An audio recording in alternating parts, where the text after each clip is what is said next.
Folks, welcome to another week of the Call of Duty Varsity League. My name is Seymour. Alongside me is Cruz. And Cruz, we got another set of matches to run through tonight. I'm so excited. I mean, the deeper we get into this series, into this league, the deeper these teams just seem to improve and improve ever so, I guess, exponentially. And every week it just gets more excited. So I'm hyped to get into this weekend. I cannot even begin to explain how hyped I am. How are you doing tonight?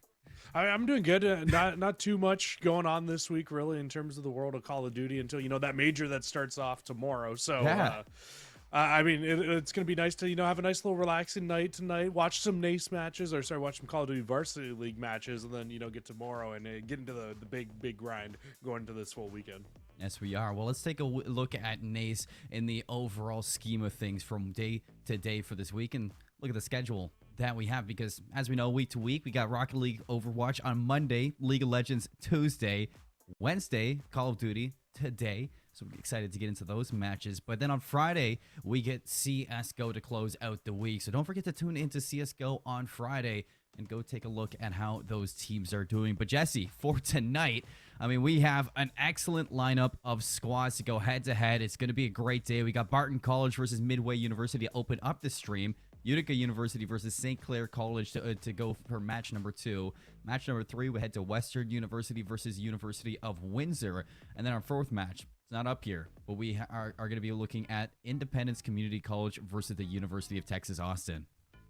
And that's going to be a really good match. I'm really, really excited for that fourth match. It's kind of like we're waiting to the very end. It's like our headlining match tonight. It's like when you go to a concert, you're just waiting for that final person to come on. We're waiting for that last match tonight because that should be a really, really good one. But a couple of these matches should be pretty good today. I mean, this Barton Midway match, it's going to be a good one. Both teams very, very tight in the standings. Utica and St. Clair, again, two teams that are very tight in the standings. And Western versus University of Windsor, you know what? That one right now is looking a little bit one-sided with Windsor. But you know what? Western is a very on and off team. And if they're on today, that could end up being a very good match here as well. Well, we're going to have to wait to get a look at that one. Let's dive in with our match number 1, Jesse. Barton College versus Midway University. And like you said, looking very close in the standings. It's actually a 3-way tie inside of the Southeast Conference with both of these teams involved. Yeah, it's a 3-way tie, like you said, with Barton, Midway, and the University of Central Florida.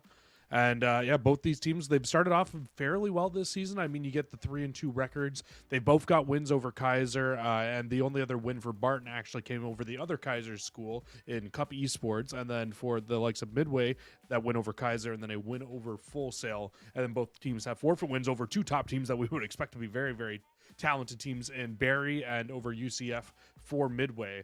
And that Midway win over UCF is really, really big, because if they can keep a 1-game advantage or even stay tied with them, they hold the tiebreaker come the end of the season because of that forfeit. And if anybody is not familiar with both of these teams, we got Barton College, Shadow, Lee Brynel, Pluto, and Taz. Midway University, D. Nazi, Audit, Iceman, No Prisoner, and Jaeger. So excited to see how these teams fare up against each other, Jesse. As their history, it's looking like a big one with throughout this conference. Let's take a look at the maps. Let's set the tune for this series, because we're starting off on Bocage. We're going to Bocage up next. So double dose of Bocage to open this one up. It is going to be a hectic first 2 maps. But then we head over to Tuscan Control. It goes the distance. We got Berlin, Hardpoint, and Desert Siege, Search and Destroy. How are you feeling about this? Could you imagine if Bocage was like our map 1, 2, and 3, like a lot of times it was for Raid last season, like how crazy a control on Bocage could be? That just I don't popped want to into my mind, imagine and that. that was just a scary thought for me. I mean, we've been playing a lot of Bocage, inside of league play, and trying to get to know the map a little bit better and better as we've gone along. And that map, it just puts me in the blender every time. It's a scary, scary place, and that's where we start this off. But the big map that kind of sticks out to me, Colin, is that Tuscan control for this series, because when you look at these two teams, I mean, you've got Barton, who is kind of in a step ahead in terms of search and destroy. They come into this one at 2-2. When you look over at Midway, they're 1-3, and then when you look at hardpoint record, you got Midway coming in at 4-3, Barton coming in at 2-3. So it's both teams have a leg up when it comes to one game mode, but when you look at the controls, both teams sitting at 2-1. So that map very well could end up being our big swing map for this series. And we were kind of talking about that too. Tuscan, or well, control in general, since Cold War, it has been a swing mode for a lot of series inside of it. So it's something that definitely will reign true to this one. But it's honestly, when I look at overall series that we cast, Jesse, that's the case for a ton of these series. So I imagine that that's not going to change up very long. What I am interested to talk about is we haven't seen a ton of Game 5s, and this goes to Desert Siege all the way at the end of that. I think that's going to be a very interesting map. If both of these teams make it to that map number 5, it's definitely going to be a toss-up on who wins it. Well, I know we were kind of talking about league play before, but I'm convinced that Desert Siege is the only search and destroy map inside of league play, because that's all I get whenever I play league play. But you and I get whenever we play.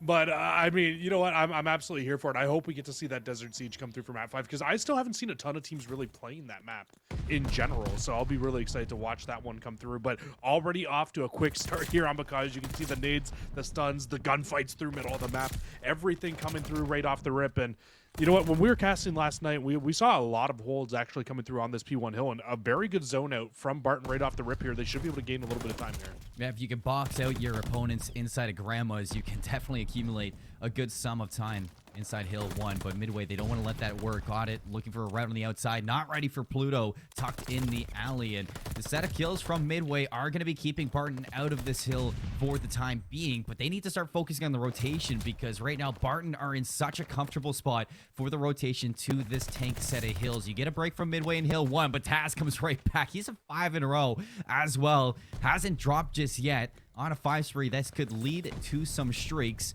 And the setup, the power positions, they're going to be there for Hill 2. Taz is just trying to get away with his life here. Dodge the stuns. Will find his 6th in a row as well. So Taz looking very good off the start of this game. And you can see he's just going to push all the way back now inside of stables and wait for somebody to get a little bit over aggressive here from Midway. Try to push back into this hill so he can guarantee himself these streaks. That's the goal right now at least. Oh, but no, D-Nazi at range wins the gunfight. I don't think he was expecting the hop up. And that's a huge one-on-one win there. D-Nazi, you might not be able to get in the hill here for Midway, but at least you shut those streaks down. And unfortunately, the spawns do flip out now in the back 30. You're coming around the outside. Nazi is going to lock down 2. So the break comes in from Midway, like you said, but only 21 seconds to fight for. You get the rest of this one, you're only going to be down by 10. Pluto doesn't want to let that happen, so Barton's going to take one last hit at this hill. But they have flipped this out completely, Jesse. They're going to be in the better spawns for Grandma's, and the start that they had, it's only going to get better now. Really is. Yager's going to be the first one here, trying to just make his way through to the back. He wants to try to flip these spawns out, but I don't think he was there long enough to influence the spawns, and no, not at all. The rest of Barton, they will continue to spawn up here, and it's going to be Midway having to break in from the front now. Looking at Nazi. Working with the sides. Pluto through the window, lines up 3. Well, goodbye to that break. Yeah, 4 in a row. Looking for streaks of his own. Locking down the outside as well, make it 5. You do have player number 8 Audit working with Midway to try to get in the back. He is going to pull these spawns, but 34 seconds. They need to go fast, or else this is, again, going to be Barton flipping the script, going into that barn hill. And here they go for the break. They're in. 3 go down. Last one standing is going to be Taz. Are they ready for him to come right through the front door? He's going to spot out Audit, but he hasn't been able to make this. Waiting for Pluto. It's a 1-2 punch right now. Pluto from the front line. He's going to find both of those kills. Taz looking to cut them off those respawns, and he's going to drop, but fighting from the front line. Barton denying Midway of time. It's back-to-back hills now, too, Colin, where we've seen Barton be the first team to move over, first team to set up early. They get the front 30 seconds. The spawns flip out pretty much exactly when they want them to, towards the back half of the hill. And Midway has to try to push in from the back. They do get the break towards the end, but don't get a significant amount of time to be able to get up and to be able to tie up to Barton. So Barton, they're doing a really good job right now of just controlling the hills when they want them and the spawns that they want when they want them in the start of these hills to really start to build a little bit of a lead here. But finally, we see Midway, the first team to a hill, the first team set up here at the Barn Hill, and finally we're starting to see them accumulate a good amount of time here. This is probably the best setup we've seen for them all game long, and it has brought them right back into the series. There is a contention into the hill. Player number 2 just getting in and out of there. It's Lee Brynel looking to keep Midway out of that time factor, but as Jaeger takes him out of that position, it is going to be a tie game between Midway and Barton. But with Barton standing, I don't want to see them hit this one more time, Jesse. They are getting the better spawns, and you have to be careful because D-Nazi's looking to pull these spawns away with the help of Iceman. And they do pull those spawns away. The big thing, too, in that last hill, I'm not sure if you noticed or not, but Iceman pulled full streaks as well inside of that hill. So big notice there for Midway University, a big comeback hill. They were down, 40 points going into that hill, so to be able to come away with not only the lead, but now streaks as well, to be able to help you try to break into this one on a very scrappy-looking hill right now with just Pluto left alive.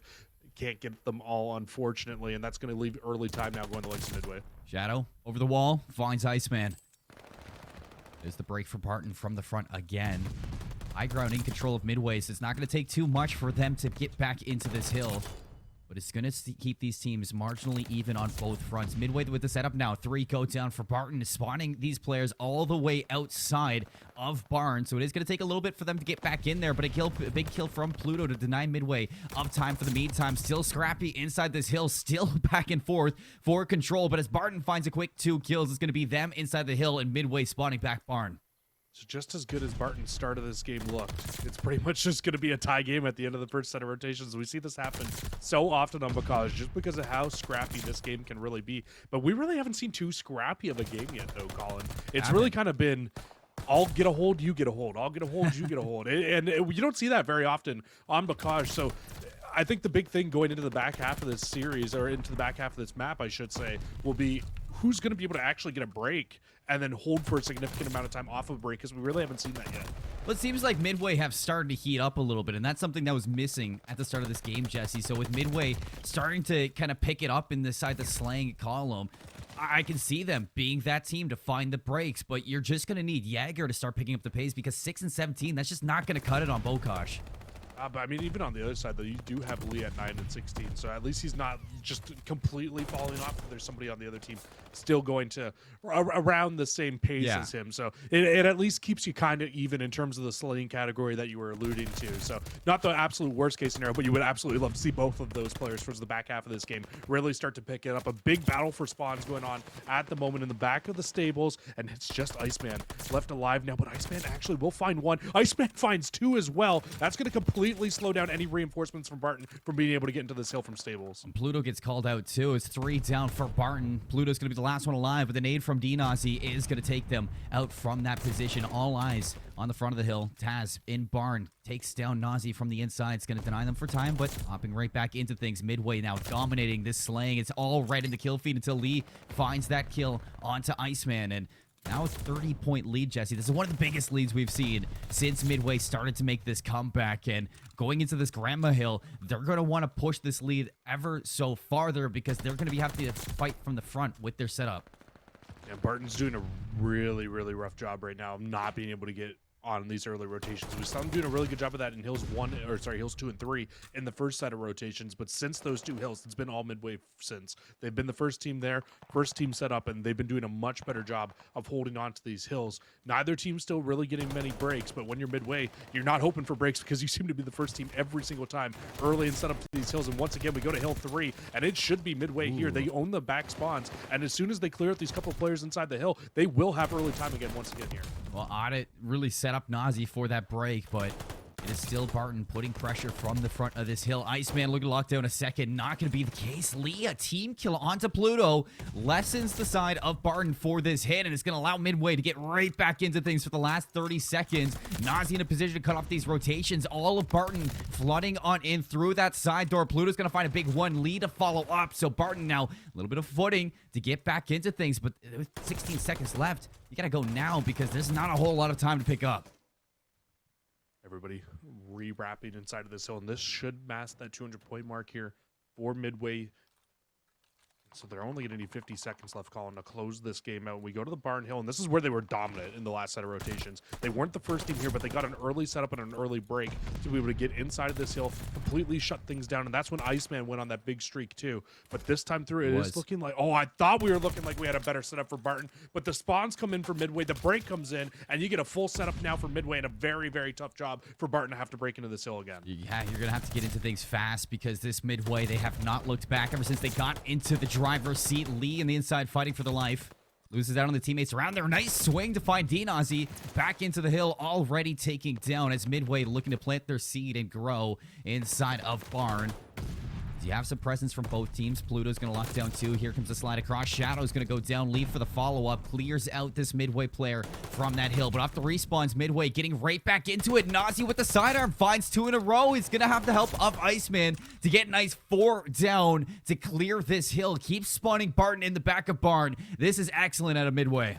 You keep them spawning out, and now you've got the early setup over at the new hill as well. Barton, you're going to need to throw everything you can at this hill if you don't want Midway to win, because Midway, they have the exact setup that they want right now. You need to find a way to break it. Taz will find one in the back. That might just be the opening they need. Taz finds 2. Out in the back. Still haven't got these spawns away from Midway. High ground for Iceman. Drops down. Nice timing on the task. Going to lead the way for the team. 3 go down. Nazi's going to find Lee. So just like that, Midway break back in. They're only going to need 14 more seconds to close out this map number 1. And they have streaks as well. He's just going to drop the hammer on them as they try to rotate, burn this clock even farther. He's going to find Taz. Is there anybody here to step up to the plate for Barton as they come on in? Audit's going to knock them down. Shadow falls as well. And Midway, a big victory on this Bocage map number 1 to lead the series. That's a huge map 1 victory there for Midway. I mean, they have come into this one with the better hardpoint record. But I mean, just off the way that Barton started that game, Barton was looking really, really clean. Off the rip of this game, they had, what, a 30-point lead through the first 3 hills? But as soon as you hit hill 4 of that first set of rotations, as soon as you went to that Barn Hill, that is when Midway really took over. They found a full set of streaks on D-Nazi, or sorry, not on D-Nazi, on Iceman. He finds a full set of streaks. They find, what, 50 seconds on that hill. They completely come back in the game against Barton, and then it was just every single hill after that. It just felt like it was a strung together and strung together and strung together. It was honestly like poetry in motion when watching that final little bit of the game there for Midway, because they just never ever looked back. Yeah, you got a little bit of scrap time here and there for Barton College, but Midway at that point, they did not care. They said, hey, take the scrap time all you want. We'll just keep setting up for the new hills, making you guys try to break and keep running away with this one. Well, map number 1 goes the way of Midway, and it's a big change up, Jesse, from what we saw from this team back in week 2 of NACE, but week 1 of this broadcast, because we saw them go up against UNCW and they lost 250 to 223 on this map. So taking that map number 1 is going to be huge, especially considering they're, in our eyes, the favorite team for that map number 3. I think if you're looking at Barton College going into this Bocage Search and Destroy, they are going to need to bounce back if they want to avoid a sweep. Yeah, I absolutely agree. This Search and Destroy, now that you lose map 1, it was kind of expected. We expected Midway to come in and kind of win that map 1. I don't think by the dominance that we just saw there we were expecting. But now this map 2 becomes absolutely a must-win situation here for Barton College. We go to Bocage again. You just kind of got steamrolled on this map, but I think the big thing here is it's a much slower game pace, right? You go to Search and Destroy, you can really slow things down and start to play to your pace, because once Midway started to run away with things there, that's when things got scary. So Barton, you keep it to your pace. Maybe you can come out, you can take the Search and Destroy. You do still hold the technical better record at 2-2 over Midway's 1-3 in S&D, but this might just be all Midway needs to start to make their ranks back up inside of this mode. And where would you look to start, Jesse, on a map like Bocage to kind of get things going in this Barton College team? Because they had a good start to that hard point. They kind of fell off towards the later end, but is there anything you'd like to see them keep doing that you saw at the start of that hard point?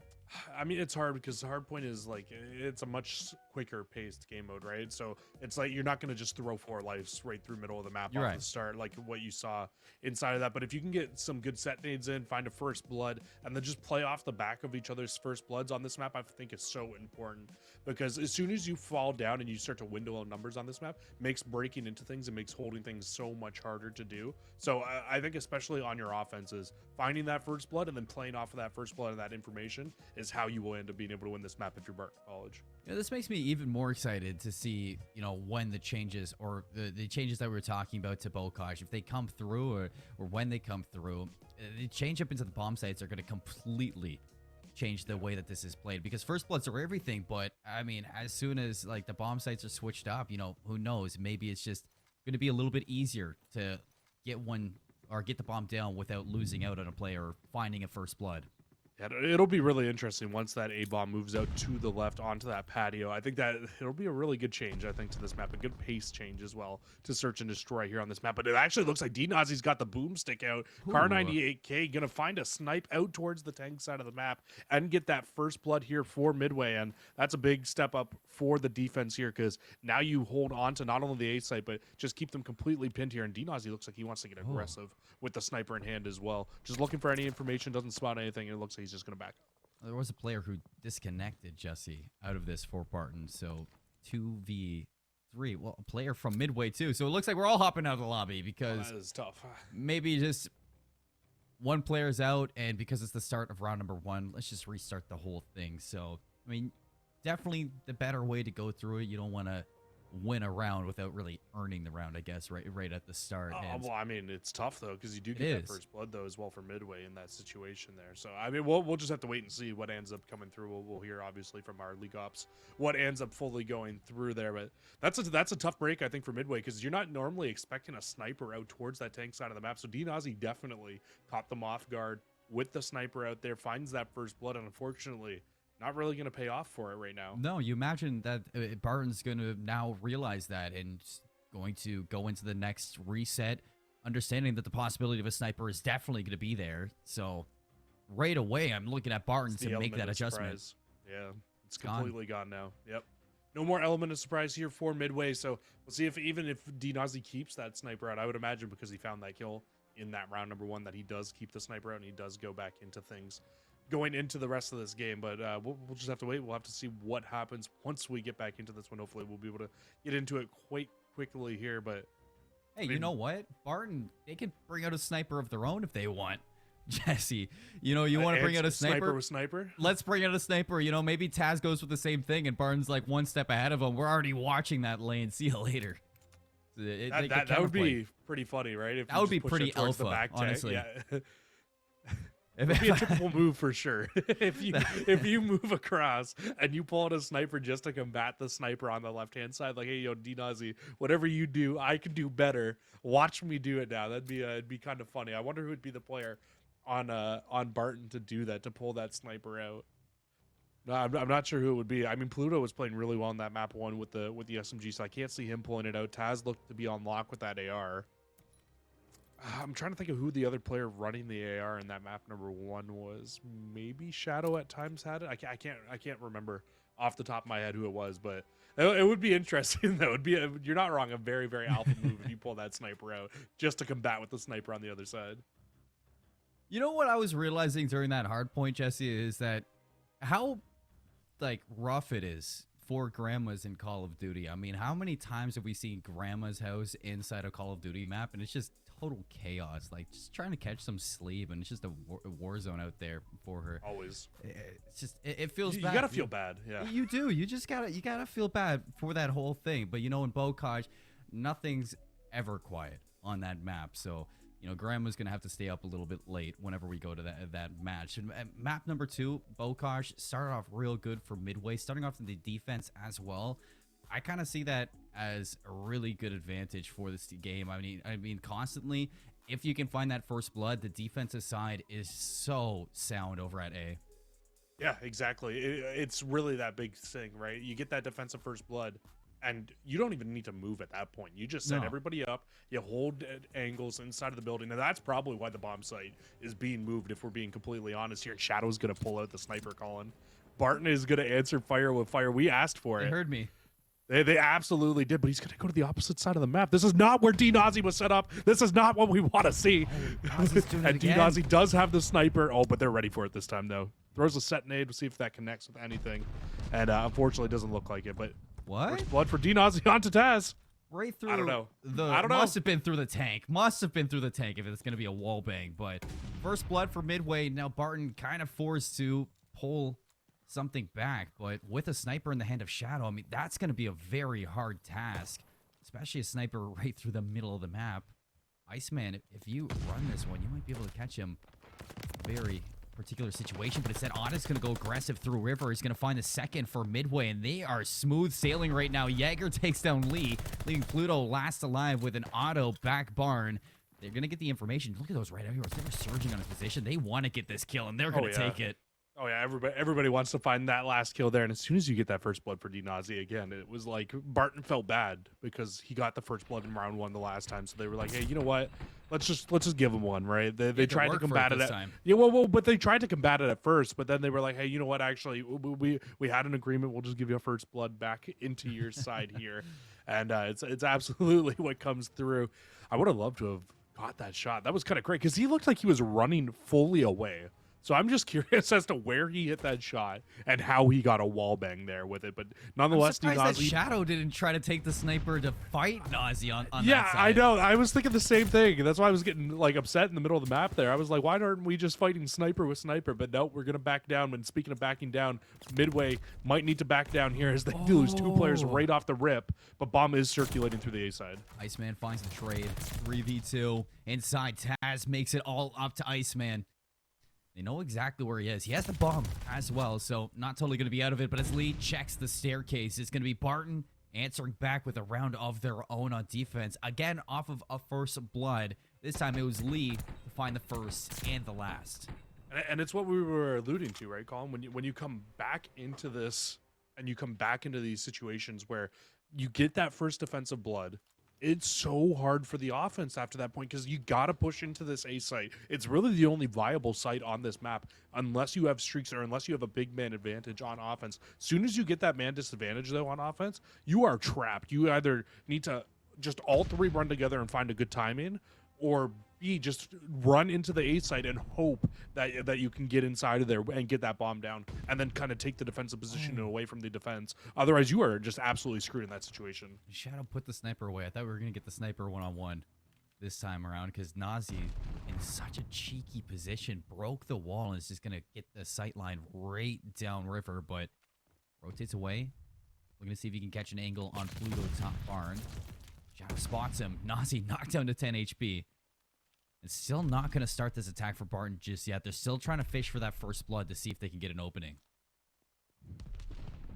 You can see Iceman's in a great spot here, but the door is broken, so they're not even going to know he's in this spot until they break into the site, and he's in a great spot to be able to shut it down.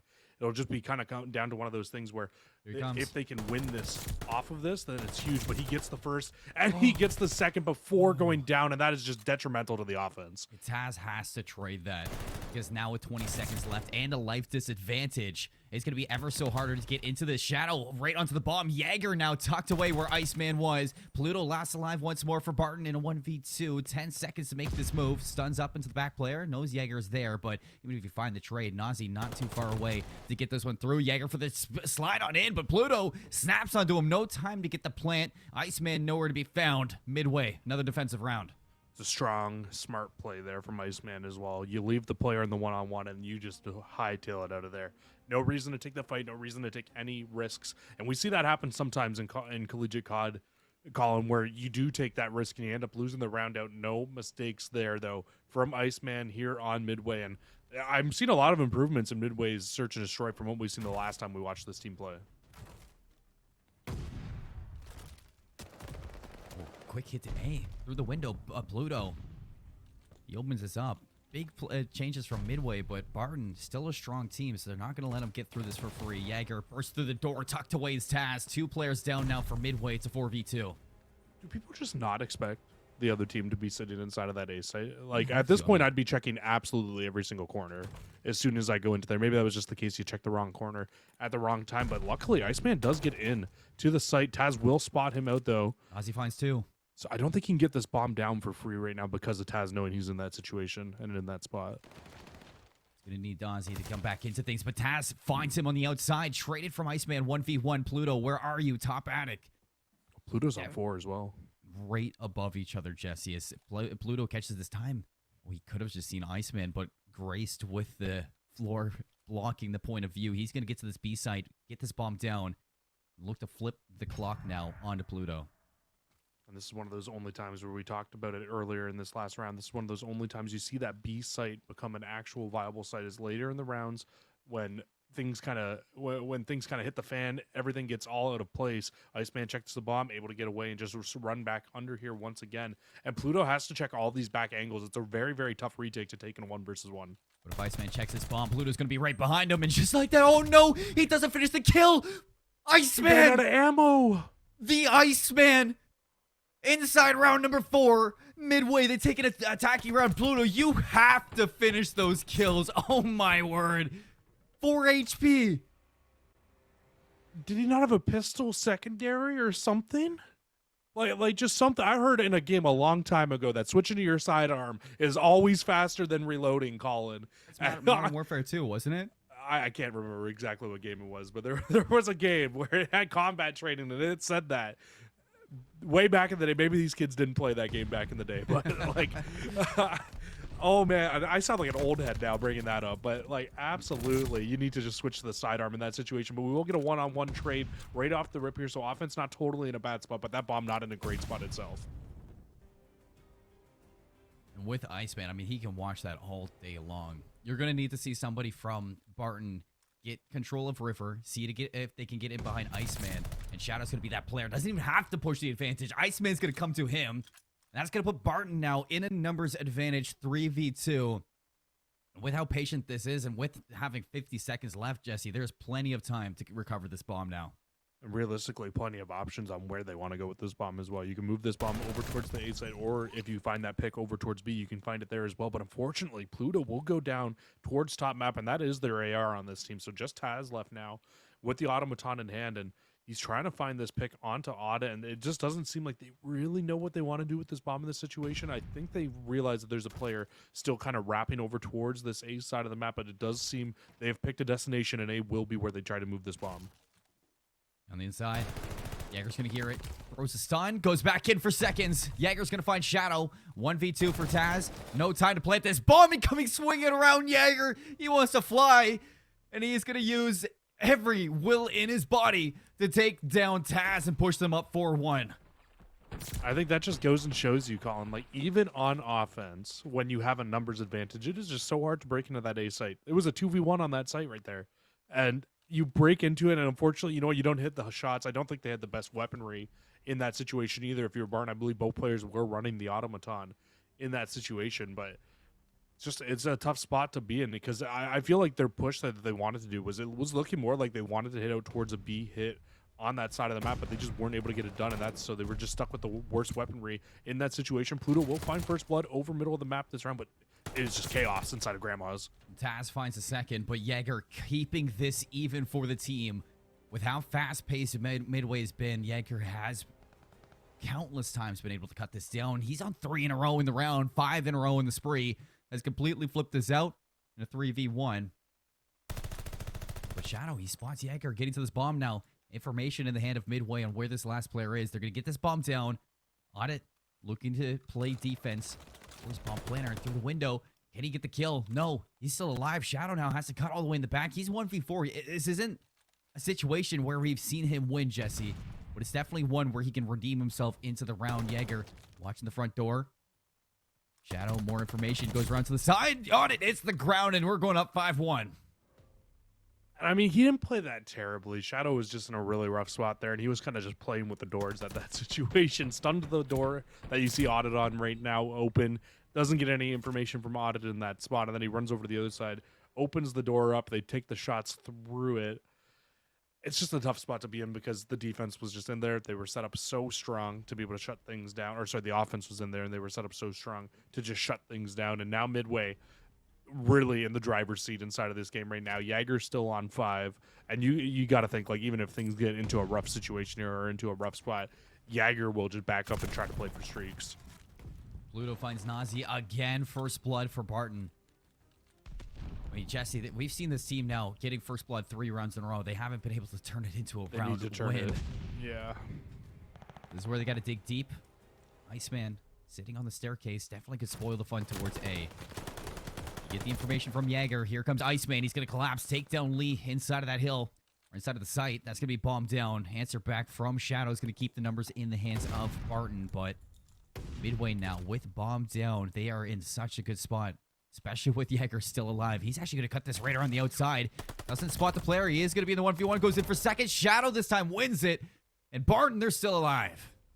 There we go, Barton. They're doing all the hard things right. They're getting those first bloods, which is usually what is very tough to do on a map like Bocage on offense. But they're doing it. They're getting the first bloods, but they weren't closing the rounds out. This round, though, make no mistake about it, they find the kills, they find what they need to do, and they're able to close the round out for themselves finally here. They take their second round in the game. And honestly, I mean, I feel like if you play a couple of these rounds out differently and after finding those first bloods, we very realistically could be in like a 4-4 game right now in a very tight one, but it's not how it played out. Midway will still be on map point right now. They can try to get their way through here. Lee does find first blood on a D-Nazi, so again, Barton 4 rounds in a row now, first blood. Lee's all the way in the back line too. 4 grandmas, so it's gonna be hard to get control. Back in on the inside. Good timing onto 1, but the trade from Iceman. Still a 2v2. Still even in lives. When Iceman does spot the player on the back. Pluto's still alive in Attic. That's bombed down. Last player alive is going to be on it. See if he can clutch up to close out this map number 2 as Barton. Going to cut this lead down to a 2-round differential. Shadow's on the bottom floor. Pluto's on the top floor. Audit just looking to see if he can fish anything at all, Jesse. But eventually you're going to have to make a move, and he does. Shadow caught with his pants down inside the corner. It's going to be one-on-one now. Pluto just has to wait for this time. But now that he doesn't have Shadow there, he doesn't know where Audit's going to be coming from. Recovers this bomb. Where's he going? Looks like B side. Or A. Oh, I think he's baiting the broken wall over at B, hoping that maybe it gets Pluto out of the spot that he's in. But the bomb will go down at A. Pluto's still in a spot where he can reach out this quickly. He's going right away. Around the outside, this is the right call. Opens the door. Hello, Audit. And hello, round 3. Barton keeping their life alive, Jesse. They cut this lead down to 2. Pluto is just in a situation there where he had to pick a door and hope that that was not the door being watched by Audit at that very moment and time, and it just wasn't that time through. So that's 2 rounds in a row now to the likes of Barton College, and they're really starting to make their way back into this one. It's nice to see that First Blood's now starting to lead to a little bit of success for this roster. They're starting to read what Midway's doing a little bit better through a lot of these rounds. And Pluto, 9-5 on 3 in a row. I mean, if they can keep winning out these rounds and Pluto can find streaks, could open up a lot towards the back half of this game. Maybe even see a little bit of a comeback in here, but it's a little too early to talk about that. They still need 3 more rounds to be able to win this game. Slow and steady. Round by 1. Or round by round. Finally, D-Nazi, a first blood for Midway. Something we haven't seen in a while. Going in for seconds in the corner. Nice read on the lead. That's bombed down. It's going to send Barton into shambles. And seems like they have an idea that Nazi is going to push all the way in the back. Taz looking to see if he can catch this player out. It's the information, but doesn't fire his gun. Barton are trapped right now inside Barn. And there is no way out, Jesse. Yeah, with D-Nazi being able to slip the back line like that, and now he finds his 3rd of the round. D-Nazi going for the round ace here. Pluto will find 1, goes on to 4, but D-Nazi finds all 4 in the round. Closes the game out here. It only took 9 rounds, but Midway with a very, very strong performance through this Search and Destroy. Nazi just went rogue in that last round. He's been quite tame ever since putting that sniper away, but... You send him over to the B site, you say, you know what, let's let him off the leash. Let's let him just fly. And he does. He has every single will to just run at them and find the kills. That read on the Lee, that was a huge one. I thought Lee was in a perfect position to trade that out, but as soon as he gets that bomb down, I felt like nothing was going to stop D-Nazi. I mean, it just kind of felt like D-Nazi finally didn't get blooded that round. It was him finding the first blood, and the game starts and it ends with Nazi finding the first bloods to win the rounds. We saw it in the very, very first round of even before we had the reset, where he found the opening kill with the sniper, but he got no value out of that sniper through the mid portions of that game. No, then right. Finally, towards the end of it, he puts it away, makes the adjustment, and that's when you really start to see Midway start to pull off there in that final round, and it really just D-Nazi in particular, because he did find all 4. I don't even think anybody else on Midway really had to take a shot onto any of these players, because Nazi was just finding all of them. Well, now we head to Tuscan Control, Jesse, as map number 3, and where we were highlighting Bocage needed to be Barton's bounce back. This is their map pick. Maybe Tuscan is their safe place for control. You don't want to go to Gavatu because playing against Midway in a map that's very, I guess, lengthy. You know, you're going to need your autos to go huge on that map. You don't want to go toe-to-toe with Midway on that. They try to kind of shorten the length, go to Tuscan, get a little bit more brawly inside the map for control. Hopefully sneak away with the map 3. If you can make it to Berlin, that's somewhat of a start of a reverse sweep. But, I mean, Midway University back in week number 2, Jesse, they looked fantastic on this map against UNCW Seahawks. And something in my mind just tells me that this is their map that they want to go to as well.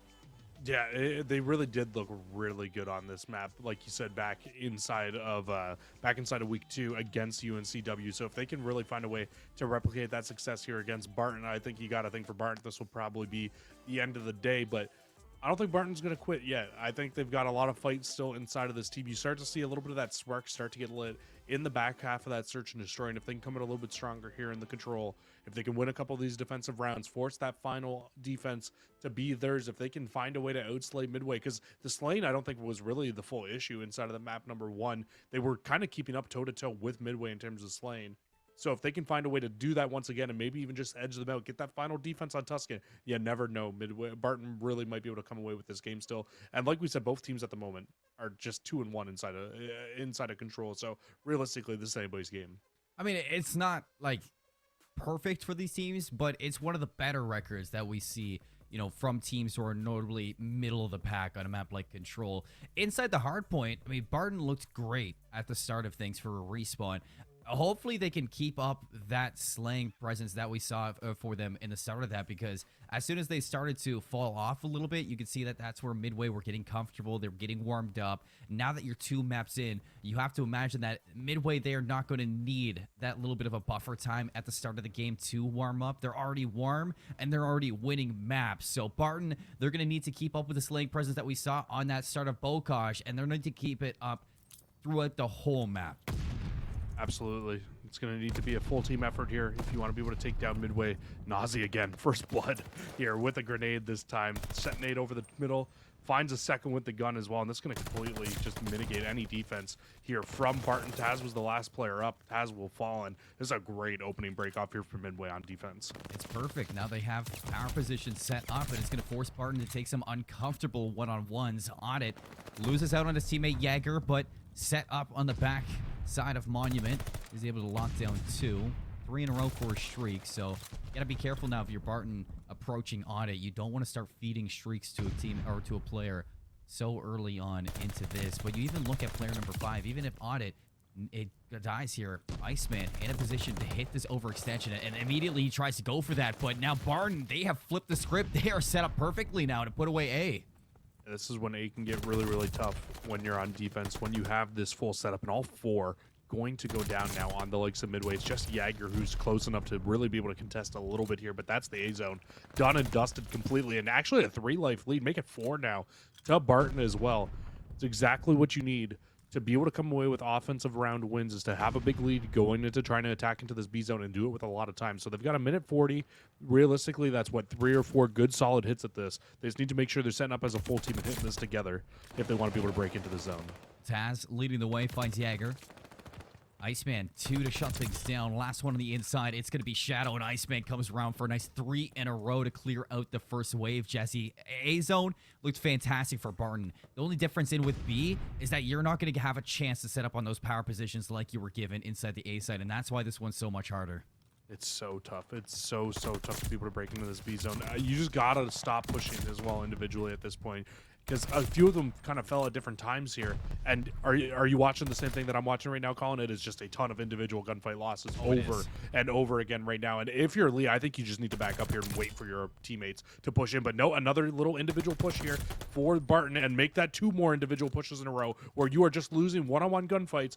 You need to slow down. You need to group up, and you need to play together if you want to get a break into this site. And I was afraid they're going to feed streaks to Audit. Now they've given Iceman a strafing run, playing for that glide bomb, but playing quite safe. Not going to find that. Pluto shuts him down, so no second streak on board for that player. Somewhat of an opening to this B zone. Lee's going to hop down, stops the clock at 32 seconds. Looking to push very aggressive with the help of Pluto, looking to make it happen, but Audit comes swinging around Monument. Is going to find a nice 2-piece to clear off this wave, and now you're knocked down to 25 seconds, 10 lives each. And now here comes the really, really hard part. You have one more solid shot at this if you're Barton, where you're not just going to be all individually pushing inside of this here. It will be a 3-man hit from the front side, but as soon as those 2 players go down, it makes this hit that much harder to go for Barton. Lee, last chance now. The Jagger's going to hunt him down. Sends him to the grave. 5 seconds left. Nobody in a position to touch this hill as Audit's going to find Pluto. That's going to cement this round midway. It got a little bit shaky after that A zone went, and they had the life disadvantage, but they were able to lock things down over at B and still walk away with defense. It's a big defensive round win there. And you know what? Sometimes you just need to chalk that A site. It's exactly what you saw Midway do. As soon as they got 4-man wiped, you let the last player that was close to the hill try to make their way in, and as soon as that player goes down, nobody else on Midway makes their attempt over towards that site.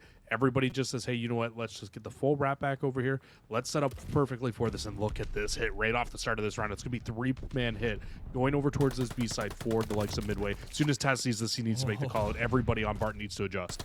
You can see them trying to run back here. Lee's going to find Iceman, so only 2 players for Midway stacking this B site, but both of them are going to be on the inside. So that first take was going fast. Audit's still alive. He's going to drop, so I don't think they were able to secure that first take over at B. It was close, but they don't have it happen. Off the respawns, they jump right onto the A site, but Barton doing a great job at pivoting from site to site. Pluto is going to go down in U, so now Midway, they're set up. And see how good that B hit is, too, right off the rip. It not only do you have a chance of getting a tick of progress inside of that site, but also it just completely pulls all the Barton players off of A. And then as soon as you fall, you come off spawn, go over to A, and you have a completely clear setup at that A site to get a full setup to be able to shut this team down now when you need to. And big trades coming through the patio side of the map, and Iceman now can hop onto this B site, and they have streaks if they need to use them here to help them secure this site. It's a big kill out of Taz to take Iceman off of that zone. D-Nazi on 8 in a row. Full streaks in Midway's hand. I think another one as well onto Audit. So 3 separate streaks for Midway to use to break this hill. I'm looking at anybody on Barton. Player number 3 has to make up his mind whether he wants to fly or not. But they have managed to really slow things down now. A flurry of kills in Midway. They're going to have to wait for this player to come off respawn. You can see they're just trying to look through middle of the map, try to find any little angle that they can make their way and break through. Unfortunately, Nazi going to catch a bad timing there and unfortunately lead Pluto to being able to find a kill onto his teammate. But again, another good defensive hold here for Barton. That's a 3-1 trade. That's actually going to leave us in a tie game now in terms of life, 17-17. Nazi's the only player right now for Midway push forward. He does have a glide bomb in hand, though, as well. Nice. So him finding that kill and now a 3-man wipe on the opposite side. This is their chance to get inside the hill finally. Lee's been going so big on patio, but you still need Nazi to run this back line 5 in a row. Just tearing things apart, keeping these players on Barton distracted. Here comes the glide bomb. Nazi wants to drop the hammer to open things up for the rest of the team, and you can see those blue arrows scattering into the church, trying to feed their way in to take down these Midway players off of these rotations, but they're not finding any kills. Pluto on 3 spawn. He's going to go big with 2, but is it enough? And no, it's not. 3 down again. Midway stacking this hill. It's going very fast, Jesse. You're going to need to come off this respawn and hop into this soon, or else this is going to be done and dusted for round number 2. You're going to clear off 1, but Audit's right back into the driver's seat, still collecting this progress. Taz is going to drop, and Midway, an offensive round to go up 2-0. And there was just so many lives lost there for Barton as soon as you got that break off. It was 13-13 in terms of lives there. Everything was looking even. But as soon as you got those 2 players in D-Nazi and Audit starting to really turn up inside of that site, that's what really started to worry for Barton. They couldn't get in. They couldn't get away. Nazi's now got full streaks as well. I mean, this is looking very much so like it could end up being a Midway 3-0 at the moment if they use their cards correctly here inside of this final round. All right, that's just the pop-off potential that you have on Midway. Barton just can't let that happen now. It's got to be perfect control. Get a reverse sweep to start the reverse sweep. Nazi goes on 10 in a row to get this team right back on. And Iceman comes around to really spike that play that we saw set up from D-Nazi. 10 in a row, looking for 11. They are just feeding these kills right into him. Oh, he's going to finally drop to Lee. Midway now, they are in a position. They are set up. They have Audit in that position that we saw in round number 1. You don't want to push into this assault rifle player because he is so strong. in these areas of the map. Iceman invests a strafing run. 3 go down. Last one's alive. Taz as he falls midway. Another 4 down. This round is looking harder and harder right now for Barton. I mean, you're in not a terrible spot at the moment to being able to get that A site, but the issue is you've lost so many lives. So getting the B site we saw in the last round with a 4 life advantage for themselves and trying to break into it was nearly impossible. So this time, even at a 4 life disadvantage, it is going to make your job that much harder to be able to do. You still have that minute 30. You can still try to make this, but the big adjustment we need to see from them this time through, Colin, is it needs to be a collective unit and it needs to be a full force hit as opposed to just individual hits over and over again. Well, Lee this time finds Jaeger inside of the platform. To lead his team into the B side. The only problem is that you still have Nazi shutting these players down through mid. Taz a second one. He's going to send these players to midway a little bit into a scramble, but Jaeger and Audit, again, climbing out from below. Nice 3 down at a Barton. That's going to lead the way into the B site. See if they can stop this clock at a minute. They haven't been able to touch down in the zone yet, Jesse. They're still having the clock shaved away against midway inside of round number 3. Lee's on 5 in a row. Maybe if he turns this into streaks, you can see those being burnt to start getting some collected time inside the B. Progress 6 in a row is going to give him the strafing run and the go-ahead for the rest of Barton to start flooding in. Barton's done a big job here in this round. They brought the life lead back into their favor, something you don't normally see on offense when you get that disadvantage inside of these rounds. But the problem now is you need to be able to deal with the streaks coming in from the likes of midway. Nazi will just drop that on the player inside of the hill, and it's only Shadow who's going to be left anywhere near this hill at the moment. Jaeger neutralizing the second tick. 34 seconds, Jesse. Lee's going to drop the glide bomb. Finds Nazi on up top platform, so Taz is now given the go-ahead to drop on down. The green light's going to be there, and Taz is running. He's going to take down Jaeger. Another kill is going to push that midway now down to 4 lives against the 8 that Barton have accumulated. They hop on, stop the clock at 20. But here comes midway now for the retake. Shadow left alone on an island. Iceman's going to take him out here, and this is very much doable. You Watch see Pluto Audit cutting off of these rotations. You need Pluto to go big here because the rest of the team, they can't get in a position to touch. Only 9 seconds left. You're in a 3v3. Nazi well aware Pluto's going to be coming swinging around this corner. And it looks like midway have clawed their way back, Jesse. Shadow's the last alive. Shadow's going to drop and midway sweep the likes of Barton under the rug. Colin, that was an 8v4 for Barton at the end there. All they needed to do was get on the point, stack the point, and find the midway players as they peeled off. But the last 4 lives from midway, they were used to full effect there. They found a full 4-man wipe, except for Audit, I believe, who was able to sneak through. Or sorry, no, it was Pluto. Pluto who snuck through for the likes of Barton. And if Pluto pops 3 in the back there, or pops 2 in the back, and gets onto the hill, there's a chance there for Barton. But because of time, they had to just run straight up the hill. They weren't able to take their time with those gunfights through middle of the map, and that's really what hurt their chances there. And it gives that 4v8 potential for midway at the end of the round. And that's got to be one of the best defensive clutch ups I've ever seen in a round where, honestly, you should win defense most of the time. But to see a defensive clutch up like that, it's nice to see. I mean, you and I both saw the clip of Utica in the 2v8 last week on Control. So I want to say I want to agree with you right now, but it's still in my head. Polish Prince in a 1v4 to close out Control last week was the coolest Control clutch I've seen on defense. And it was Tuscan too. And we get to see Utica up next. But before we get into that, let's just kind of remind everybody that we're still in this match number 1. And even though it just closed out 3-0, I think that's just a big testament to what we're getting out of Midway now. We get to talk about these two teams over the course of the series, and we've seen some major adjustments, Jesse, from Midway, especially in that Search and Destroy. This team looks like they have made improvements, and they have been working together to try to become better inside of the Southeast Conference. I'm not going to lie. I don't know if their Search and Destroy was necessarily them making great adjustments and making leaps and bounds better than where they were before, but maybe just taking advantage of a couple mistakes on the likes of Barton, because we did see a lot of first bloods from Barton that they did kind of throw away there in that game. So I don't want to give full credit to Midway in terms of that, but especially in terms of the respawn. I mean, the Tuscan looks like it's only gotten better in that Control, and that map number 1 on Bacage was a map where we've seen them lose it before. So to see them come out against Barton and be able to come out and really take the fight to this team and come away with the game win, I mean, especially with the way that it started. Barton started off very, very well on that map. So Midway, they came back, and once they came back, they never looked back. and that was a really, really strong 3-0 victory here for Midway. Yeah, you have to imagine the series that we would get out of Midway if they started off as hot as they ended that Bokash hardpoint. I mean, that definitely could have been a lot worse for Barton College if Midway were popping off like they did towards the end of that Bokash hardpoint. So what was a 250 to 142 win? Definitely could have been a lot more one-sided to the way of Midway in my eyes if they were playing like they did towards the back half of that. Yeah, absolutely. It probably could have been a 100-point club if we're being completely candid here. If you didn't go into that map with it was a 60 to like 20-point lead after the first 3 hills for Barton. If you don't get that big lead right off the rip, I think Midway could probably have ran away with that game and probably finished that one in the 100-point club. So it's very, very close, but unfortunately for the likes of Barton College, no cigar here today, and Midway is going to walk away with that 3-0.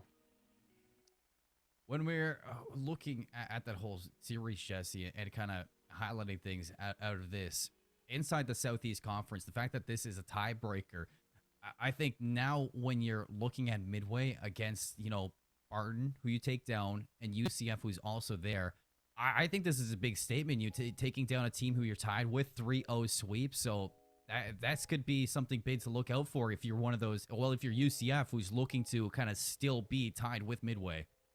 Yeah, absolutely. And I think the big thing for Midway as well with getting this win in terms of the division is, the fact that they have that forfeit win over UCF. That's probably going to be the team that they end up fighting with for this 3rd place spot. Because now at this point, if UCF gets another win this week, it's just a 2-way tie, right? Between Midway and UCF. But UCF will not be able to grab that win over them because of that unfortunate forfeit that they had to take a few weeks ago. So Midway really in the driver's seat, possibly going to be able to grab 3rd place inside of this division.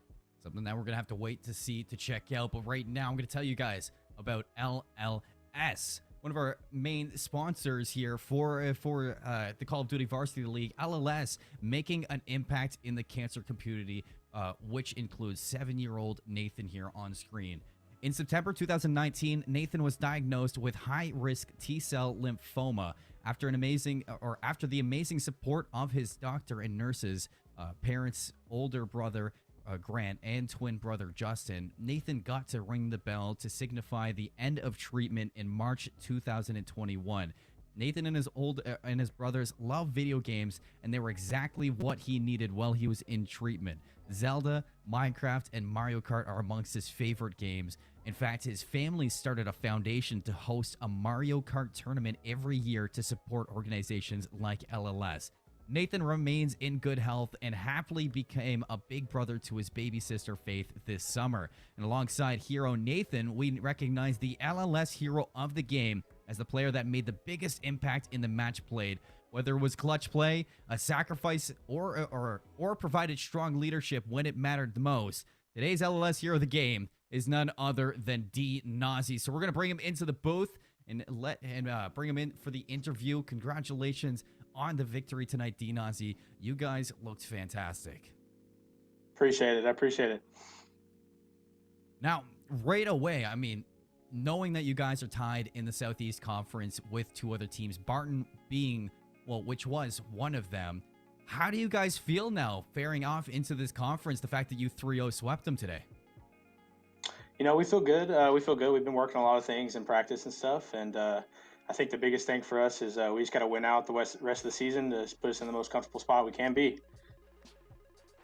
That's fantastic. I'm excited to see what more you guys have to offer for the rest of it, but I'm going to toss you over to Jesse because I know he has some questions to ask. Yeah, for sure. First off, fantastic round out of you in round number 9 of that search and destroy. That ace was absolutely huge for you guys to be able to pop off, close that game out. Just wanted to commend you on that one. Very, very tippable round out of you. But for the rest of the season, we saw some big adjustments from when we saw you guys earlier in the year. I believe you guys played UNCW on stream the first time that we saw you guys. What else are you guys really working on right now, you think? What's the biggest weakness of your game at the moment that you still think you guys need to work on?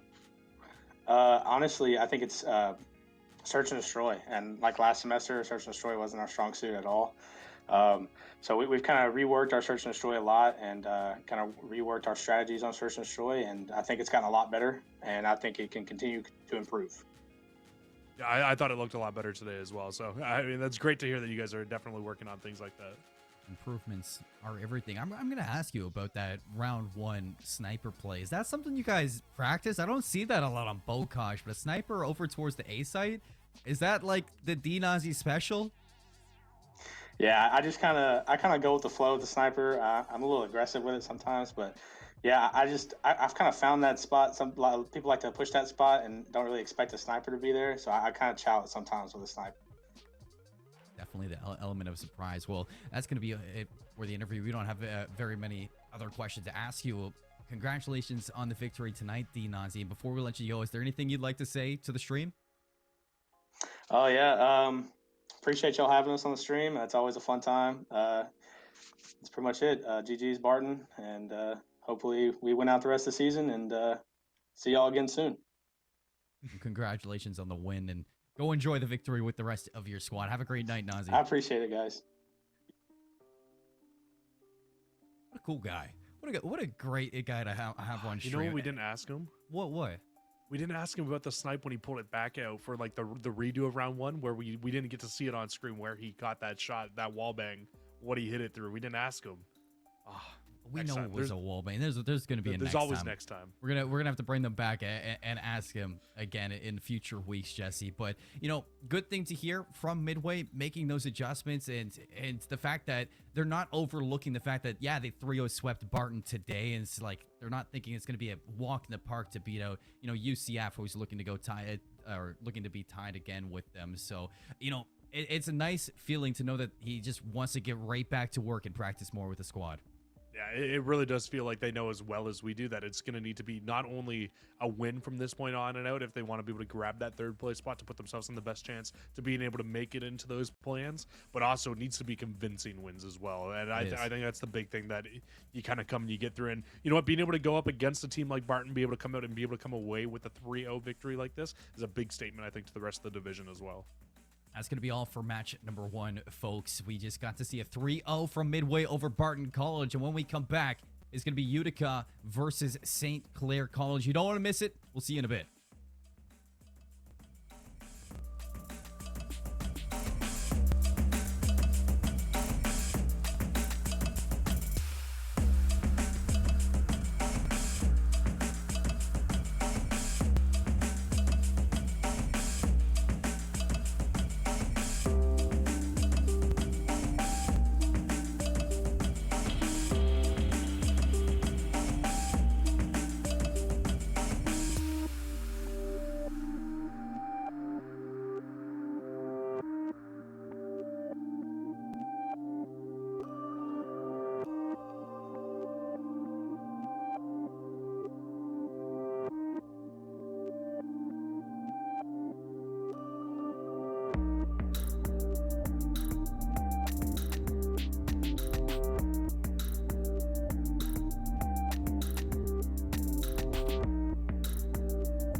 Folks, welcome back to the Call of Duty Varsity League. My name is Seymour. Alongside me is Cruz. We're here with match number 2 of the day. St. Clair College versus Utica University, Jesse.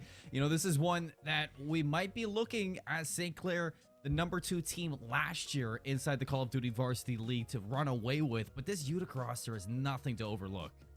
I mean, we've been talking about it kind of in our virtual green room, but this Utica roster, they 100% must be so tired of losing to St. Clair. I mean, all last season, CCL, they're always put into the same group as the St. Clair team, just based off where the schools are and how regions work. And they just keep losing to St. Clair. It must be a really, really tough situation to be in. And they were the only team last year in this Northeast Division to play St. Clair even a little bit tough. So, I mean, you know, there's that potential there for this Utica roster to be able to come out and beat them. And you got to have some drive in you to want to beat this team after losing to them all the time last season. They've lost to them already this season inside of another league. So it's like, at some point, this Utica roster is going to come out and they want to be able to beat the St. Clair roster. And you know what? Maybe today could be that day, Colin. Well, if you were a fan of the Varsity League last semester inside Cold War, you're going to know the St. Clair Saints. Brandon, Gorilla, Priestley, Sauce, they're back with a vengeance. Number 2, it just doesn't seem like it's enough for this team, so they want to walk out as the victors this year. But across the board, there's a revenge story of itself. Like you said, Jesse, Utica, they want to take down the St. Clair roster. They're 4-1, not a flawless record like St. Clair has right now at 5-0, but, you know, with a win over St. Clair, it's definitely going to boost them to an even record with St. Clair in their own. So you're looking at Polish Prince, Divin, Frenzy, and Jalen to be that squad. I'm not going to lie to you, Colin. When I look overall at this head-to-head, there is one thing that kind of does scare me a little bit when I'm looking at it. It's that neither team has really kind of played tough competition yet. Like, St. Clair hasn't lost a map yet. Utica, they've lost a few here and there. Not that big of a deal. But the big thing that kind of worries me for Utica is they played up against Western a little bit earlier on in the season in week 3, and they lost 3-0 to Western. And, like, Western is a team where they're either going to come out and they're going to smoke you, or they're going to come out and they're going to play very, very 50-50. And it's really kind of depends on what Western you get on the day. And so I guess they just ran into a very hot Western on that day, because on the other side of the board, St. Clair played them last week, and St. Clair took Western and took them to a 3-0 beating. So it's really tough to say, because it's like, I do see this match being a fairly even match, but just to see those two score lines kind of come through, it makes you wonder, is it really Western just being 50-50, or is Utica just not to the same level as St. Clair is right now? It's kind of one of those things, Jesse, that we've seen a lot inside the Northeast Conference, especially in the Varsity League. There's so many inconsistencies with this team, and Western being one of them. I'm excited to see what Western we do get in our match 3 of the day, but until we get there, we're just going to have to go off what we got for Western, you know, throughout the past weeks. And you're right, it's been plenty of inconsistencies. I think if Utica kind of want to step up to St. Clair, we're going to have to see a better showing than when they played Western early on into the year, because St. Clair College, we've been seeing them for a very long time, and we've seen nothing but, you know, adjustments and changes for this team to just become a better squad. It's the reason why they were number 2 last year in Cold War in the same league, and it's the reason why they're looking to push even farther this year. But let's take a look at the maps, because I think the maps are going to be very telling for this whole series, Jesse. And when you see it right off the bat, a double dose of Tuscan, Hardpoint and Search and Destroy to lead the way, Gavatu map number 3, Berlin map 4, and Berlin map 5. So it's a Tuscan and Berlin sandwich, Gavatu the meat. And what kind of surprises me about this, just kind of going based off what we're seeing, like, clearly both teams like Tuscan. You get a Tuscan pick from Utica, you get a Tuscan pick from St. Clair, but Gavutu somehow comes through for the control. So neither team wanting to play that Tuscan control, and Gavutu somehow comes to. It's just a really interesting one to me. I don't know about you. Just the fact that we don't get that triple dose of Tuscan right off the rip kind of surprises me from both these rosters, because when I've watched both of these rosters, it's kind of come down to the fact that both teams are very kind of what's the word I'm looking for? They're both very fundamental rosters. They know what they need to do to find the success on the map to get the job done. And I think maybe the only reason that we might not see that control come through, maybe St. Clair is a little bit scared after seeing that Polish Prince 2v8 on Tuscan control that we saw. Maybe that might be it. But I mean, outside of that, I really can't come to terms with why we might see Gavutu overseeing a map like Tuscan for that map 3. It's crazy to think about, because in my eyes, I feel like control has really evolved into something different across Tuscan and Gavutu. And Tuscan, it seems to be a lot more scrappy these days. It seems to get better on the offense. You can start to see the defense having a lot more trouble, whereas Gavutu, you know what you're getting on defense. It's very straightforward for the defensive team, but you're going to need some kind of superstar fundamentals on offense if you want to take that victory. So things are a lot more set in stone on a Gavutu rather than a Tuscan. So I can see that teams might want to go there just to have that advantage if you can pull defense first. So I can see why teams are starting to want to play Gavutu a lot more than Tuscan. It's just, you know what you're going to get inside that control, and you know that you're going to be more favored on the defensive side. But we're going to be into this map number 1 right away. We get to go to the Tuscans first. PowerPoint's going to be on the menu, and we're hopping on with St. Clair right off the rip. St. Clair in the red, pushing through to this right side. Gorilla and Gucci Gang Sauce will find 2 right in a row. But you still have Utica inside the hill, gaining some time here, but you got to imagine the collapse will be driving in very soon. And there it is. There's the last one, in St. Clair now in full control. Well, St. Clair have the better spawn, so Utica, you might be thinking only one more hit to this before you need to be flipping things out. But Brandon's still on that power position, still cutting off these rotations from players. Utica haven't made a cut through mid until player number 4 is going to lead it in. Polish Prince looking to make this move. Breaks on in for the front, dip into double down. They have this break into this first hill, but still St. Clair, a little bit of pressure on the outside. They're looking to switch things out, but Utica, they find the flip. It's a great flip from Utica, and I think that one player that we really need to highlight from Utica right now if they want to win this series is Polish Prince needs to have a series of his life if they want to be able to take on to the St. Clair roster. You need somebody to pop off and to be able to play to the potential that you get from a lot of these St. Clair players, because a lot of them are very, very talented individually. So to be able to kind of combat individual talent, you need to bring some of your own here in this matchup today. Over to hill 2, Utica, first one's there. Here comes St. Clair with the better spawns. Priestley finds the break, 3 down for Utica. Frenzy tried to make a move, but it's shut down in the back line. So still keeping up with their advantage. You can see a sea of red inside that kill feed until Jalen looking to get his team back in. Utica for the re-break. Polish Prince finds his way in. Going to take St. Clair off this hill for right now, but you're going to need your teammates to go big, and so far, so good for the rest of them. In comes Frenzy for 2, and a break back in for Utica. Another good break from Utica right into this hill, but you will get the scrap time going to the likes of St. Clair. But what this allows Utica to do now, they can all rotate back over towards the next side of the map, get set up early here, try to go for a good hold, and that's a big kill there from player number 2. Jalen stops Priestley from being able to sneak through the top side, or from that bottom side of the map, and that's going to keep spawns into the control of Utica through the early portions of this hill.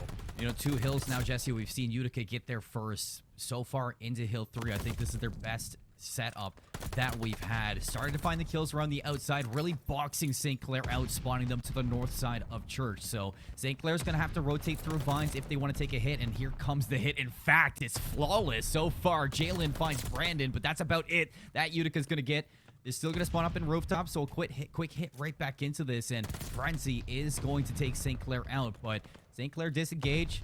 They still want to battle for this one. They take out Frenzy, Brandon, a set nade. They're going to be back into this hill. Still have some players to fight through the back. Brandon's going to find one split kill feed from team to team. Who's going to find the later end of it? It's Priestley to win this out, to hopefully walk away with the scrap time. Again, that's only scrap time, though, to St. Clair. And now we'll get another early setup here for Utica. Utica's doing a much better job than St. Clair of rotating early, getting set up, getting these full setups that you want. But St. Clair in the back line, they find a big kill in the back there for Gorilla.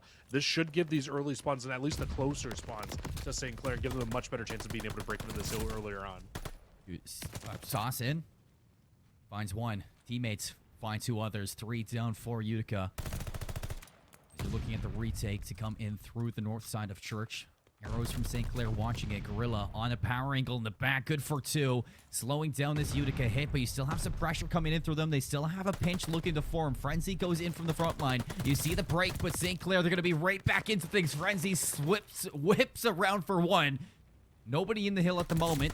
Still Utica fighting from the front, but St. Clair doing a fantastic job at holding on to things. You gotta love the power of the close spawns. That's probably the first time we've seen really St. Clair with the better spawns throughout this game. And what does it turn into? Practically a full 60 for this roster. Utica not gaining any time through that, maybe splitting a few seconds here and there, but for the most part, that was a completely St. Clair dominated hill. And speaking of St. Clair dominance, look at the setup they've got for P5. You don't normally see a setup like this. Oh, it's perfect. I mean, maps you don't normally see a whole lot of time, but with this setup, it's going to be dangerous for Utica. Polish Prince looking to go big from below. Jalen's double down. 2 players out for St. Clair. Polish Prince makes it third one. Big 1v1 here versus Brandon and Polish Prince. 3 in a row. Looking for more. It's not going to present itself. So Utica in for the time, but you can see St. Clair looking to get right back into things. Priestley 3 of his own, looking for all 4, but Divin ready for the task. It's going to shut him down for now. Not going to stop the rest of St. Clair. Priestley absolutely disgusting. 19-8 through the first set of rotations and has full streaks for once we get back over to P1. I would imagine that's where we see most of these streaks on either side get invested in, but actually I don't think anybody on Utica has streaks yet, looking at KDs at the very least. And St. Clair, you're right, almost double to the points of the Utica players off the rip here. And like I said, if they can find a way to use these streaks to full effect here on this P1 hill, this is where things could really get wide open here in this map. Set up early, St. Clair here. Giving tension. Whipping around. Priestley very confident for that one, but pretty easy kill for Divin.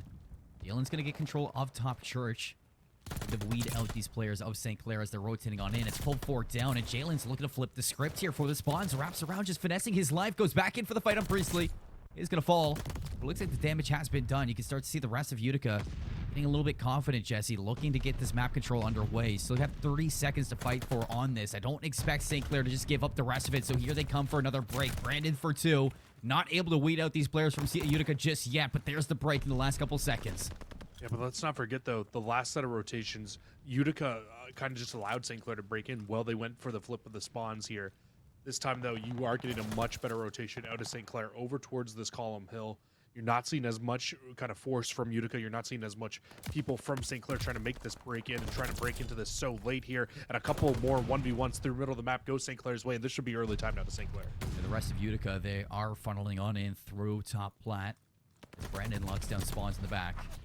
They're ready to just pick off these players one by one as they go in. And a 3v4 into this is definitely not going to favor Utica. Brandon gets up top inside church, going to feed out onto Divin. And now all of the angles set up for St. Clair for the rest of this 35 seconds. Jalen sneaks in the back. Brandon's going to shut him down. The rest of the arrow is going to be turning into radio to look at Utica for this retake on in. You do get the break for the moment, but St. Clair, they just disengage to get right back into things. It's a perfect hill, too, so far. That's a great hill, too. Like you said, St. Clair was up, what, 120 to 60, now up 180 to 90. So keeping that theme going forward where they continue just to say double the points to their opponents is exactly what we're seeing here. And unfortunately for Utica, they hit for the scrap time of the old hill. And with doing so, St. Clair realizes it. Everybody pushes out, everybody pushes across the map, and you get a flawless rotation from P3 to P4, or sorry, from P2 to P3. And now this Fountain Hill is looking like another money hill setup for St. Clair. Yeah, Utica has really been falling lower and lower into this Tuscan hardpoint as we move from hardpoint to hardpoint, Jesse. And now having to break this Fountain Hill is just such a hard task. Sauce coming around the back. Brandon tees it up. Sauce shuts it down. And they're spawning so far away from this hill, Jesse. Yeah, this is a tough one, right? You're just everybody spawning middle of the map right now. You need to find a way to break in. Gucci getting the first line of defense will end up falling, but you just got a massive setup right now. You need stuns, nades, maybe even streaks to break a setup like this here from St. Clair. And look at the over rotation as well from Gorilla already. They realize, hey, 15 seconds left. Guess what? Y'all take the scrap time. It's all good. We'll just rotate over to church. We'll get the full setup here. Gorilla on this back tank. We saw the same gunfight in the last set of rotations. It was Gorilla that won it. Gorilla locked down the scrap time. And this is where St. Clair really start to build this lead up. And Gorilla once again comes away with the gunfight win in the back. Big win's going to let Priestley spawn up, take down Frenzy inside the hill.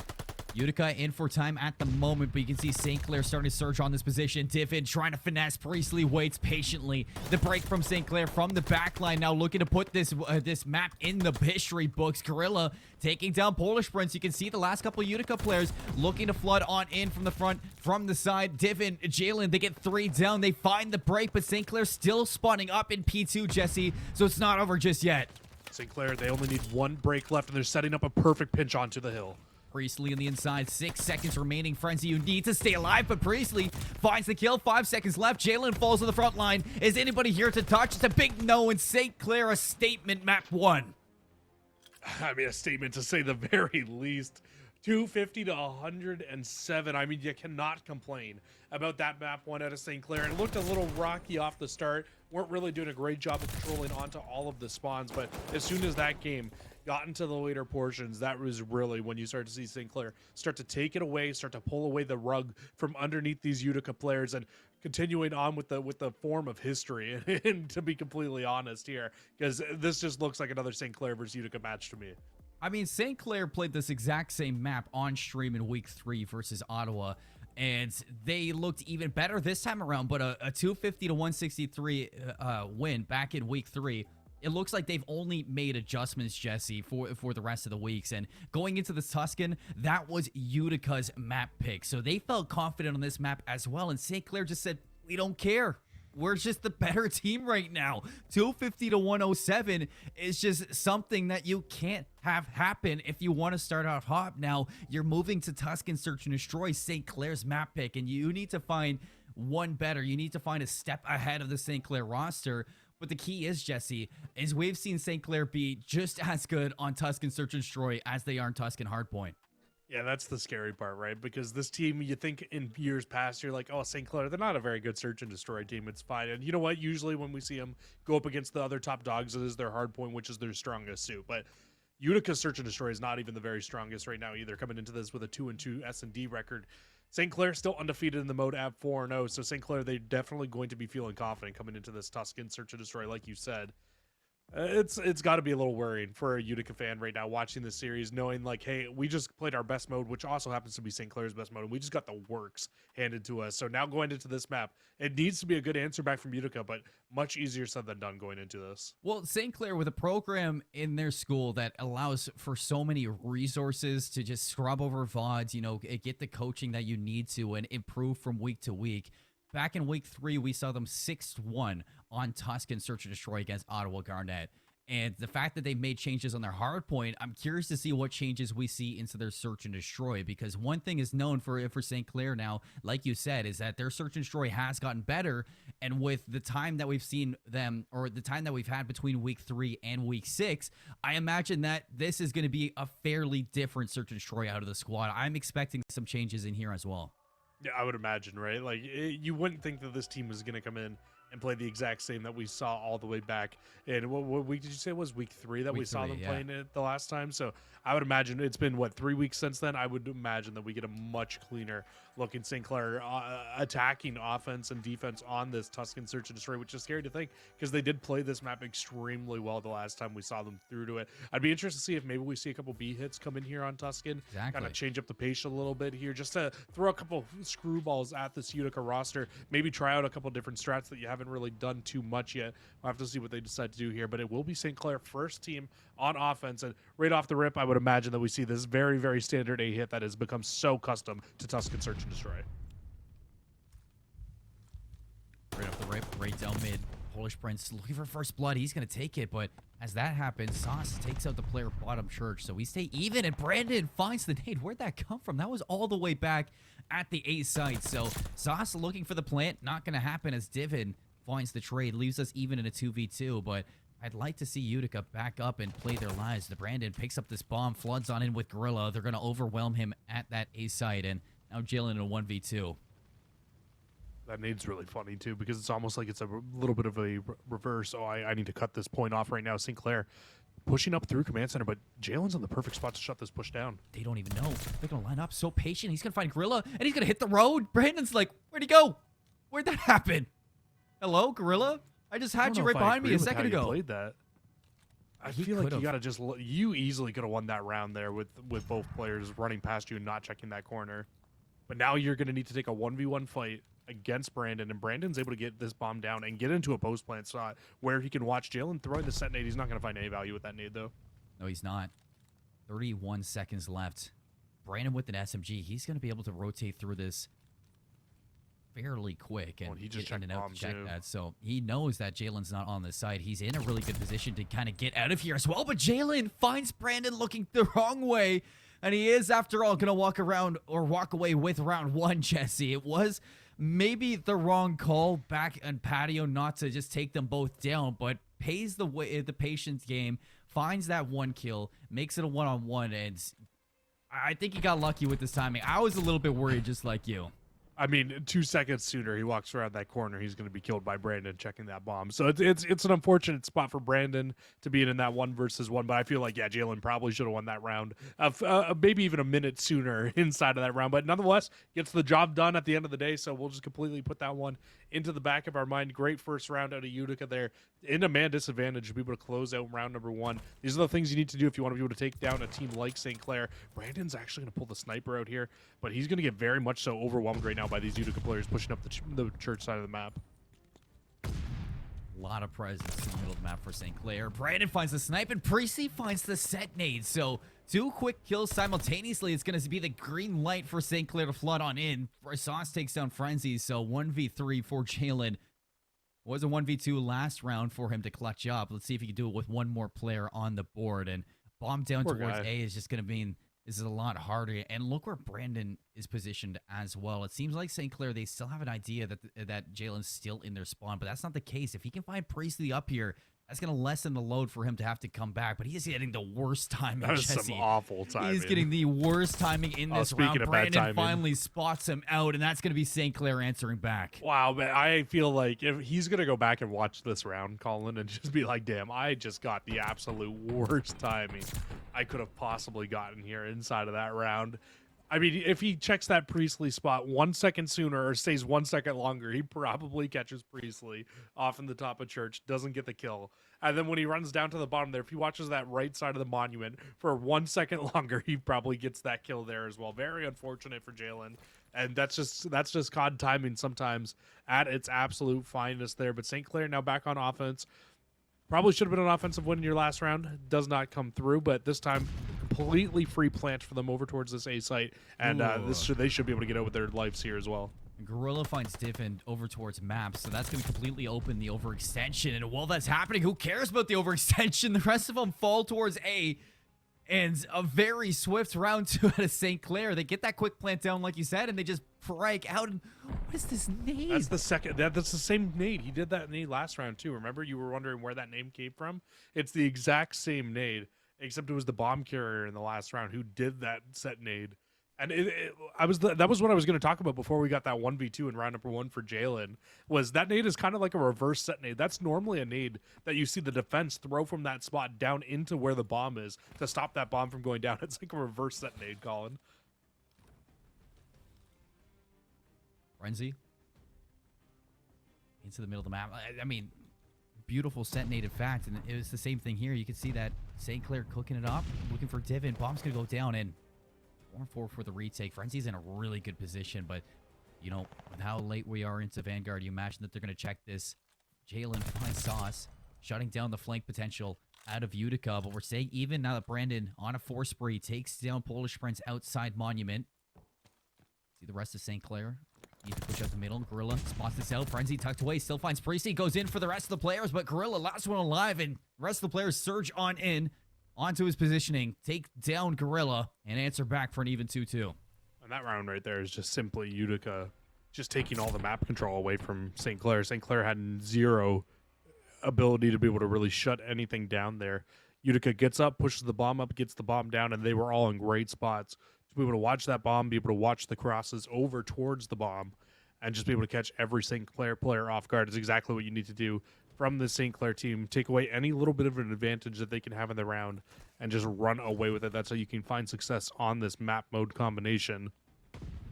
That was a good job from Utica. This time, though, not doing it again here on defense, and this should be a free bomb plant once again here for St. Clair. And another lost player, so it's going to be a 3-on-4 for the retake, just like round number 3. I feel like I've seen this story before. Gorilla makes it even worse, finding Divot on the overextension. 2 players left on Utica with a retake. Total deja vu from the last, and as they funnel it in one by one, you can see that St. Clair already set up in very, very strong positions. They're hunting down Jalen. They know exactly where this last player is. Sauce going to find him on the ladder, and St. Clair go back up into the lead. Almost a complete identical round to their round number 3 offense here for St. Clair. It was just a simple push out of the site, get that bomb down, and then as soon as we get the bomb down, they get a first blood, and everybody else funnels in after, and everybody else falls for Utica. Very, very simple round there on offense for St. Clair. I would like to see some adjustments coming from their defense here, not just giving up that A site and giving up middle map as easily as they did in the last round. That really allowed Utica to get that bomb down, get the free plant as well. And honestly, I'd like to see both teams make that defensive switch. What's the sniper cooking up this time? Brandon was able to find one last round, but is he going to be able to find one again this time? No, Polish Prince set up on the power position with the AR. Finds him out. Nice pick from Divin to sneak out and to find the kill on the Sauce. So 2 quick kills out of Utica. They're answering back into this round very, very aggressively. You can see Frenzy pushing on in through Church. Is going to find Gorilla in the back. Last one alive, top Church. Utica finds him as well. A quick, flawless round to tie us up. It's a good little offense for offense game we got going on ever since those first 2 defensive rounds were won. And you did get the adjustment that time from St. Clair. You got a lot more mid-map presence there. Just unfortunately, no kills were able to be found through middle of the map. Both players caught not great timings, and both players end up falling. And that just really leaves a 4v2 for Utica. Easy bomb plant, easy to set up and be able to watch it in a 4 versus 2 situation. You just don't let anybody slip through. It's easy to close the round out in that spot for Utica here. And once again on offense here for St. Clair, it's who would have thought, back over towards this A site, trying to set it up, and a beautiful first blood from Priestley comes through middle of the map. Snapperoo from Priestley, but Frenzy doesn't want to let that bomb go down. Into the middle of the map. This up. Brandon cheeky with the sniper. I actually thought he was going to hit that, but luckily the box was in the way. Still, Divin's going to find Brandon. Slides a little bit too far. Now Priestley last alive, 1v3. Utica in the best position we've seen in a while for a defensive round, and Priestley last alive. Definitely the best player you want for St. Clair in this position, but Frenzy's on the flank, and he's going to put Utica now into the lead. It's exactly what I was asking for from Utica. Exactly what you want to do on defense here. Everybody pushes out together, and you don't let the bomb go down for free. You take mid-map control, you stop that A plant from going down, and it completely picks apart that entire St. Clair offense at the seams. They can't find any success out of that offense, and now here comes the hard part for St. Clair. You did it early on in the game. You were able to get a defensive round win. But ever since that round, Utica seems to have figured out how to get this bomb down today and shut you down on the retake. Again, sniper for Brandon. There it is. Polish Prince goes down, looking for the trade is Frenzy, but Gorilla disengages from bottom Church. Baits Frenzy on in, and it's going to put St. Clair in a little bit more of a cushion. Brandon makes it even farther. 1v3 for Jalen. 1v4 for Jalen. It's got to be perfect. And man, Jesse, you got a 1v2 early into the round 1, but I don't know if you could do it in a 1v4. 60 seconds left. Bomb down on the outside. Is going to be in a position to recover this, but I think Brandon might have just spotted him, so you can see the rest of St. Clair all turned around, waiting for Jalen to make his move. They want to tie us up here, and Jalen's just getting, again, some pretty rough timing. Sauce doesn't even swat him out. Finally, they're going to know where each other are. But knowing where Jalen is, Brandon's going to find that jump snipe. Okay, Brandon. That's just toying with your food at that point there for St. Clair, but they get the job done. They get the defensive round answer back that they need here inside of the search and destroy, and they finally stop that A plant after so many successful rounds there from Utica, bringing that bomb there, getting it down. It was really the answer over the middle of the map this time. They just got full pressure, and that first blood from Brandon on the outside really opened up an avenue for the rest of the St. Clair players to be able to get in and shut that bomb plant down and to really throw a wrench into Utica's plan. Now, Utica, they had a really good defensive round the last time through. They were able to get mid-map control, completely stop this plan from St. Clair from going down, but not going for mid-map control this time. This time they're going to send a double flank in through command center. Utica, last round, they were able to fight back from first blood. This time around, Priestley finds 2 through the middle of the map. Frenzy flies, evens us up. It's going to pull Brandon in the back, pistol in hand, spots him out from the back line. Is he going to get the good timing here? Not able to find the first shot. Frenzy for the snap around. 1v2 now for Sauce. Bomb in hand. He's taking it all the way to the B site. I like this play from Sauce. You lose both players in the back. You know that there's 2 there for Utica. So just completely wrap off the A site. Don't let them get this kill on you for free. And as soon as Utica realizes with the time left, he's not on that site. Hey, let's wrap towards B. Bomb goes down and Gang gets out for free as well. So good play from Sauce here. Instant hop. Love this play. Sauce is in no position to shut this down either. I mean, this is just round. What a call out of Jalen. Sauce is in no position to stop that defuse. Utica back onto the lead, onto map point now. Sauce, you gotta check the bomb, brother. I mean, I don't know what we're doing there. He must have put that bomb down thinking that it was gonna take them a lot longer to get from the opposite side of the map over towards there. And I mean, it's the perfect play from Utica, though. You just put a player on the bomb immediately and have the other player watch over. If you fall, the player should still get that bomb defused, theoretically, if it's in time. But don't even get challenged there. Easy round from Utica. Now Utica going full 4-man hit through middle of the map here. And a first blood to Polish Prince. Great change of pace, and Priestley not ready for it. It's going to be first blood to Utica. And the bomb not going to go down. They just want to slay out Jesse. Lose Divin. So a little bit lesser of a little bit less pressure for Utica right now, and Jalen hasn't gotten this bomb down, so St. Clair, they're really not shook from that first blood that they got. I don't think Gang spotted that, though, so he didn't see the player cross over towards it. He doesn't spot out Jalen, so not a terrible spot for Utica. They get the bomb down, but Gorilla with a huge one-on-one gets out with his life as well, gets an extra gun in his hand, and now in the 2v3 situation for Utica. Oh, and we've seen this setup here before, Colin. We've seen it. Jalen's going to push through to the back of the map here. Make sure nobody can come into the flank onto onto Polish Prince. And now Polish Prince just watches over from the broken apartments. You're going to need your player, Gorilla, to watch him out. Brandon This is hops the such bomb. a good answer to it. The defuse. He's just going to stake it. Nobody from Utica checks. And by the time Jalen gets back from their spawn, it is too little too late. St. Clair push us round 11. That is such an amazing answer to that setup from St. Clair. So what happens is because you've got the one player in the back of the map, and as soon as you realize he's there, and you know you've got Polish Prince over the top of broken apartments, what St. Clair does is one of the players hops the bomb, and Gorilla sets up top church and just sprays at the window so that the player who's in the top of the broken apartments cannot challenge and be able to break into that. They get the retake, they get the bomb defuse. Great job from them there. Now Utica instantly, though, back over to this A-bomb. Bomb going down, and they're just setting up for a post-plant setup here again. This time it will have to be a 4v4 retake from St. Clair to win round 11. Some say the G in Gorilla stands for Guardian Angel, but I say it stands for Gorilla. Utica, bomb down. 4-on-4 for the retake here. Parisi's going to follow Sauce for the trade. Jalen keeping the numbers in Utica's favor. Jesse, 26 seconds and the life disadvantage. Got to be perfect if St. Clair want to go up 2-0 in this, but Utica looking for their answer back. Divin finds Brandon. Gorilla last alive right through mid. There's no time to make this play. It's a 1v3 with 13 seconds left, and Gorilla, he is lost in the sauce right now. Utica, they find round 11. They're going to tie us up in the series, Jesse. We're going 1-1. Oh, who would have thought St. Clair and losing a search and destroy here? It's a tough spot to be in, but I mean, if there was ever one map in this series, I would have thought that St. Clair would have been the weakest, and it would be the mode of search and destroy, unfortunately, for this roster. It just happens to be like this. When they go up against a little bit tougher of competition, these are the maps that St. Clair generally falls a little bit behind on, and unfortunately, it's just a first blood through middle of the map that unfortunately does not go in your favor. And that was probably the best post-plan setup that we've seen from Utica throughout the entire series so far here today. And St. Clair, nobody on Utica gets aggressive enough for St. Clair to find that first pick on defense, and it makes taking that retake in a 4v4 so difficult in that final round that Utica is going to tie us up at 1-1 here. We saw a 1v2 from Jalen in round 1. 2 Guardian Angel defuses in simultaneous back-to-back rounds from either squad. I mean, that was nothing.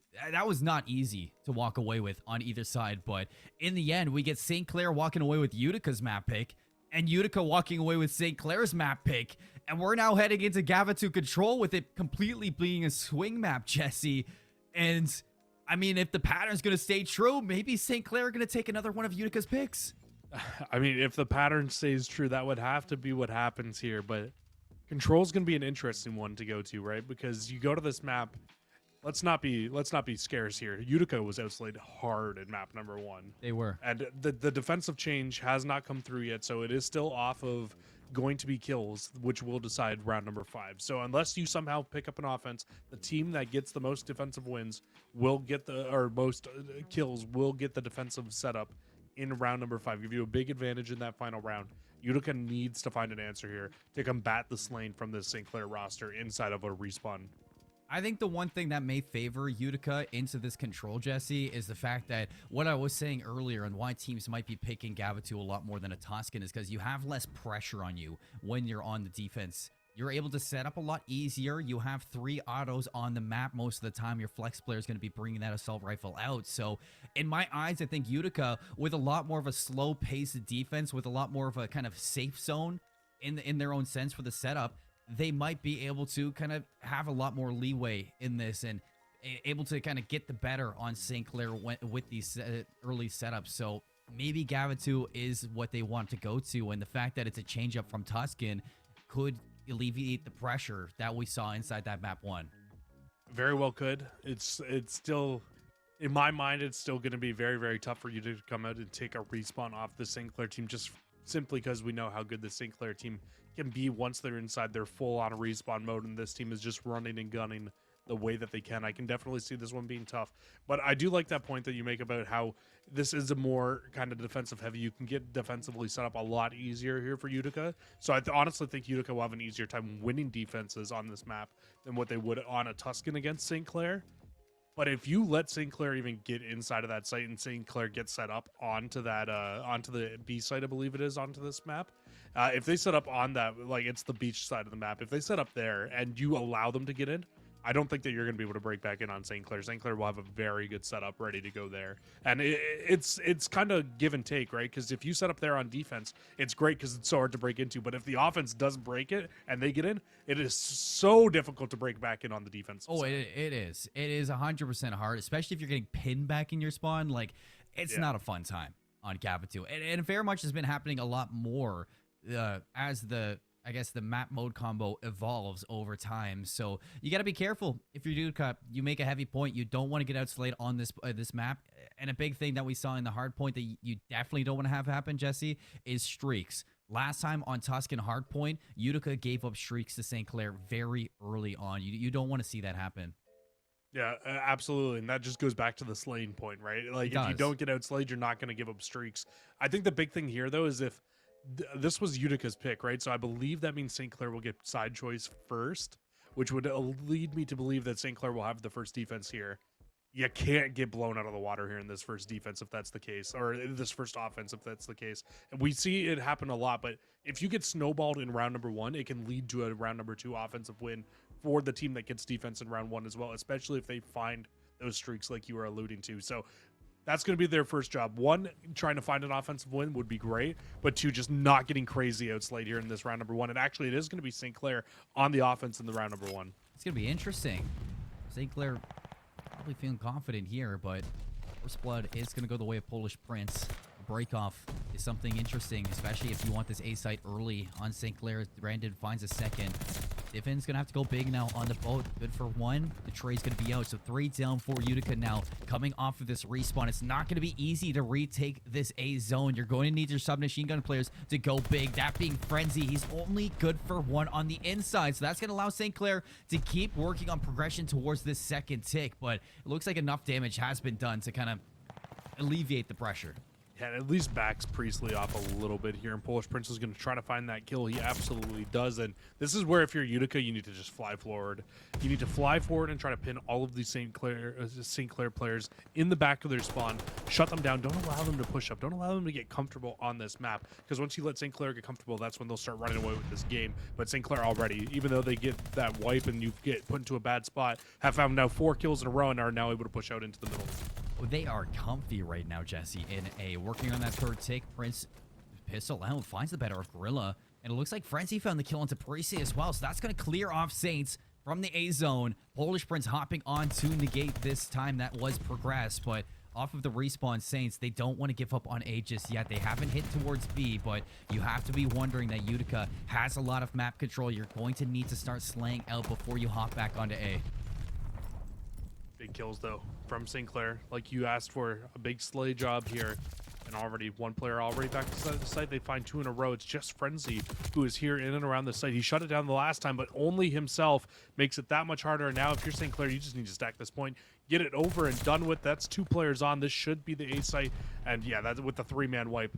That will be the case here. Only 1 player left in and around the hill in jail. And he's going to have a big job to do to get a lot of exit kills here in this situation. Slap another minutes to the clock. 16 to 15 in live. St. Clair, a little bit of an advantage, but still relatively even on the board.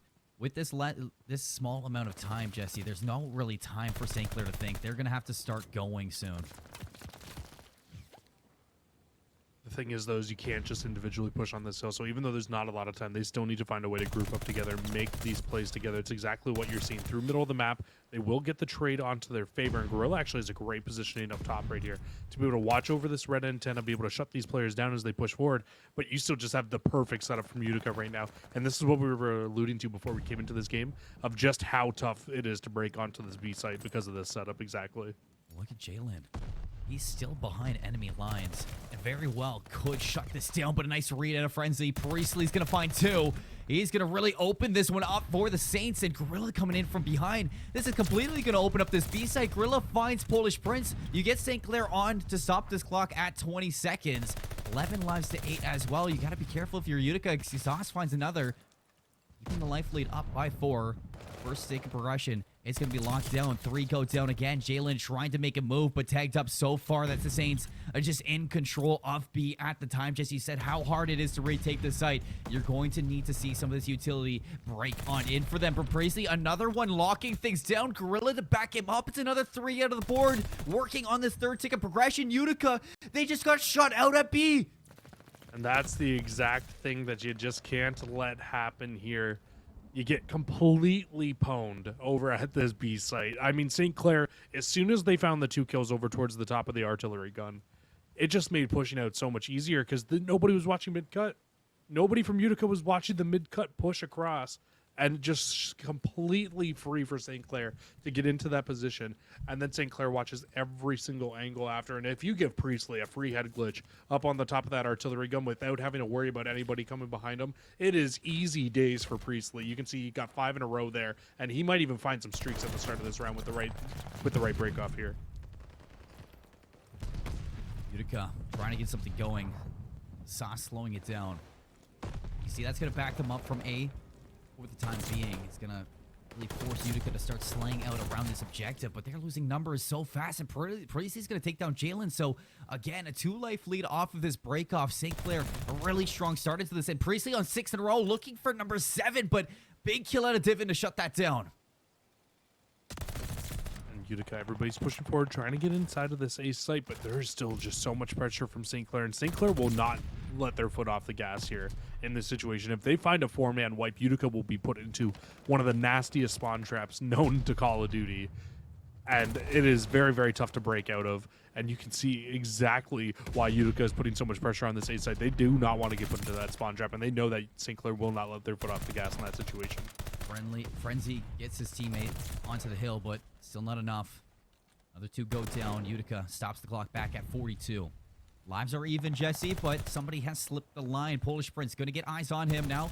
Going to hunt him down, coming swinging around. Brandon confident at that, but he's going to lose his life now. On the inside is the focus of these next gunfights. Frenzy's going to find Gorilla. You get Priestley on in, allows Sauce for the pinch, and he successfully eliminate the offense from the A zone. Lives are still fairly even right now, 19 to 18 here for St. Clair. The big issue right now for Utica is that you were just running out of time. You've only got 25 seconds left. You basically have 1 solid hit left at this hill to try to break your way on, and you only need 1 tick of progress left. But as soon as Frenzy hops into this, the collapse will be coming through from St. Clair. Collapse is here. Frenzy, he's good for 1, but St. Clair still with the life advantage. Another 3 down. Jesse Divin's the closest, but he's still on the cliffside. Oh, no, he's going to find his way in. He's able to stop this clock at 14 seconds, but you need to come out with a big set of kills, and it's just not presenting itself for you. St. Clair, they've completely shut out this hit towards A. Utica now one last chance to push this clock another minute. And you can see Frenzy's going to get in, but again, St. Clair just with the numbers. They're going to be able to pinch on in. Brandon, he finds 2. Priestley, a third, another 4 on down, Jesse. And with 4 seconds left, St. Clair, they take the offense, they take the defense. They're up 2-0.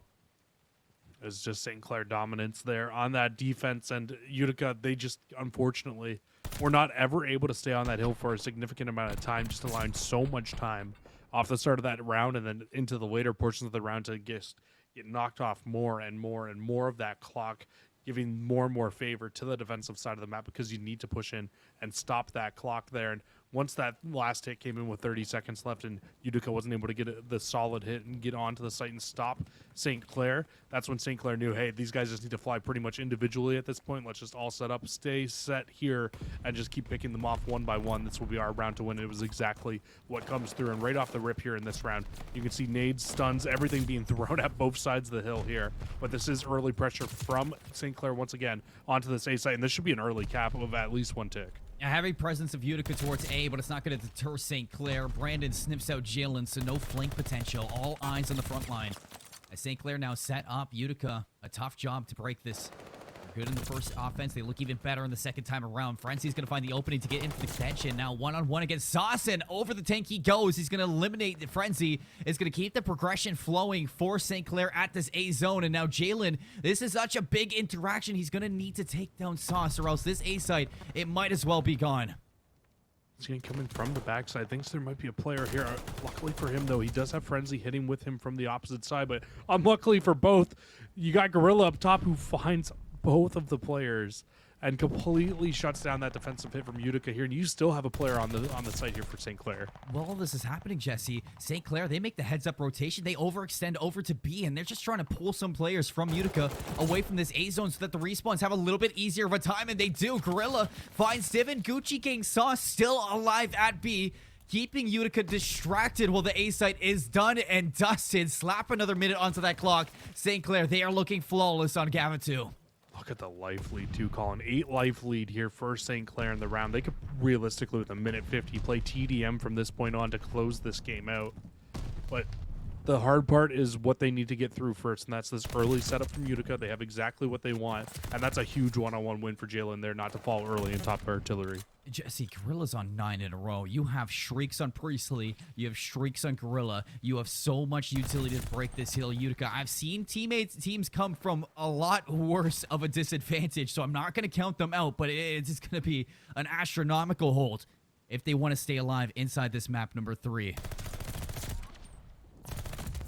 Oh, man, that kill from Gorilla there, and Priestley finds the player on their front line. So this clears out artillery. Only one player here in Frenzy. Frenzy does get one at the very least to kind of slow down the push here from Utica. But as soon as they find a couple of kills, you can already see Brandon has gotten into the hill. And now the streaks from the sky are going to start to rain in from these players. St. Clair makes all of the callouts, but actually lose 2 of the gunfights from Jalen through middle of the map. That 2-piece was massive. Utica uses the opportunity to straight to play a 3-on-3 inside that, and it pays off in dividends. 16 lives to 8. You have double for St. Clair. Utica, they are going to need to play a little bit more patient if they want this one, because they are dropping like flies. Frenzy makes the overextension. He's going to find Sauce on the rotation.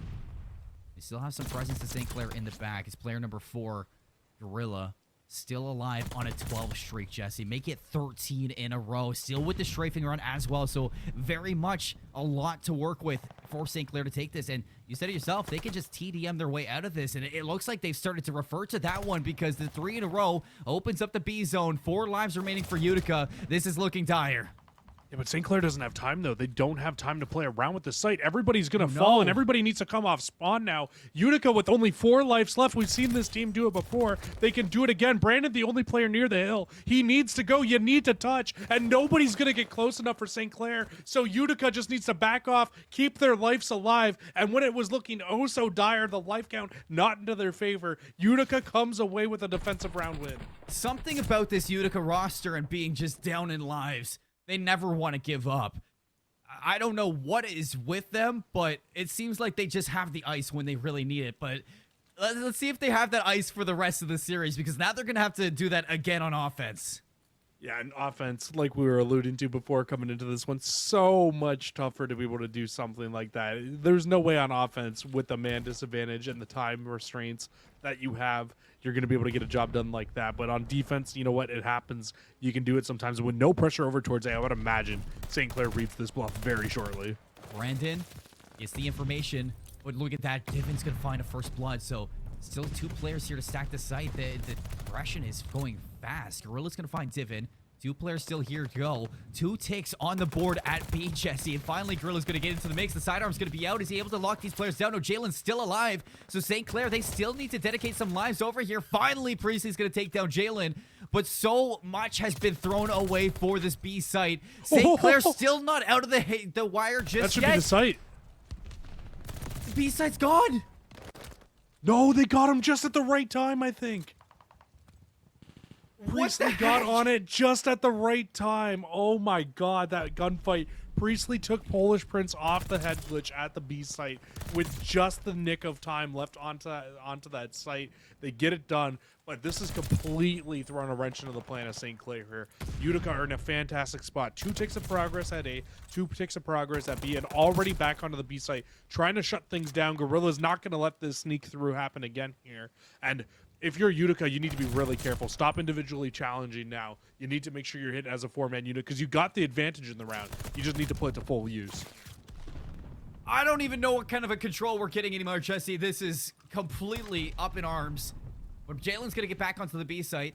Utica are going to have to pull some of these players from St. Clair away from A. Allow those respawns to stop the clock at 42. See if they can finish this A zone. Second tick of progress is going to be on board. You have 2 players in to put this away in the books, and it looks like St. Clair, they are going to let this A site go. They're going to add another minute to this clock, and they're going to put all their eggs into the B zone. So St. Clair needs an absolutely perfect defensive hold here, and I mean, you know what? This would be the site to do it on, and we saw that last hold in the last round. You were down big in lives. If you're Utica, you were still able to get the job done. Now if you're St. Clair here, you're up in lives, but you're down in terms of zone progress. All Utica need is 1 break onto this B zone and to stack the hill, and they will find that final tick. But you need to be able to get out of your spawn first, and St. Clair has you pinned right now. 6 lives. I mean, Utica, they are getting bullied. After that A site goes, St. Clair like, okay, we'll just pick you off while you come off these respawns, and they are doing a damn good job at making sure that Utica can't even get a taste of this B zone. 3rd progression, 10 lives to 5. A whole double for St. Clair. Let's see if they can put this one away, or is Utica gonna force another round of control? It is definitely gonna be up to another clutch out of the squad if they want to see a nice nade at a Divot, but no respawns remaining. 3 players left, and on offense, you already know that's gonna be a hard one to make happen. Gucci Gang Sauce, he's going to be in the back. 1 player left, or 2 players left for Utica. Polish Prince and Jalen. With 30 seconds remaining. 8 players to get through. Jalen's going to fall. Polish Prince last alive all the way top 3rd. You know where he is. It's only 1 player to take care of, and then you're going to be moving on to this hard point. And I think Polish Prince, he knows that this is all but over. He's going to be falling, and St. Clair, they find the swing map. They're going to go up in the series.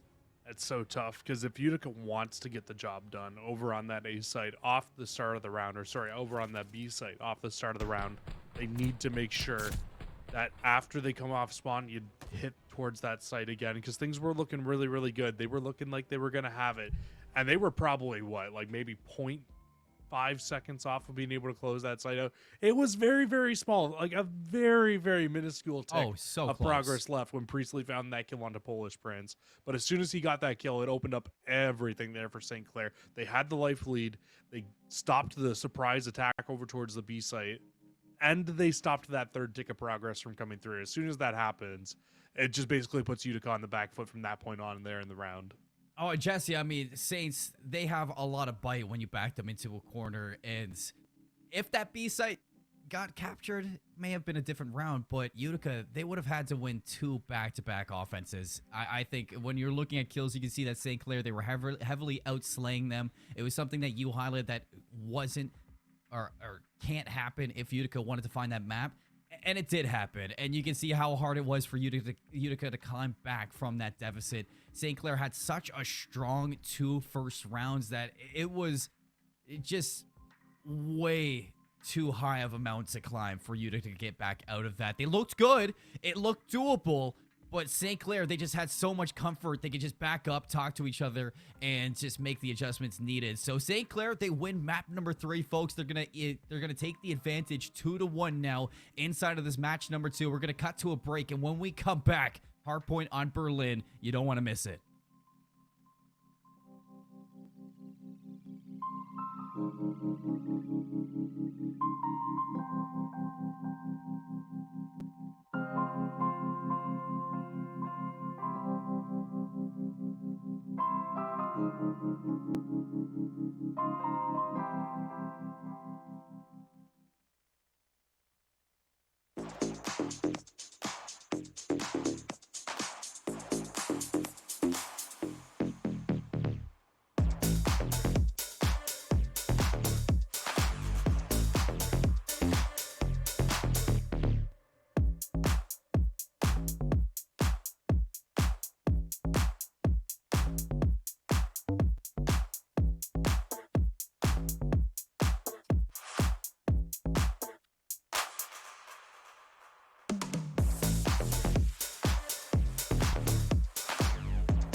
Folks, welcome back to the Call of Duty Varsity League. We're here sitting 2-1 up in favor of the St. Clair Saints over Utica University. Before we hop into this, I got a little bit to talk to you about because a big shout out to our sponsor, Medify, an online platform that allows players to learn from and play with some of the best players in the world. Medify grants players a private one-on-one coaching session with elite coaches across a variety of games, including Call of Duty, which we're looking at today. It could be you looking to up your game with your team, but it also features a powerful replay tool allowing you and your players to submit past matches for review by the best in the game and get annotated feedback frame by frame. So go check out Medify in your free time. If you're a coach looking to improve your team, it's definitely a helpful tool for you to kind of boost yourself inside of those standings. Even if you're a player looking to get better on your own time, Medify, it's a great tool to have in your pocket. But let's get back into things now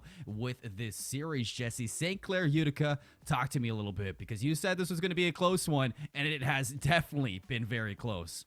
This has been the Utica Revenge tour, right? They want to be able to beat this St. Clair team, and I think the answer to beating them is to get to that Game 5 search and destroy.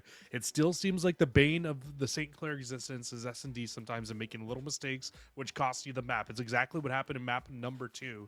You saw it there. Utica was able to come away. It was a 6-5 victory. So even if St. Clair makes maybe even one less little mistake there, Utica can come, or they could have came away with that game. We'd be done. We'd be out of this series already. But St. Clair, S&D still not the strongest suit for this roster. We'll have to see how the rest of the series go. But if Utica can somehow come out and just live through a hard point or live through a respawn game or not get outslayed like crazy by St. Clair, if they get to that search, there's a real good chance that Utica can take this series.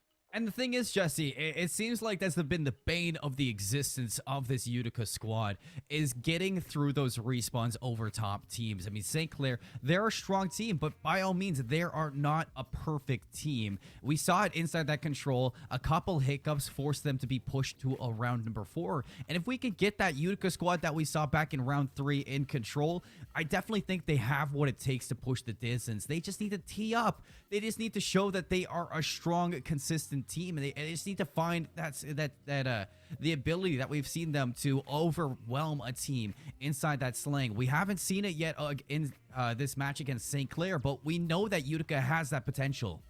And something that I've seen in that first map, Colin, that we didn't really get a full chance to touch on, is that Utica, I know we talked about it during the map, but after the map we didn't really touch on it, is that Utica kept hitting old with like 15 seconds left all the time. They're playing like Optic.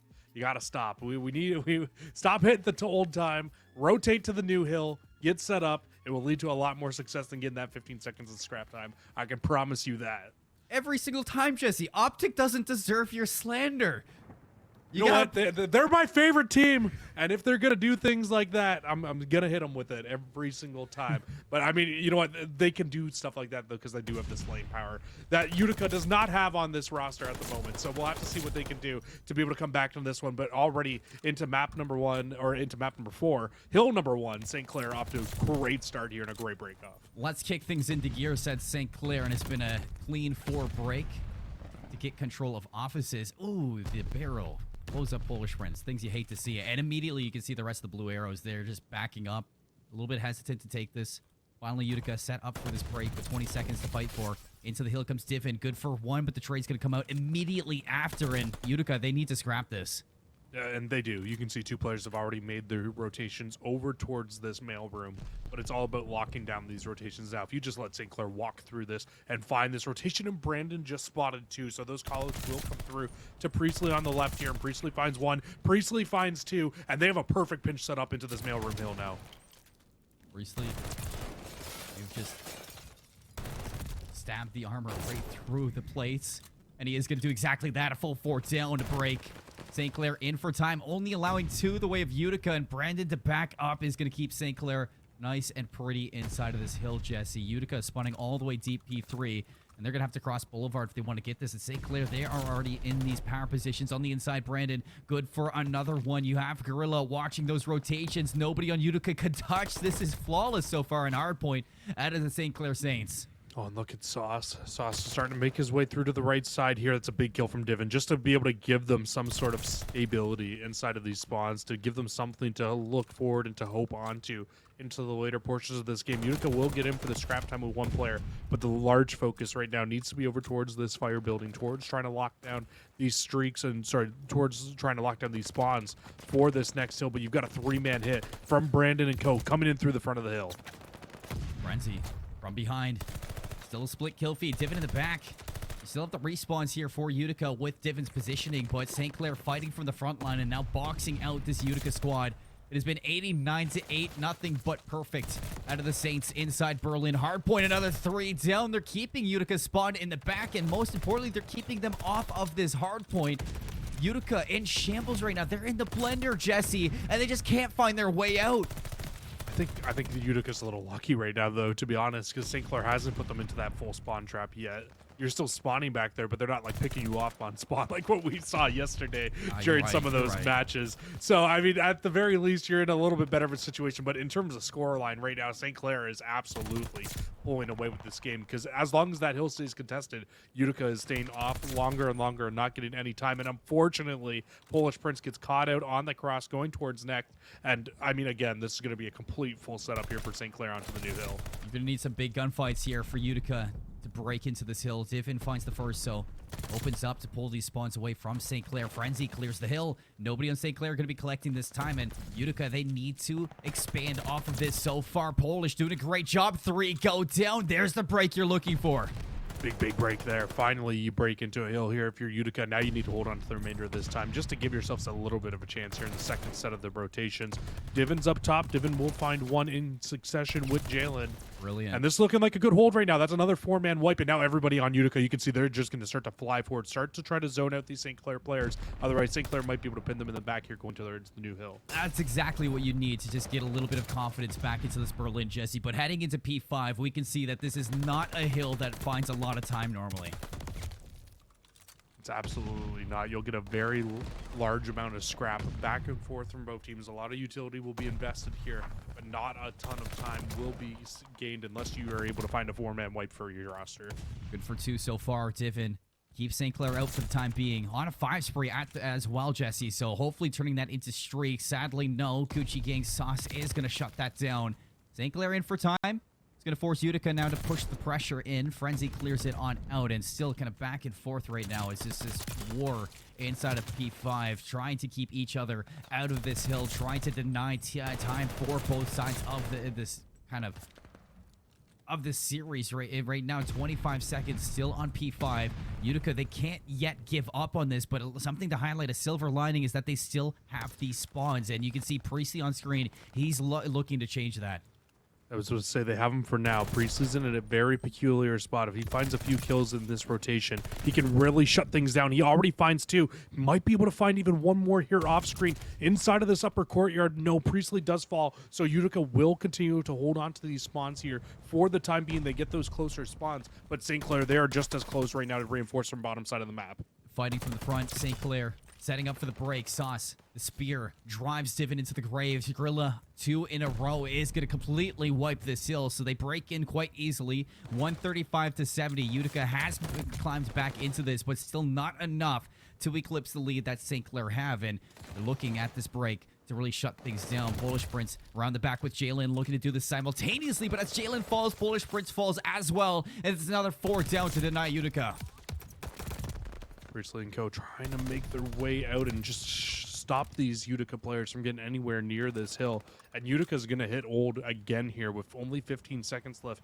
Just trying to not allow this lead to get too crazy. Trying to shut this down a little bit here. Polish Prince will be able to grab that little bit of scrap time. But in the time they invest more resources towards old, St. Clair, they start investing resources towards the new hill. And again, they've got a perfect setup here to break in towards P2. Wow. They look so good on these breaks, Jesse. It's just flawless out of the Saints. Sauce is going to take down Polish, and these setups from Utica, you need to start seeing them get into these comfortable positions, because if not, you can see just how easy St. Clair are bullying their way back in. Utica does a really good job at the start of games of rotating towards hills early and setting up, but as soon as they start falling deeper and deeper into these holes where it's harder to come back from the more and more time that you give up, that's when Utica stops rotating early, and it's the exact answer that you don't want to see come through. You need to make sure you stick to your guts. You need to make sure you're always rotating early in a lot of these hills. Otherwise, score lines like this will happen, and this is just St. Clair's game right now. They are continuing to run away with it. Brandon's on 6, can't get the glide bomb. That would have been the nail in the coffin if he found that streak. So, I mean, at least there's a silver lining there for if you're Utica, but you absolutely need a monumental hold here on this and to be able to string this into P4 as well. Otherwise, this game is going to be over very quickly for St. Clair. Saints just went on a collective 17 in a row to completely lock down P2. And Utica, like you said, it needs to be flawless if they want a chance at seeing Berlin map number 5. The spawns are going to flip St. Clair into the back, Jesse. They're going to be able to hit this one right off the bat, but Utica still a presence for this one. Gorilla set up in the back. He's got full streaks, but you're not going to need that right now as the battle back on in. Priestley is going to find Polish, so inside of this time, St. Clair, 20 seconds remaining. They can end this here.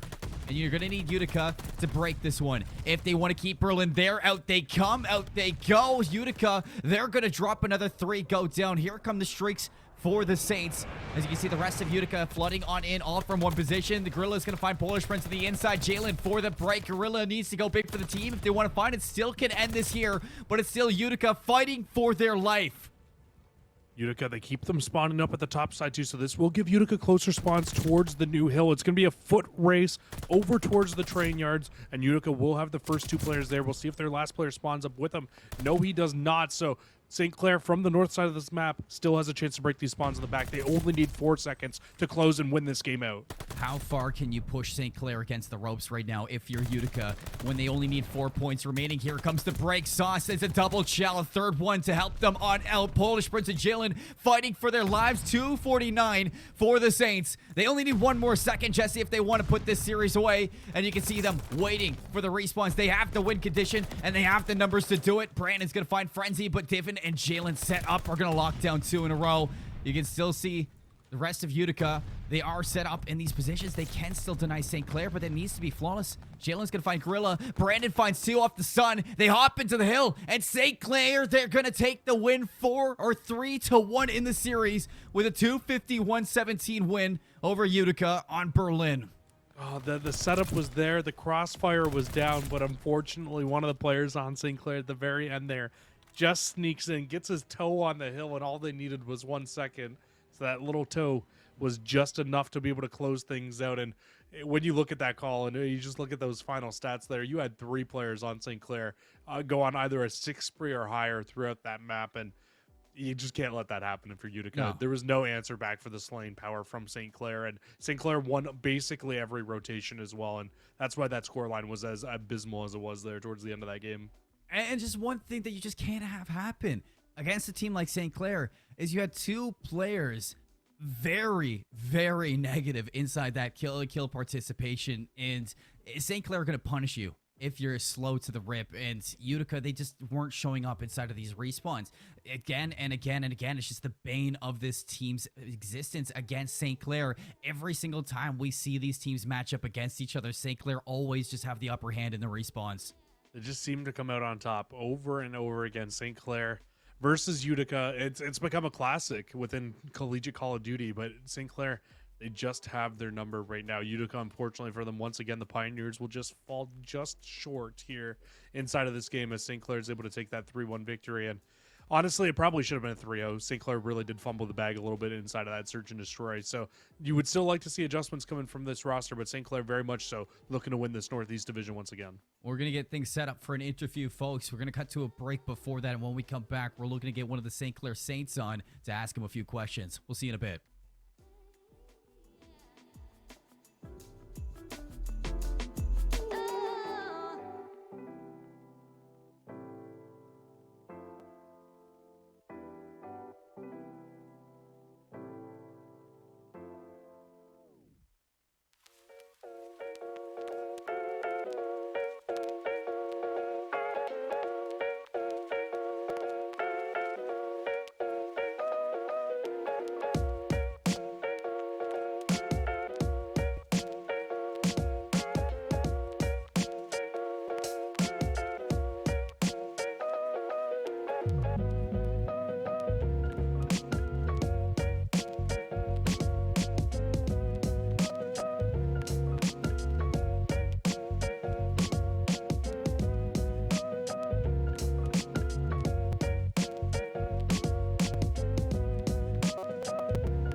Well, we're back with some more Call of Duty Vanguard Varsity League, but we are not back with an interview. We couldn't get one of the Saints players in, so we're moving on now to our third match of the day. We got Western University Mustangs versus the University of Windsor Lancers. I'm excited for this one, Jesse, because we're keeping up the tide from St. Clair, keeping up with the Canadian teams, but now we got University of Western from London, Ontario versus the University of Windsor from Windsor, Ontario.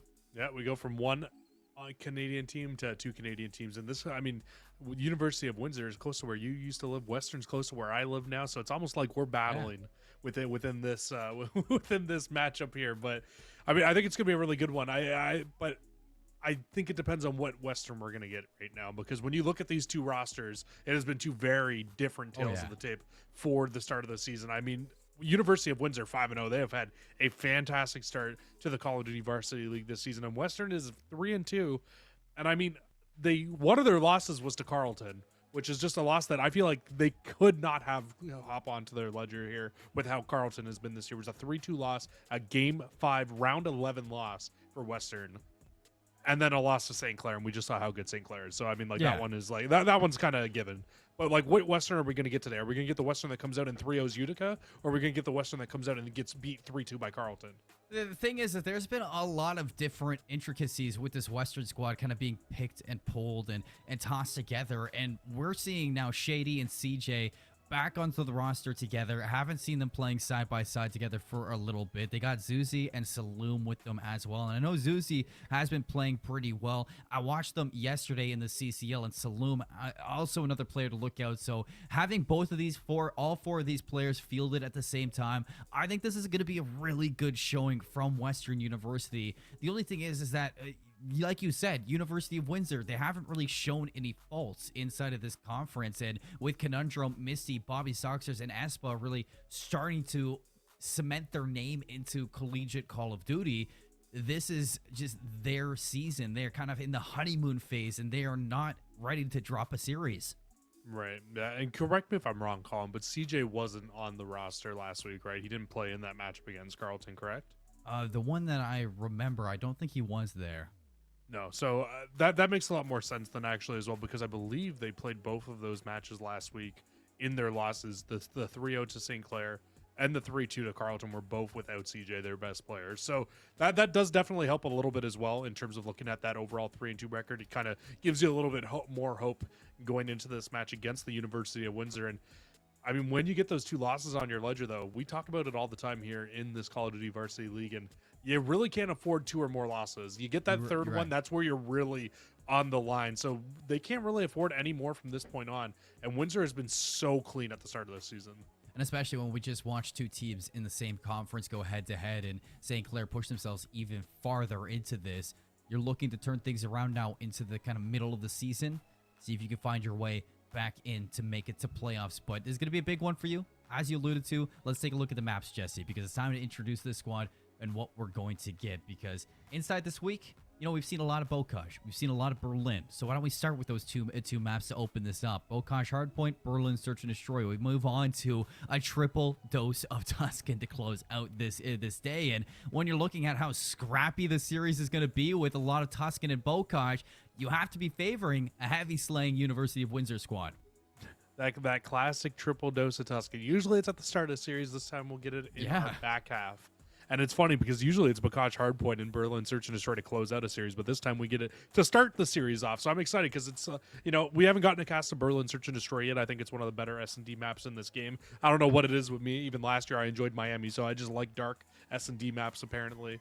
But I just think that Search and Destroy on Berlin plays really, really well. You can get a good kind of understanding for how both teams play from that one. And this series, even though you see Western coming in at a 3-2 record, I think that this series has the potential to go to that full Game 5, depending on how they're able to go up against this Windsor roster. And like you alluded to, Windsor, they have a very good amount of slaying on this roster. So that Bocage Hardpoint map number 1, I think is a very good thing for the Lancers. I think that Windsor can come out in a really good spot here with that slaying. If they can kind of hold up to their slaying potential against Western in map number 1, they can kind of run away with the score there inside of that Bocage. I took a little look back, Jesse, at the last week's matchup for Western versus Carleton, and they were fielding Shady and CJ at the exact same time. It was Saloom who wasn't in their Mojo in their plays. So without Mojo being on there and still continuing with this, I'm curious to see if Saloom's the missing piece for the squad to kind of push themselves over the border and take down a team like the University of Windsor. And that's going to have to be the case. I mean, already starting off on a Bokosh for that hard point,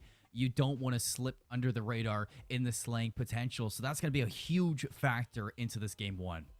Yeah, it really is. Just make sure you keep your slaying up to the pace of Windsor, and that's how you can really keep yourself inside of this Bocage hardpoint. And with Bocage, I know it's a little bit harder to get those full setups that you want, but they are possible on this map. And they are. If you can, one, find slaying, but two, also find those early rotations, that's your best recipe for success, to being able to get a good amount of time on some of these hills on Bocage, and just making sure nobody sneaks through. That's the other thing. If you can get a player that is just annoying, like a Havoc-esque player from the Challengers League, to be able to sneak through, be that route man, be really, really annoying to the other roster, that's really going to be detrimental to your team. So making sure you keep your eyes on all four players at all times inside of this map, that's probably your best recipe for success here on Bocage. Especially in Vanguard, which is the flex players' playground.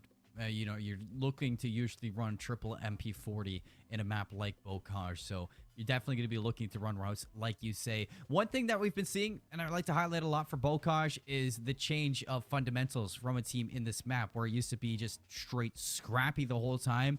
You need to look as a team to be aware of when to give up a hill and start pushing for next, and start making sure you're locking down those lanes so nobody sneaks on through.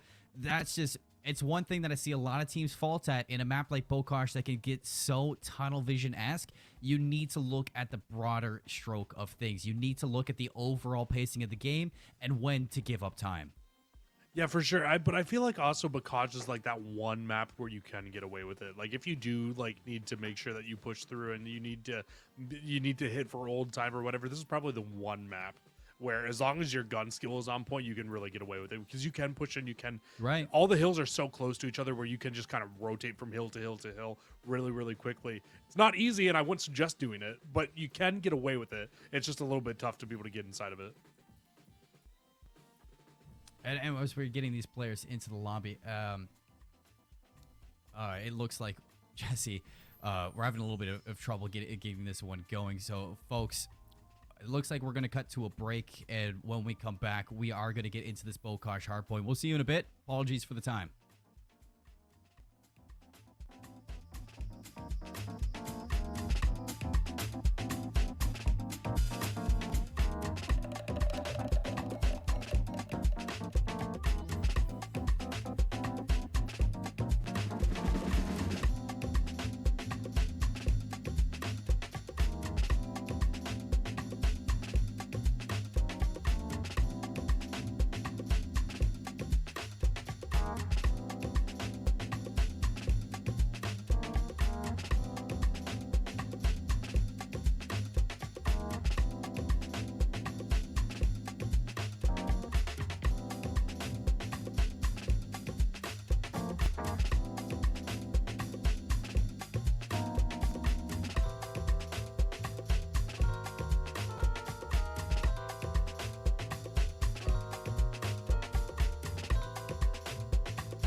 Welcome back, welcome back. Apologies for the long extended break, but we're here with map number 1, University of Windsor Lancers versus the Western Mustangs, Bokosh Hardpoint. My name is Seymour, alongside me is Jesse. Let's kick this into gear. Big break off right off the rip here. Western gonna find 3 players in a row and actually flip these spawns out as well on the Windsor players. So this is a great break off here. You don't get a ton of time, but already the flip of the spawns here. But how long can these spawns even hold on for, though? Because we all know this is Bokosh, and I wouldn't be surprised if we see these spawns flip maybe even 2 more times before this first hill is over. Well, the Lancers are already looking at flipping the script here. Bobby Soxers finds his way into the barn. Slay's coming through for Western to try to hold on to things, and a big one at a saloon should solidify it for this rotation. 15 seconds of time here for Windsor to traverse through this map, but not really a comfortable situation for them to push through yet. No, not at all. And Western, they actually do hold on to these left side spawns for the time being as well, so keeps Windsor kind of back in a little bit of a rough spot here.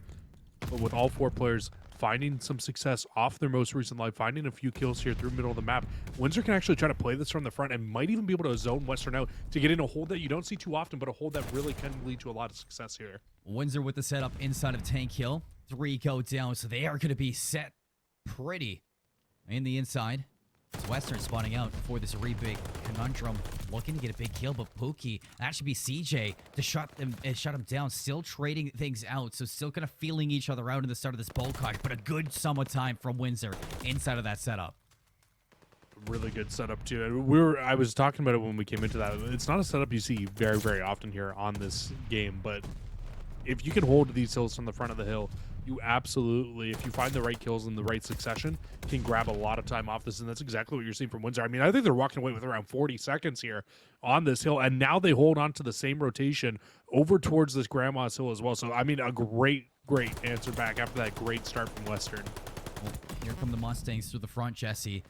Getting boxed out again, and this hit, it completely falls flat. It's another 3 down. They're spawning up back inside that tank kill, and Windsor are not allowing any opening for the Mustangs to find their way into this. Finally, Saloom gets a kill. It's 2 down. Shady doubles this one up. Here comes the Mustangs now looking for a break. CJ's going to take down Espa, still keeping Windsor on their toes, but with Windsor spawning up in the back, they're just going to be able to reinforce this and get right back into things. It's those close spawns, right? And Windsor, I mean, either playing from the front or either playing from the back here and holding on to the actual spawns that you want, have looked flawless through hills 2 and 3. This has been an absolutely amazing show of skill here on side of Bacage, because, I mean, this game is not an easy map to get a good amount of time on for any hills. And the fact that you're seeing after 3 hills, a 80-point lead here to the likes of Windsor over Western, that's a crazy lead on Bacage, and one that's going to be very tough for Western to be able to come back from. Well, Mustangs, That's they find an early break into Barn, and this is the setup that you need to start seeing convert into time, Jesse. They're going to be looking to slay out around the outside, and they're finding the kills that are needed, but Lancers, off of the respawn, they answer back with a heavy break. It's clean as ever. They're right back into Barn like they never left. And holding it from the front right now. You actually do get a little bit of a split spawn coming in here for these Western players as well, but it's read perfectly. Everybody on Windsor, they check all the different angles that they need to at once, and they continue to hold on to this hill inside of it, and they continue to find all of the kills off spawn. I don't know how they're reading these spawns, because this is Bacage, and you normally don't see this at all, but Windsor is just playing lights out right now on this map. It is flawless inside of the cage. Espa is going to sneak out, find a kill into CJ, but it's not enough to hold down for the scrap. Western getting a little bit of time onto Barn, but just a small amount of time compared to what Windsor has been walking away with. And now you can see, right, Iron Shady has a huge job to do right now for this Western roster. He needs to not only find a kill here, but also try to pull these spawns. He'll probably need to find even more than one to be able to get the spawns for them onto the side. And this will probably be one of the first times they've held onto the spawns they want while having a hold that they want. But a good break from the front from the rest of his roster. But spawns never get pulled into Windsor's favor. So they'll still keep spawning up in the back here, and you can keep reinforcing this hill now. Western fighting from the front line and doing exactly, or taking a page out of the Lancers book right now, slaying out around the hill, getting in from the front line, and finding the necessary kills to keep them collecting this time. But Espa, set up inside the tower, is going to take out the player from the inside of the hill. The last 15 seconds, this is going to be a battle, but I'm not sure if these players really want to get this one. It is going to be looking to lock down those P2 spawns, because as we head into the second set of rotations, you're going to want to have the better side of this map. You absolutely are, but I mean, for P1, I feel like you can fight that from either side. It doesn't really need to be necessarily one spawn or the other. It's more so once P2 pops up, that's when you want those left-hand sides, but you can see Windsor puts their full focus on it right now. They want those left-hand sides, exactly like you say, Colin, and already breaking those spawns for themselves here. Now they can reinforce this hill. Now they can hop on to the inside of it and start to gain even more time here on a P1 hill. And with this comfortable lead that they have, Jesse, they could just drain the clock for all they care. It's Western who need to push this time, who need to hop into this hill to stop that clock. They just can't find the kills to make it happen. Last player alive, Shady, inside of Attic. He is going to jump down, see if he can get a better angle on things with a pistol in hand. Able to find the kill into Espa. Not enough, though, to deter Windsor for too long. Still with the better spawns of things as well. So, 17 seconds, it chips on down. Mustangs, they're going to need to traverse this map. You do get a few north-south spawns here, though, for Western, so you can actually start to reinforce this hill a very little bit here. And with those players spawning up beside Pookie, I feel like you're not going to realize that if you're Windsor, that there's somebody in the back line. So this is a good job for Pookie. He can really start to try to make his way forward here, but he did get a kill, so they're going to know he's back here now. They're going to try to hunt him down, try to sniff this player out, and finish him off. And we saw in the last set of rotations, Windsor actually fought this from the front of the hill and was able to hold on to an easy 40 seconds for themselves. Well, this time through, they now hold on to the spawn. So realistically, this should be an even easier hold for them. Here comes Mustangs. It's a 100-point lead. They're going to need to stop Windsor in their tracks. for a chance to fight back into this round. Zuzi inside of Barn, good for 1. It's 2 down. And the Lancers here looking to expand on things. 3 go down without a trade. It's a full 4 break for the 25 seconds. Still Lancers spawning into the back, but with these split spawns now, it is going to be only Bobby Soxers in a position to hit this one again, and with 16 seconds left, it's not worth it. In the last set of rotations, Western was not able to break this hole Going again onto P3. And it is already looking again like Windsor are going to have the complete full setup here that they want to be able to lock this down and shut these Western players out. Everybody coming off spawn now, everybody trying to rotate across the map, and Bobby Soxers just watched 2 of them push in front of him, and this should just be an easy cleanup and an easy hold here for the Windsor players. They find all 4 in succession. Spawns do come in the back here for Western though, so they can reinforce quickly, but this might just lead to Windsor holding this from the front still. Grace with the spawns. Let's see if it pays off. Zuzi down and dirty. It's 3 down out of this one. Espa keeping their toes in for Windsor. Hops through the window. It's nice. Saloon finds Pookie. The snaps from the SMG. Espa in 5 in a row. Breaks back in for the team. Not going to be able to turn it into streaks, sadly, but enough to keep the Lancers inside this 110-point lead. That was just some disrespect right there from Espa. 19 and 16. I mean, he's not having the flashiest game right now, playing that main objective role with 1:30 in the hill. But, I mean, to find 5 in a row right there to gain a good amount of time for your team and keep this double-point lead over these Western players. I mean, double-point lead. They're up by 110 points right now over Windsor. So, I mean, maybe double and a half right now for this team. Windsor just playing absolutely unreal at the moment inside of this map. They masked that 200-point mark. They only need 50 seconds left to close this game out at the moment. And, I mean, with the spawns that they have, they should be able to reinforce this hill realistically quickly here. They might even be able to get it done here. I'm very unlikely with how scrappy this map is. But, I mean, with some of the holds we've seen, not out of the question yet. Mustangs need to get back into things. Windsor have the setup on the inside. You see Misty cutting off these rotations from behind. Still going to drop to Zuzi. With a team kill out of Saloon, it will slow down this hit from Western University. And here they come, all lined up. They flood on in. Espa is going to drop. Misty keeping this player in, but Zuzi still comes out with the kills needed. Western, they get the break for the scrap. Well, that's what they need, but again, it's only, 32 seconds left when Windsor closes this game out, so you're going to need to be able to replicate that break multiple times over from this point on. It practically needs to be perfect for the likes of Western. You do get that player sneaking in through the back. It's Pookie this time. We saw in the last set of rotations that they weren't able to ever flip these spawns out. Pookie's going to go for the kill in the back. He gets the first, and they flip the spawn. So this time, a much better executed from Western. Excellent trigger discipline out of CJ. But Espa does not care whatsoever. Lining them up. What a shot, Espa. You're disgusting with that triple kill. Shady didn't even see it coming back into the hill. They can end it here. Jesse, 20 points needed and lessening these lives of Western University. Windsor, they're very much looking to put this dagger into the coffin. That is Bokosh, 237 and counting. Western, they need to get through this map. Conundrum set up inside Willow, looking to drop these players in for the break. Comes Pookie, able to find 2. Is it enough? It is Pookie in for 3. Denies Western of this, but they can still win it here. Bobby Sox is off the respawn. He still wants this chance for the team. It's just not going to present itself just yet.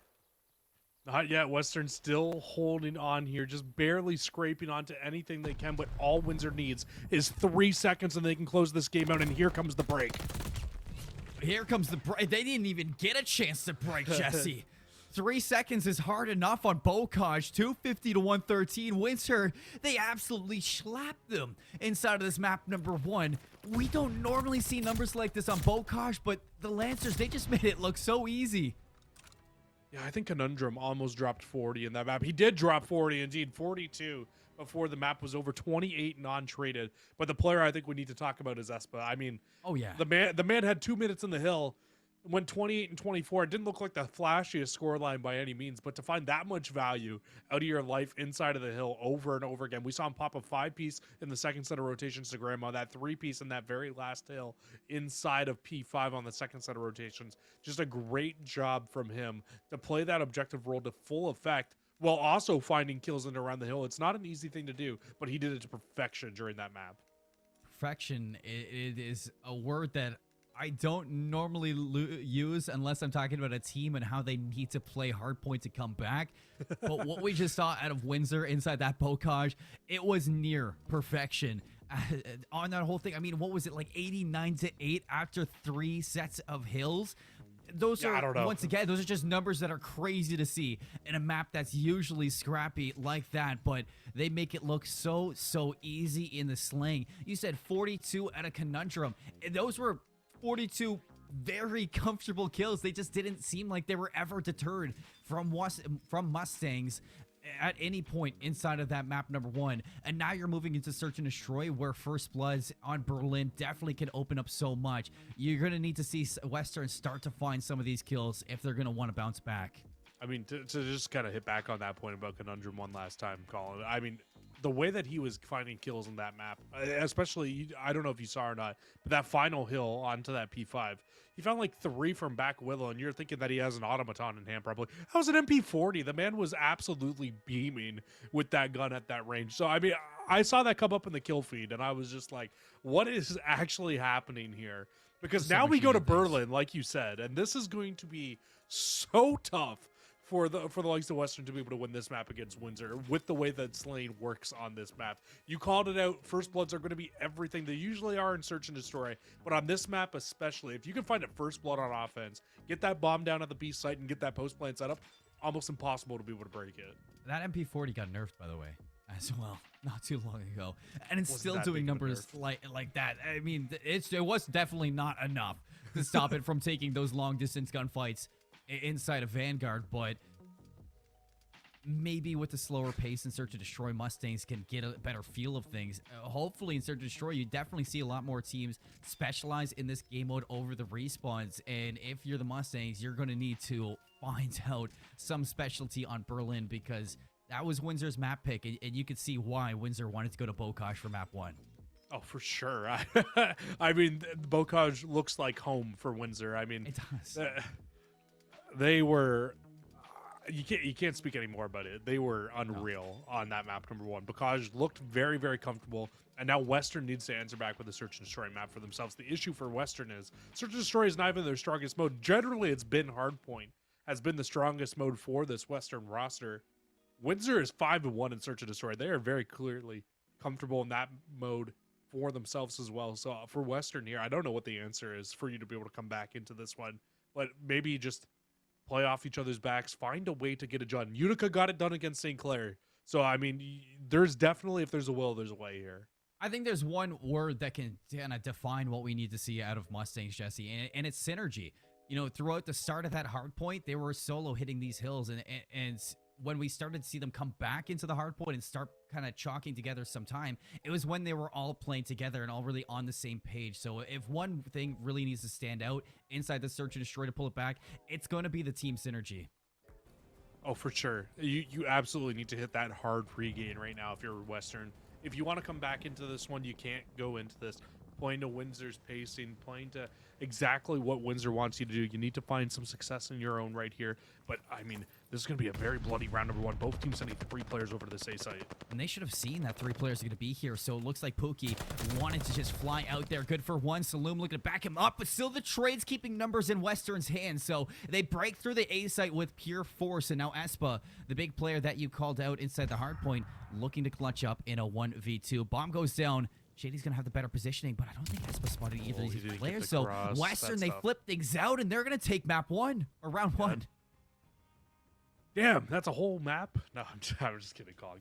Gotta get you every once in a while. You always get me when I make those little mistakes. But it's yeah, you love to see that round come out of Windsor, out of Western there inside of that. It's a good bounce back after losing that first map as well for themselves there. But what you were calling out there, Colin, was that you thought that they should have seen that cross. Nobody was watching the cross from Western, so they wouldn't have seen all 3 of those players come. So that was just pure raw gun skill coming out of Western to be able to win those gunfights out for their roster, win an even 3-on-3 on a site where neither team really had any idea that either team was sending all those players. And talking about a 3-man hit, we're already Windsor answering back with 3 members going over towards the safe side, and only Saloom here. Saloom falls, a little couple extra shots after as well. Bomb goes down completely for free, and you've got a great looking setup brewing here for Windsor. You would have hoped Saloom at least found 1 before going down, but completely caught off guard.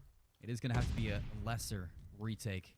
of this player. Information onto them. 2 players fly. Zuzi, the answer back onto Espa. Even Steven at 3 apiece. But Conundrum's made the overextension, Jesse. He's going to keep numbers in the hands of the Lancers and completely bottleneck these players for Western to get into this site. So you're going to have to win this one out. Zuzi catches Conundrum still on the flank. Leaves Misty last one alive. Already in this AR position and takes up both players. Not going to find the kill, though. Has to back this one up. Zuzi gets on the defuse, and Pookie's able to hunt down Misty. So Western, they keep this progression going, and they go up 2-0. All right, Western, I see you. They were not happy about map number 1. That is very clear. They said, hey, you know what? We're going to come out here map number 2. We are going to absolutely pop off through these first 2 rounds. And, I mean, they have just looked very good so far. Right off the rip of this, you can see Pookie 3-1 to start this game off. Exactly what you want to see from the lead slayer of your roster. I don't know if everybody caught it in map number 1, but Pookie is indeed CJ, the player that we were highlighting before this one.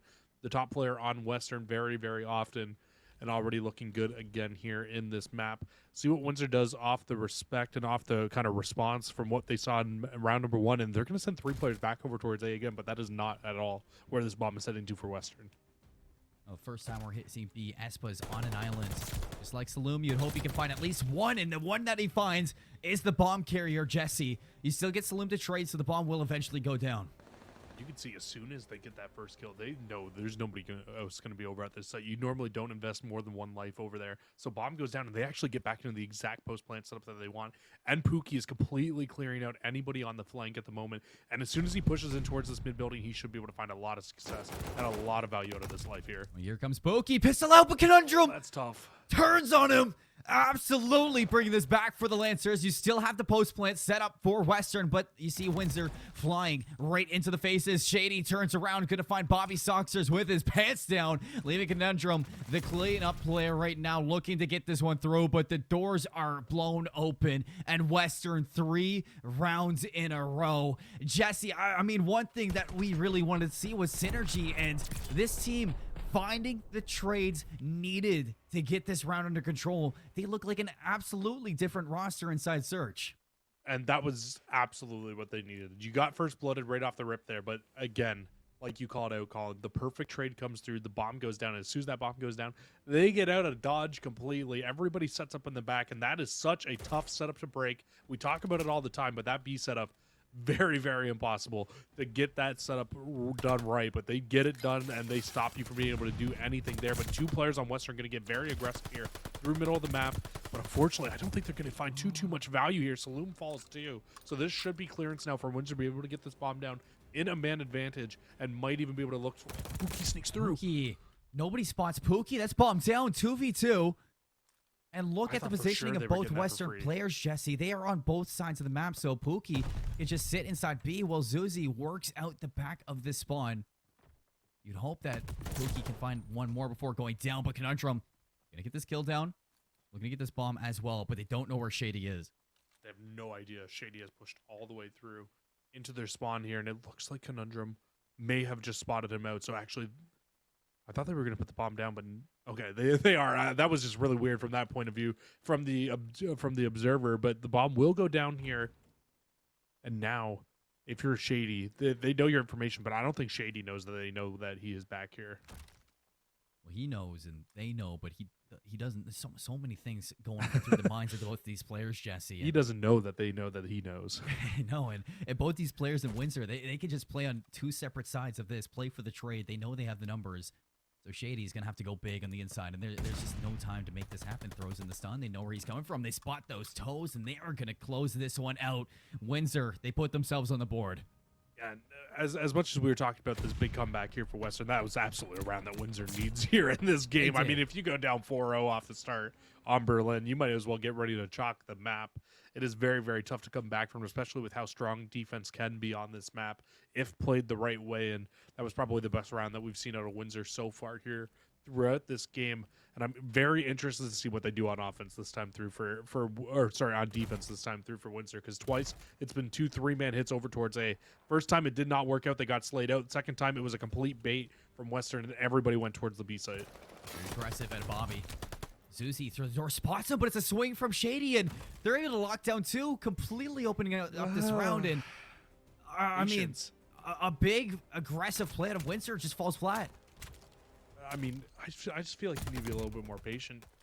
If you're the Windsor players right now, everybody's starting to fall. It's only Misty left alive here in a 1 versus 4. Might as well jump off the map because you are not winning this round, brother. It is not looking good at the moment. No, very, very grim, Jesse. And, I liked Windsor's idea. They win their first round. They just want to keep in the faces of Western, see if they can swing together 2 quick ones. But, I mean, Western, they pump the brakes. They expect the aggression. And honestly, a fantastic way to put yourself back in a 3-round advantage.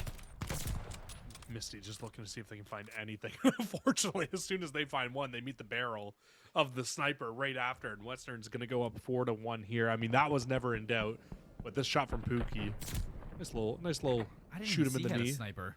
I didn't see that either, but I think that makes a lot of sense as to why we've seen him take so many pistol fights though throughout this game. You're right.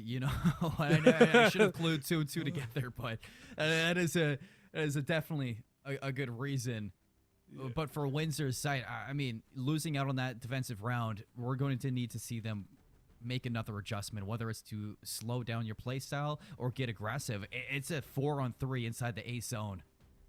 Nobody actually inside of A, though, for Western. It looks like everybody's trying to play towards middle of the map and trying to play for a flank here. So bomb will go down for sure here, but, well, maybe not if they don't get it down in time. They wrap back. They realize, hey, nobody's on our coverage. Bomb will go down for free. Everybody in here for Windsor as well, so they just need to play for the right post plant and stop all these players. But there's a wide variety of ways that Western can choose to hit this now. Pookie is fishing with the sniper. Everybody tucked away for Windsor. They know what they need to do. I'll bounce it off the wall, please. Lock this down. Nice nade at a Pookie. It's going to open things up. Espa kind of stuck in that situation. Now here come the rest.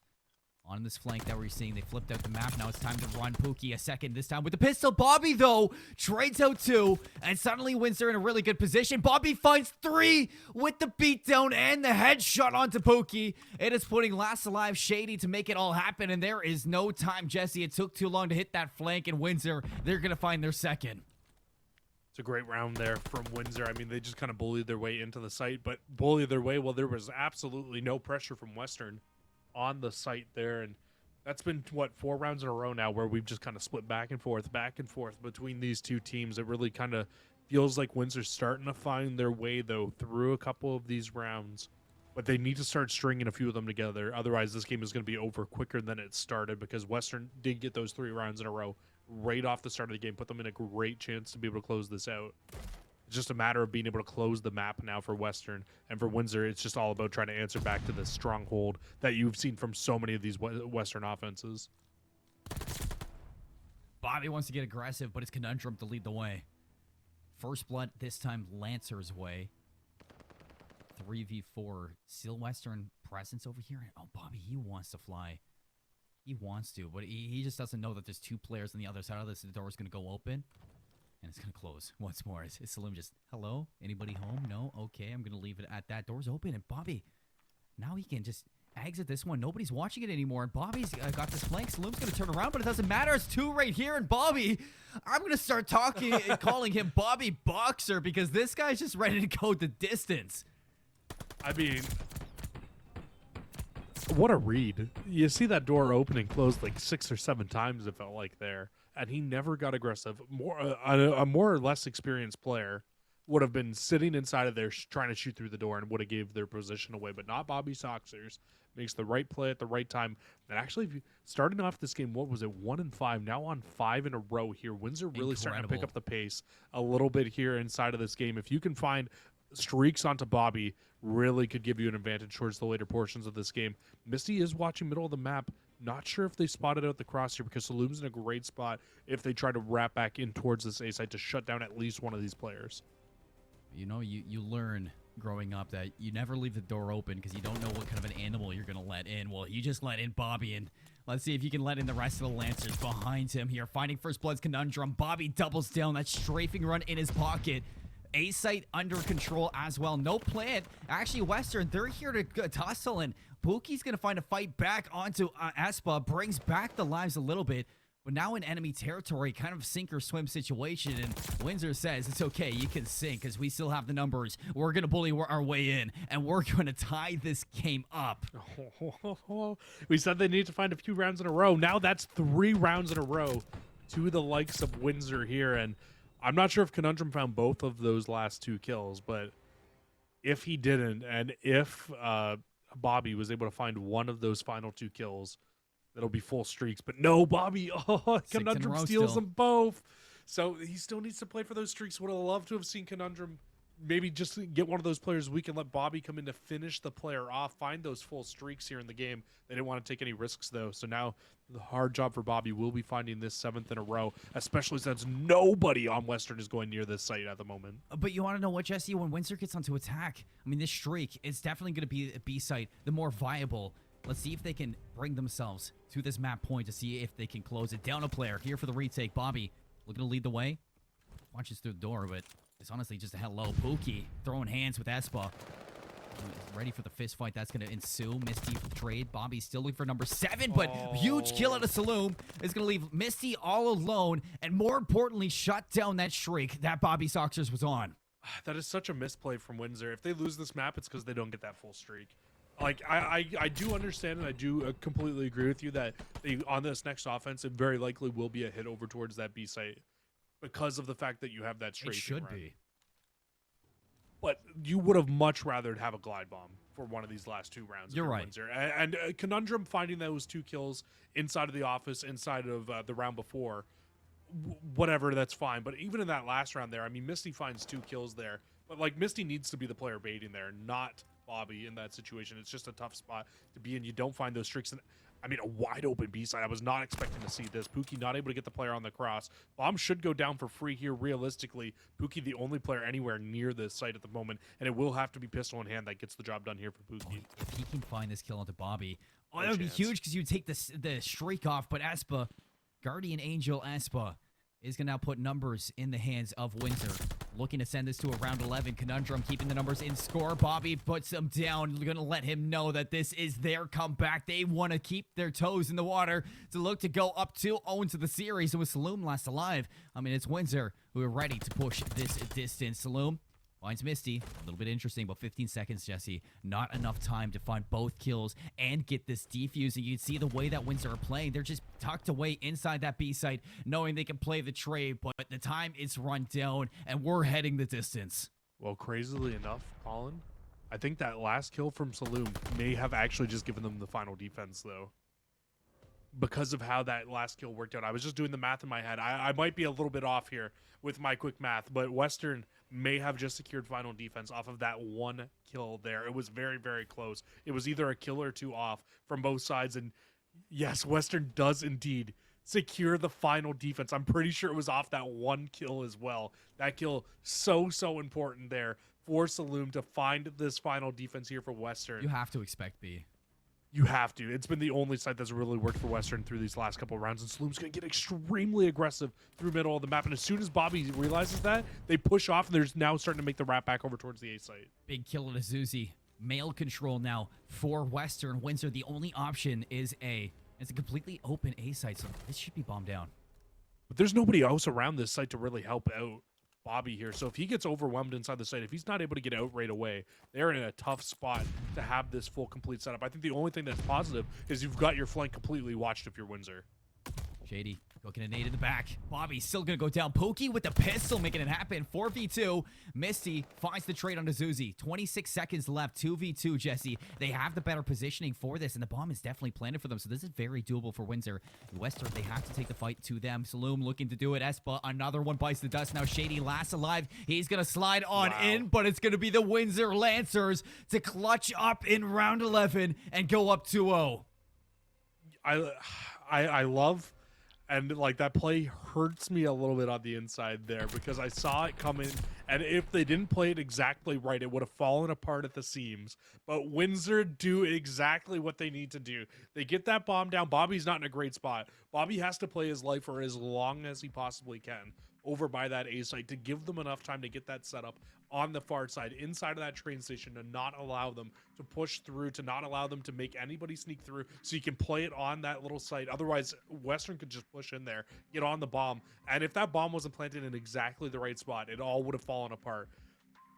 Bobby, though, man, the MVP of that map there for Windsor, 100% for me. I mean, Jesse, like I said, you learn as a kid.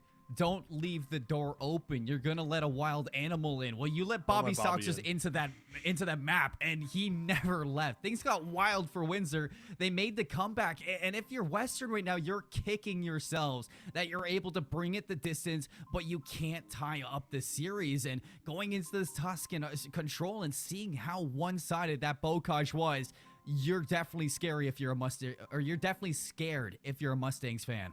Yeah, I don't think you're too happy right now as a Western fan at the moment, knowing that you were having to now go to another respawn against this University of Windsor team, and you're down 2-0 now.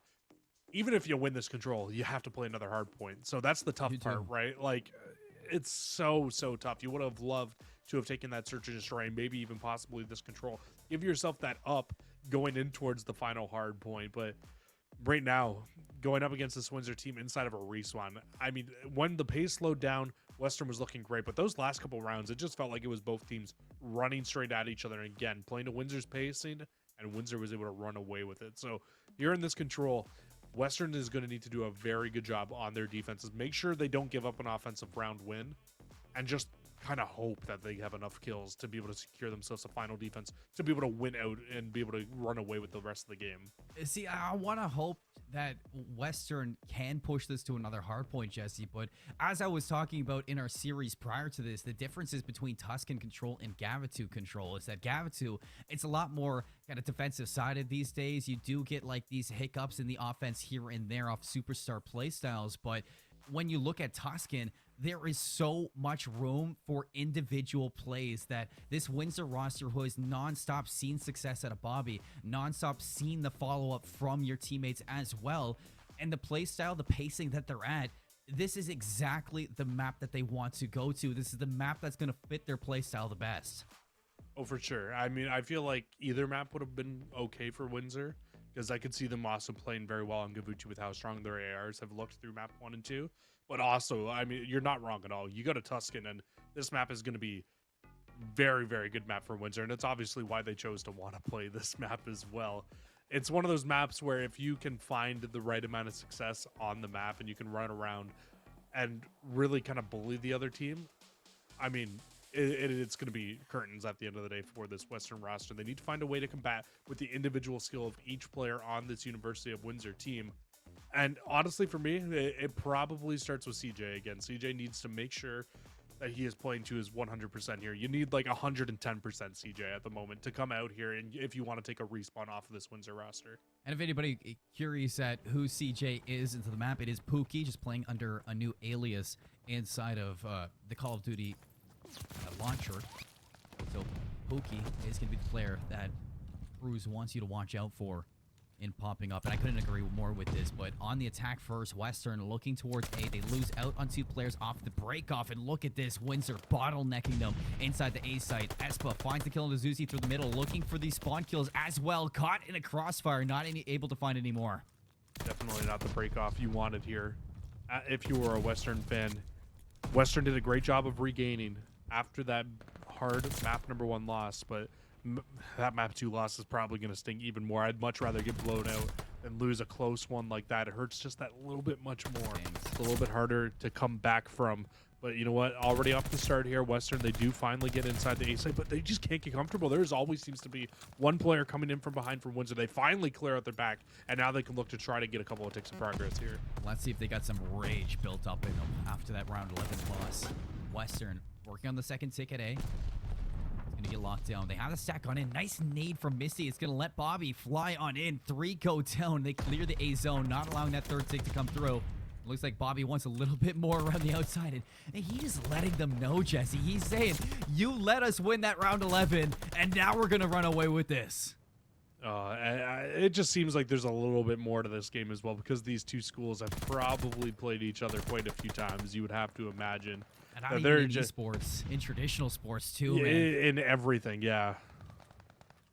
this is definitely a rivalry, Jesse. And you can see that the blood in the water. Windsor is just wanting this win a little bit more. 15 seconds left.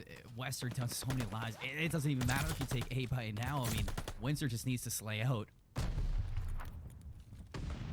Yeah, I mean, a 10 life lead. Very, very tough to come back from. I do want to know what Iron Shady is doing in the back right now, like what he is really doing for his team at the moment. Because as soon as he finds one, he gets taken out by the rest of the players here on Windsor. You still haven't even completed this A zone yet. You will have Espa be one more player to come in and at least contest for the time being.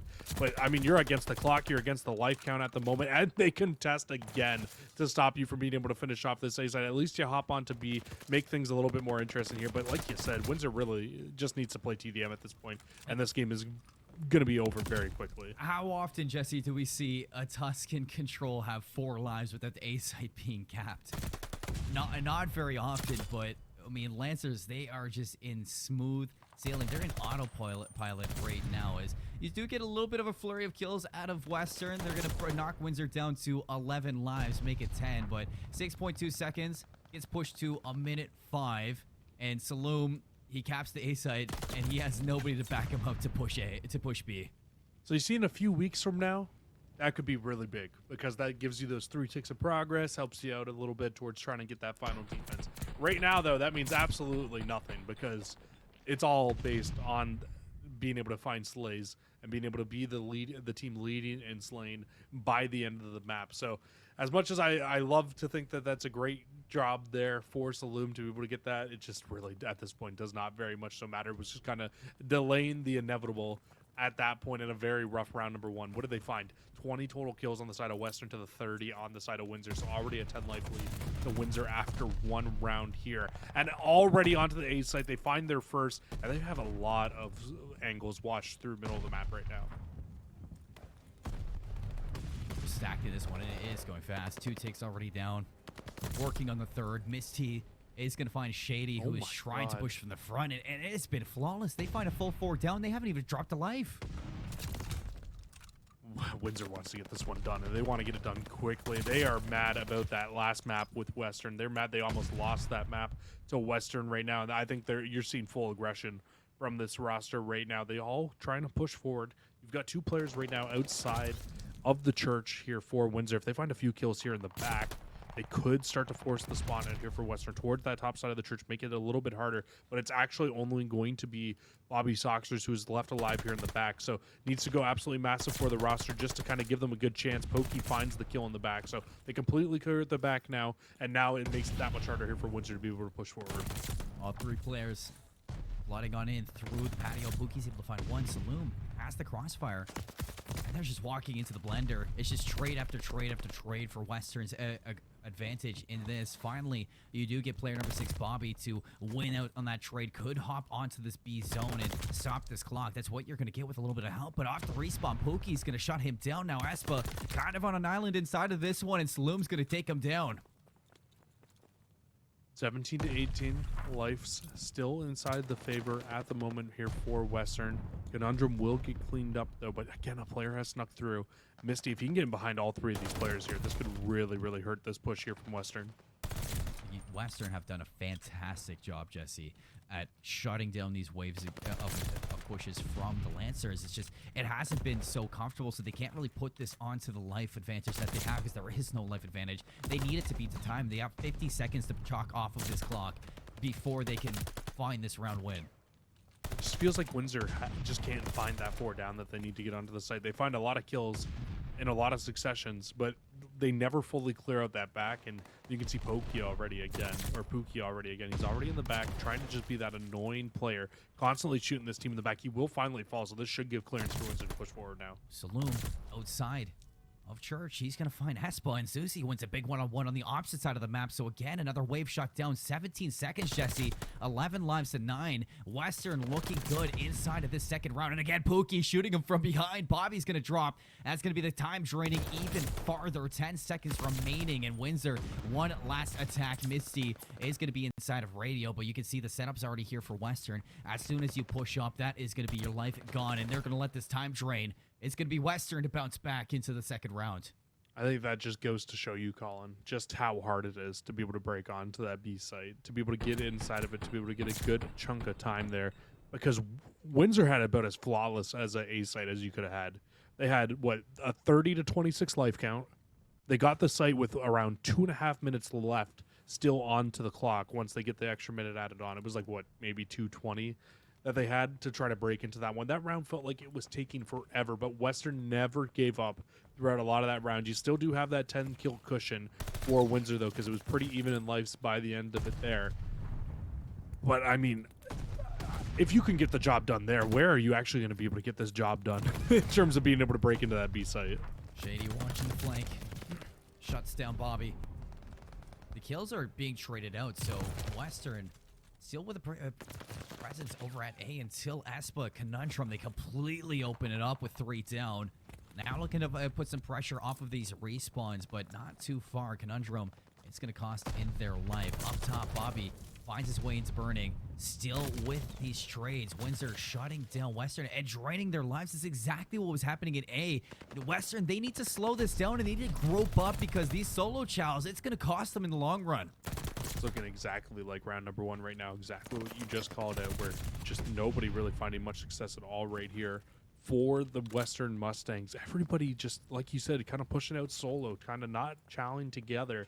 And they're actually going to choose to make the wrap over towards this B zone. And at the very least, even if you don't find success here on this zone, you at least make a couple of the arrows on Windsor think about not having to just push straight towards A.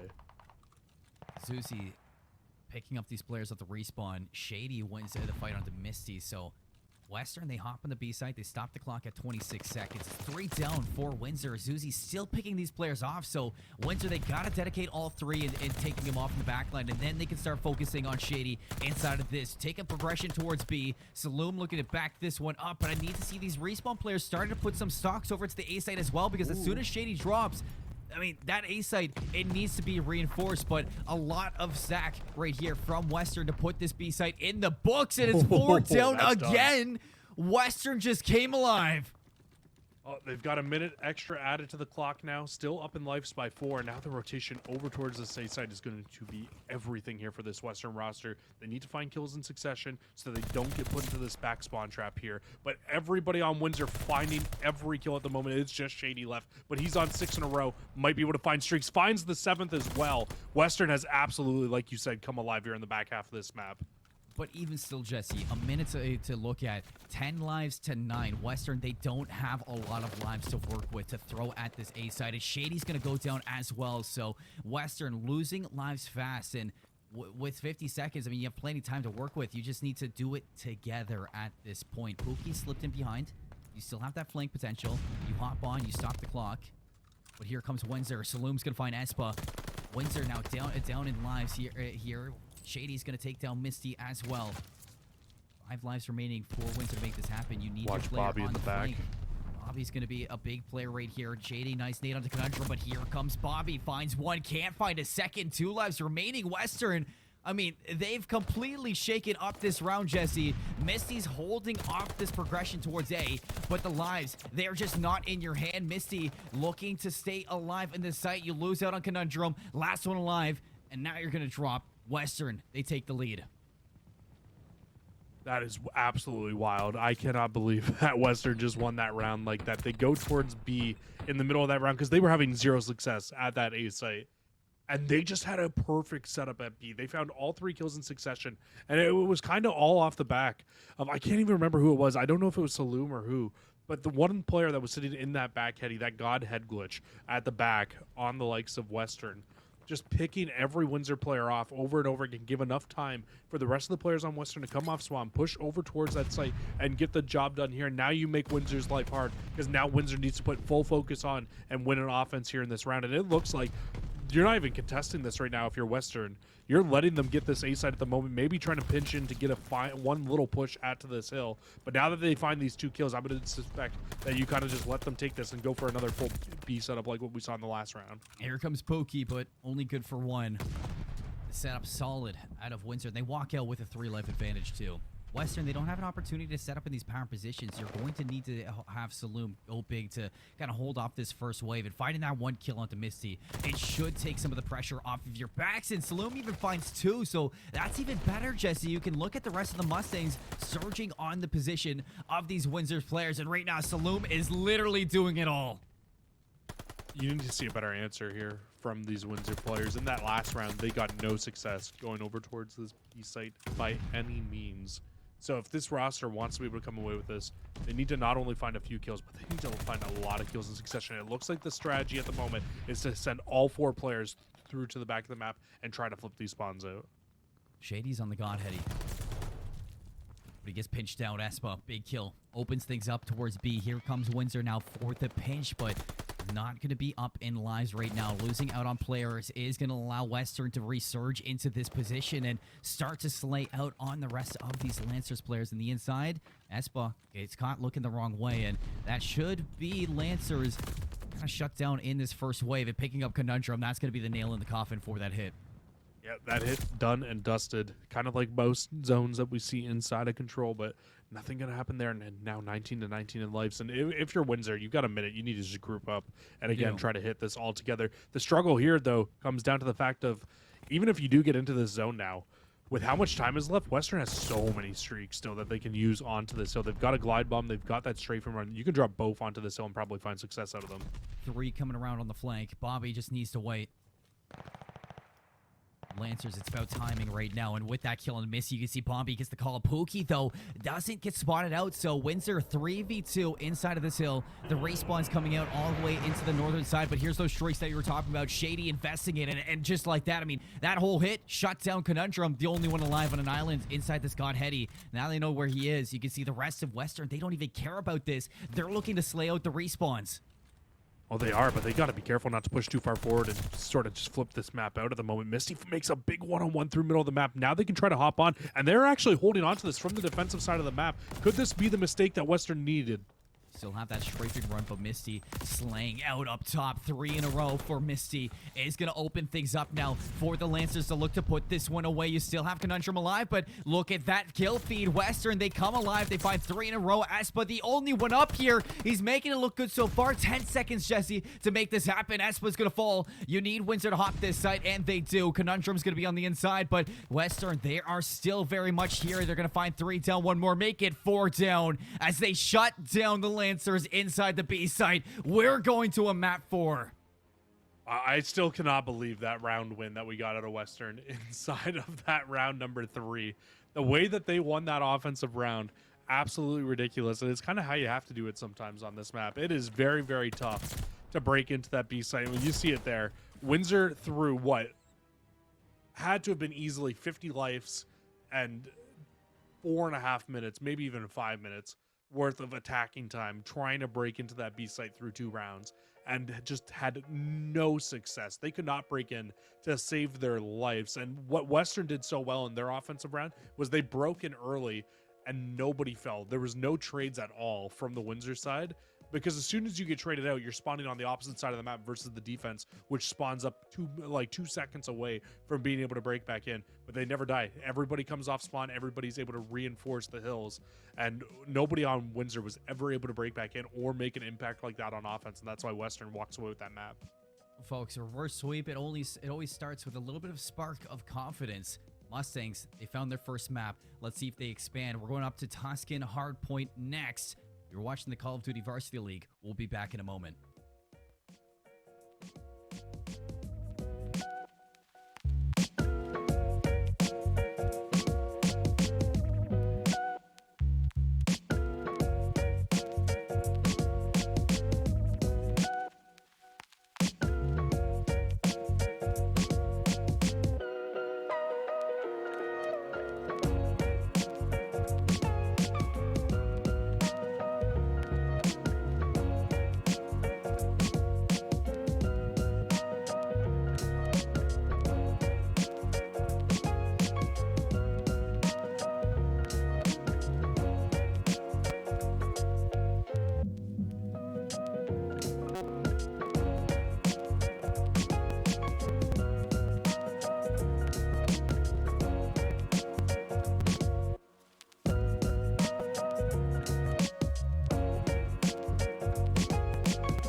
Welcome back to the Call of Duty Vanguard Varsity League. My name is Seymour. Alongside me is Cruz. We're watching University of Windsor Lancers up against the Western Mustang, sitting 2-1 in favor of the Lancers. But Jesse, after a control on Tuscan victory for the Mustangs, they're looking to get this reverse sweep going their way.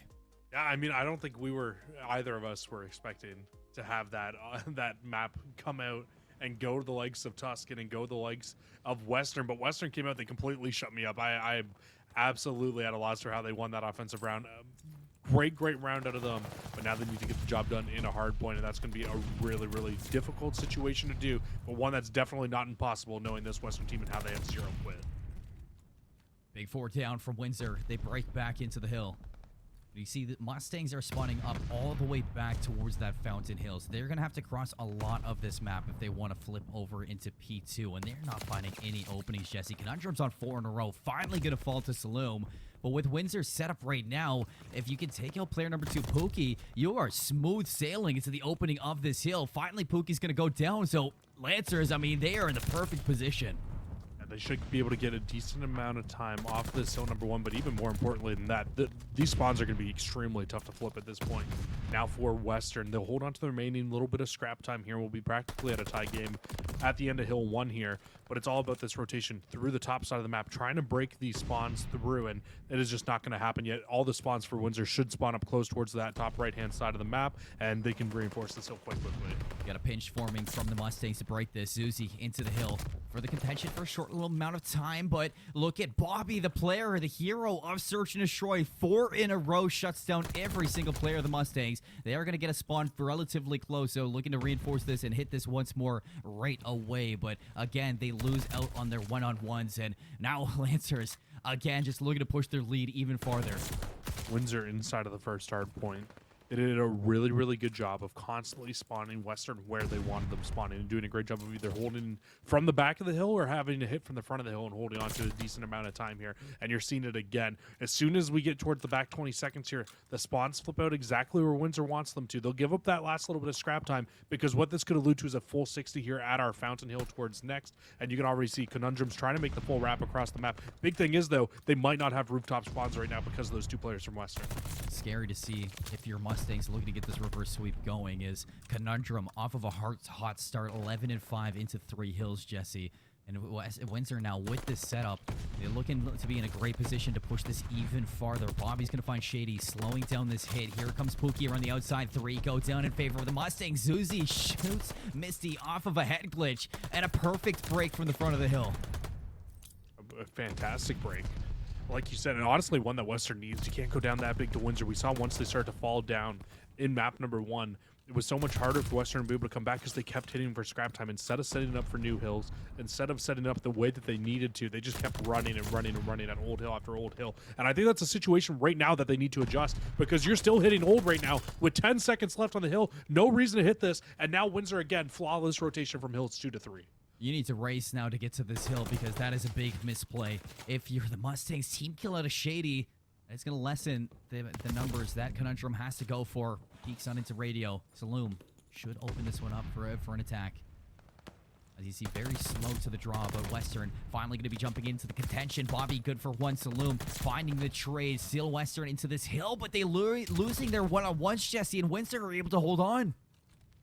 Job for Windsor there to be able to hold on to that. I mean, that was looking like a really good break potential. So the fact you not only hold on to it, but also find a lot of kills and slay out and spawn these Western players out for a little bit of time there, at least gives you a little bit more time to start to gain some time here for your roster. And actually another perfect spawn flip with 20 seconds comes in, where now Western spawning up on that right-hand side of the map, exactly where you want them spawning if you're Windsor. Now if you're Windsor, you just need to make that full wrap. Everybody go towards command center, everybody get set up, but it might not be quick enough. It's looking like a foot race towards the new hill. It's going to be 1-on-2 inside maps to lock this one down. You're able to get a little backup.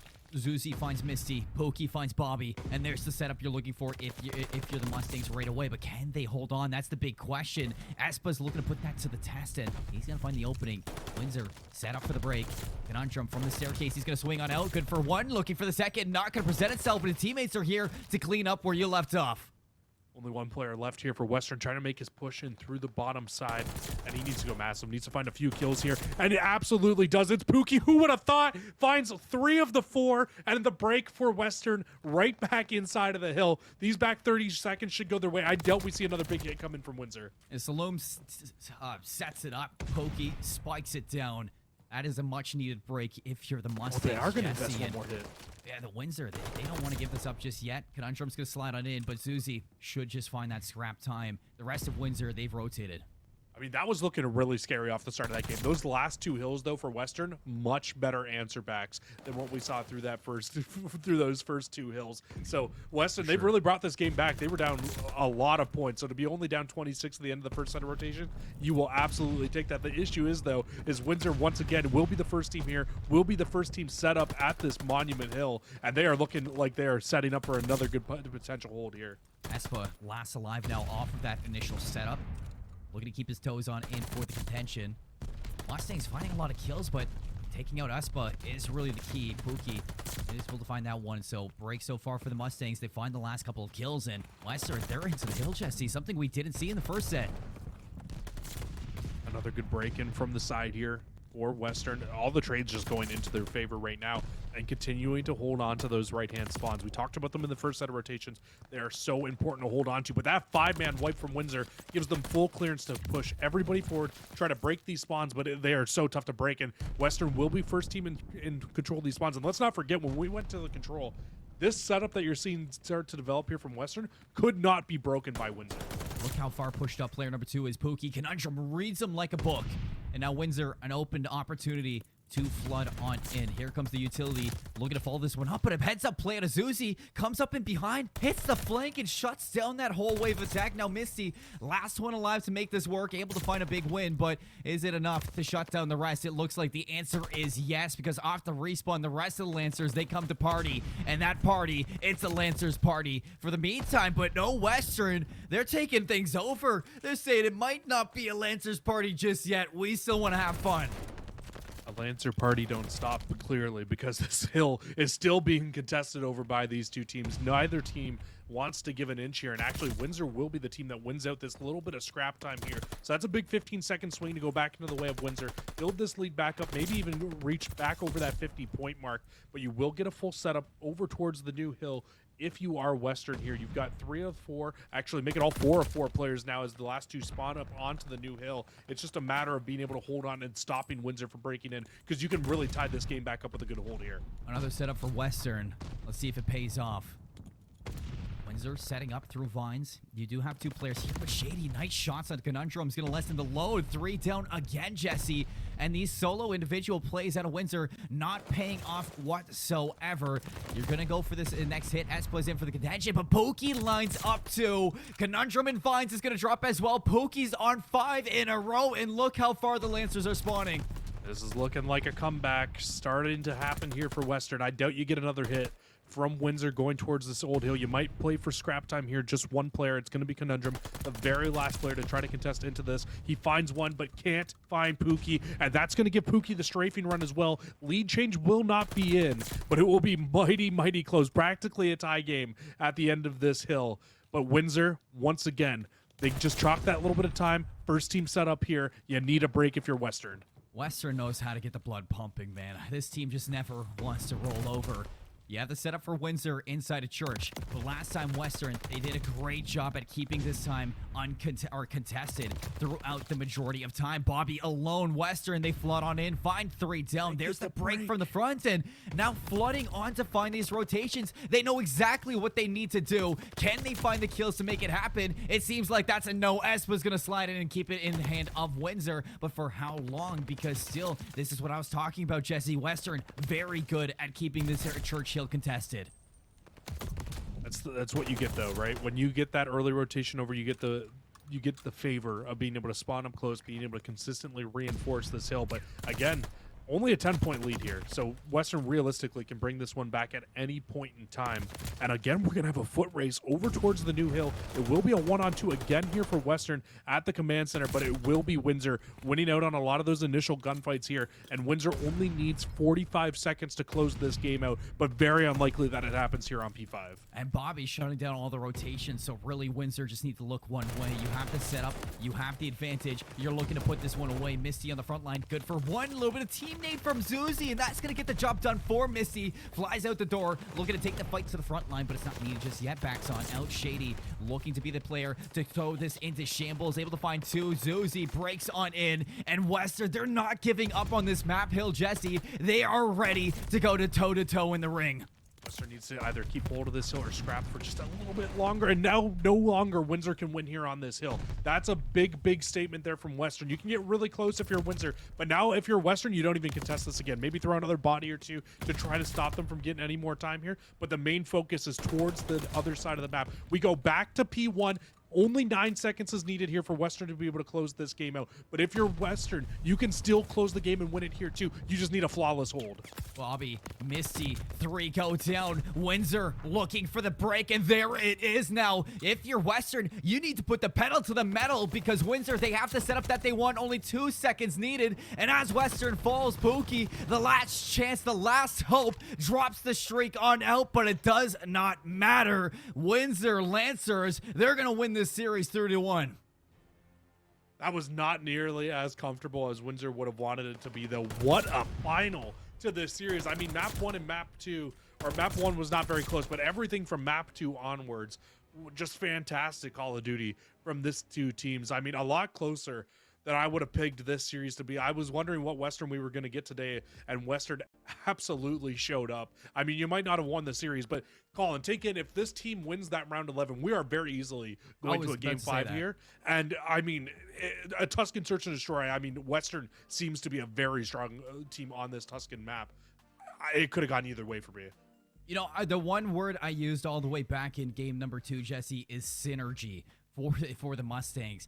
And synergy, when we saw these players playing together, they were winning. When we saw them disconnected, Windsor was trampling over them. And in that search and destroy, that was a big case, like you say. If they played like with the synergy that we saw them in the early rounds, this very well could be a 2-2 going to a Tuscan search and destroy for map number 5. But I mean, Windsor, they do exactly what they need to do to pick them apart.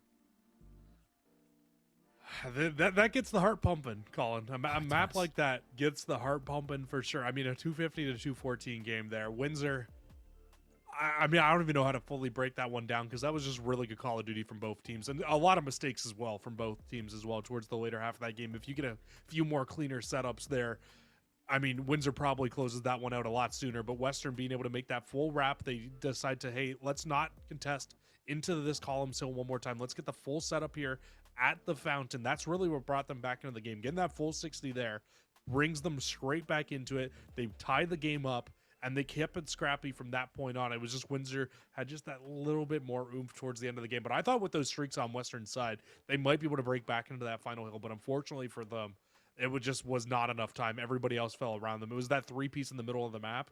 As soon as Windsor found that and they found the initial break, Western wasn't getting back inside of that hill. Streaks, just not enough time to call him in with only 8 seconds needed.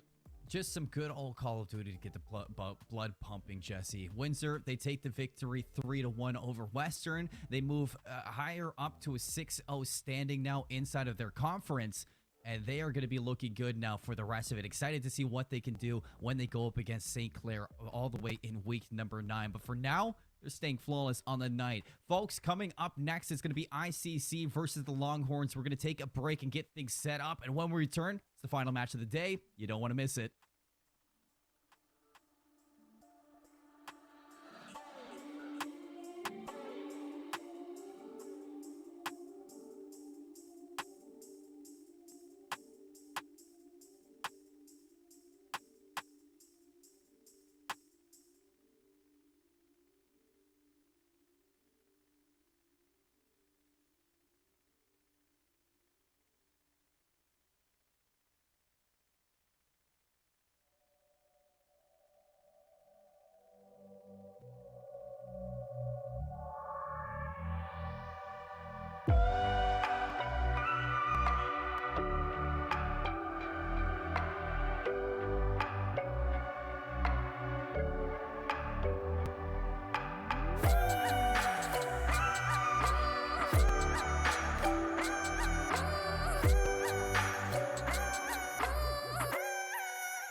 Welcome back to our last match of the day here in the Call of Duty Varsity League. We got the Pirates versus the Longhorns, the returning champions from the Cold War season in ICC, looking to get taken on now from the University of Texas in Austin, Jesse. This one is looking to be like the best match of the day.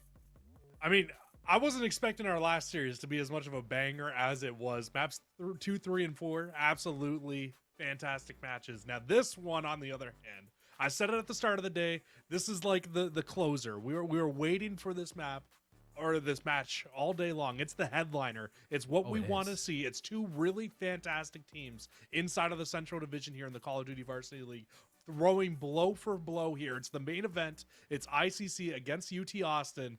I mean, let's take a look at these two teams because they have been fantastic to start the season off. I mean, 5-0 records on both sides. Both teams have gone up against very similar opponents with practically the same outcomes because neither team up to this point, Colin, have dropped the damn map. It's what the people want. It gets the people going, Jesse, and it's honestly the best way that we can close off the night here in the Central Conference. But introducing these teams over in the Pirates for Independence Community College, you got Big Head, Hyper, Jazer, Alessio. And on the opposite side for the Longhorn Gaming, you got Velocity, Mickey, Menace, Saucy. You know, I know a lot of teams in Call of Duty in the Collegiate League, Jesse. Not a lot can go toe-to-toe with ICC, but this University of Texas Austin squad may be one that can take down the champs. They have a chance. They really do have a chance, but it's really going to come to whether or not this team plays together or not. They need to make sure that they are fighting at a full force at all times against ICC because make no mistake, ICC, yeah, they don't have Careless anymore. Hyper's into the squad. They've lost a few more matches than what they normally would have lost if Careless was in the squad. But this Longhorns roster, if they can play together and to full form, this team has been together a lot longer now than the full core of ICC has. So you have that little bit more synergy. You have a lot more maps and matches actually played as well because ICC has what I believe it's 2 wins as well off of forfeits, or a bye week and a forfeit. So that's why they're sitting at 5-0 right now. They only have 3 actual matches played inside of the Call of Duty Varsity League. So technically Tennessee at Austin, you have the larger sample size. You have a little bit more experience with this full roster playing together.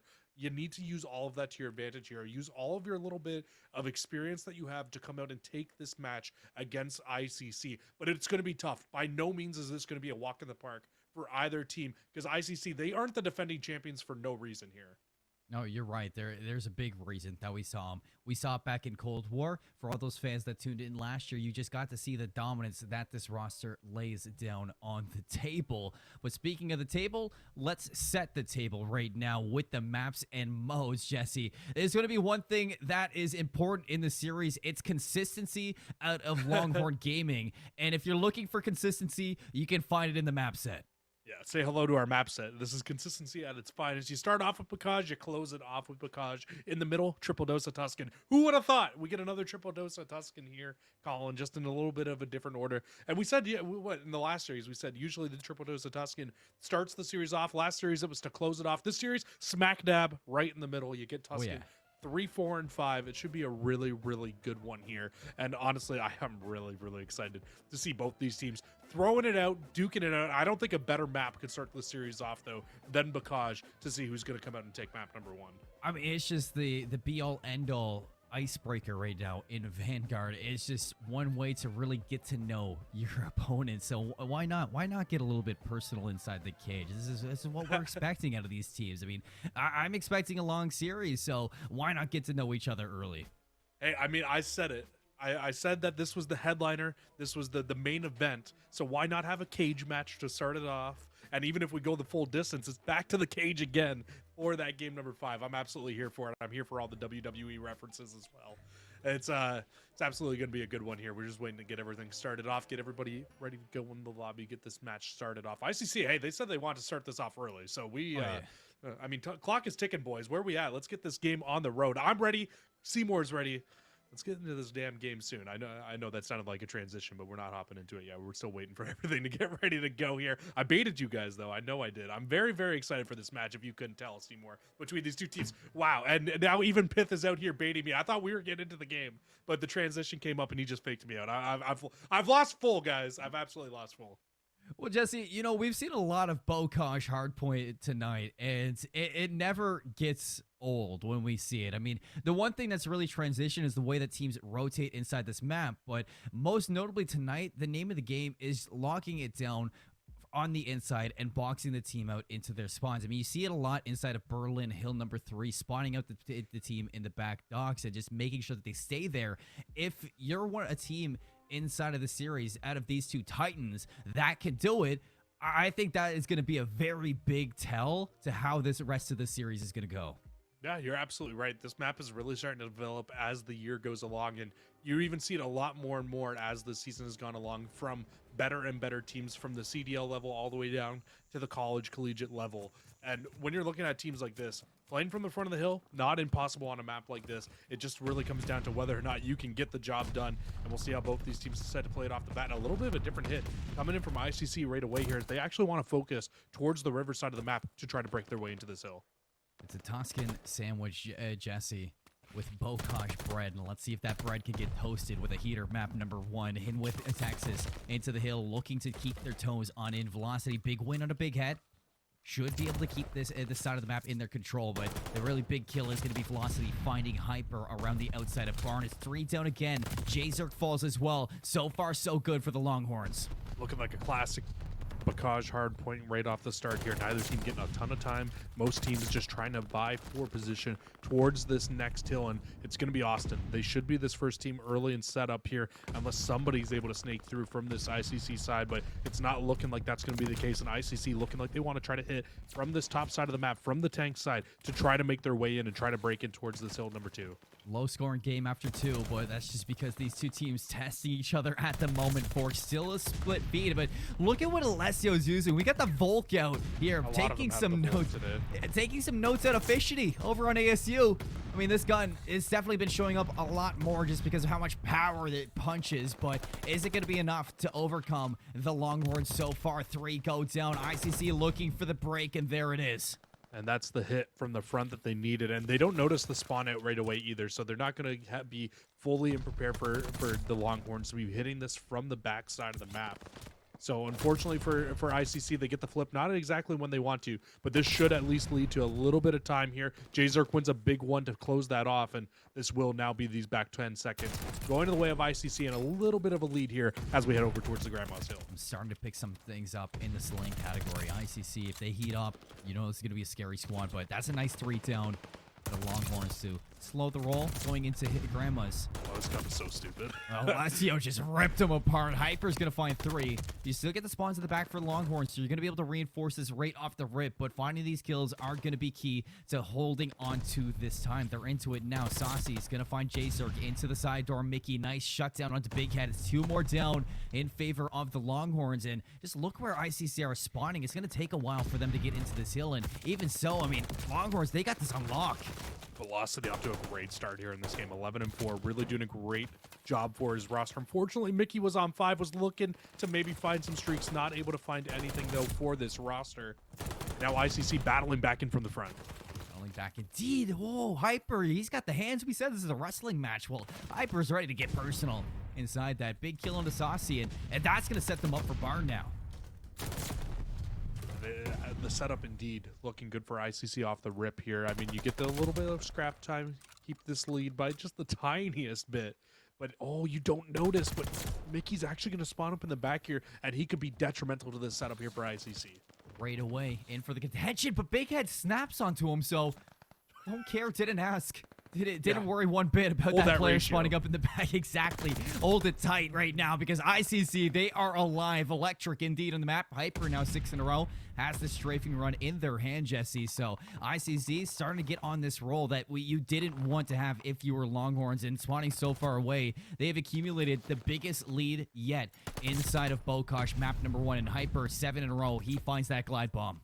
That's big. Glide bomb can be absolutely massive, especially heading towards the next hill that we're going to, but they might not even need to invest it. They are still keeping University of Tennessee at Austin, spawning up on that left-hand side. That one final kill comes through, and it actually flips the spawns. Worst possible time for them to flip. So now ICC won't have initial spawns for the new hill, and glide bomb might even need to be used here to break in. Well, Hyper, he wants to first take a... No! No. That was such a good map. Why does this have to happen?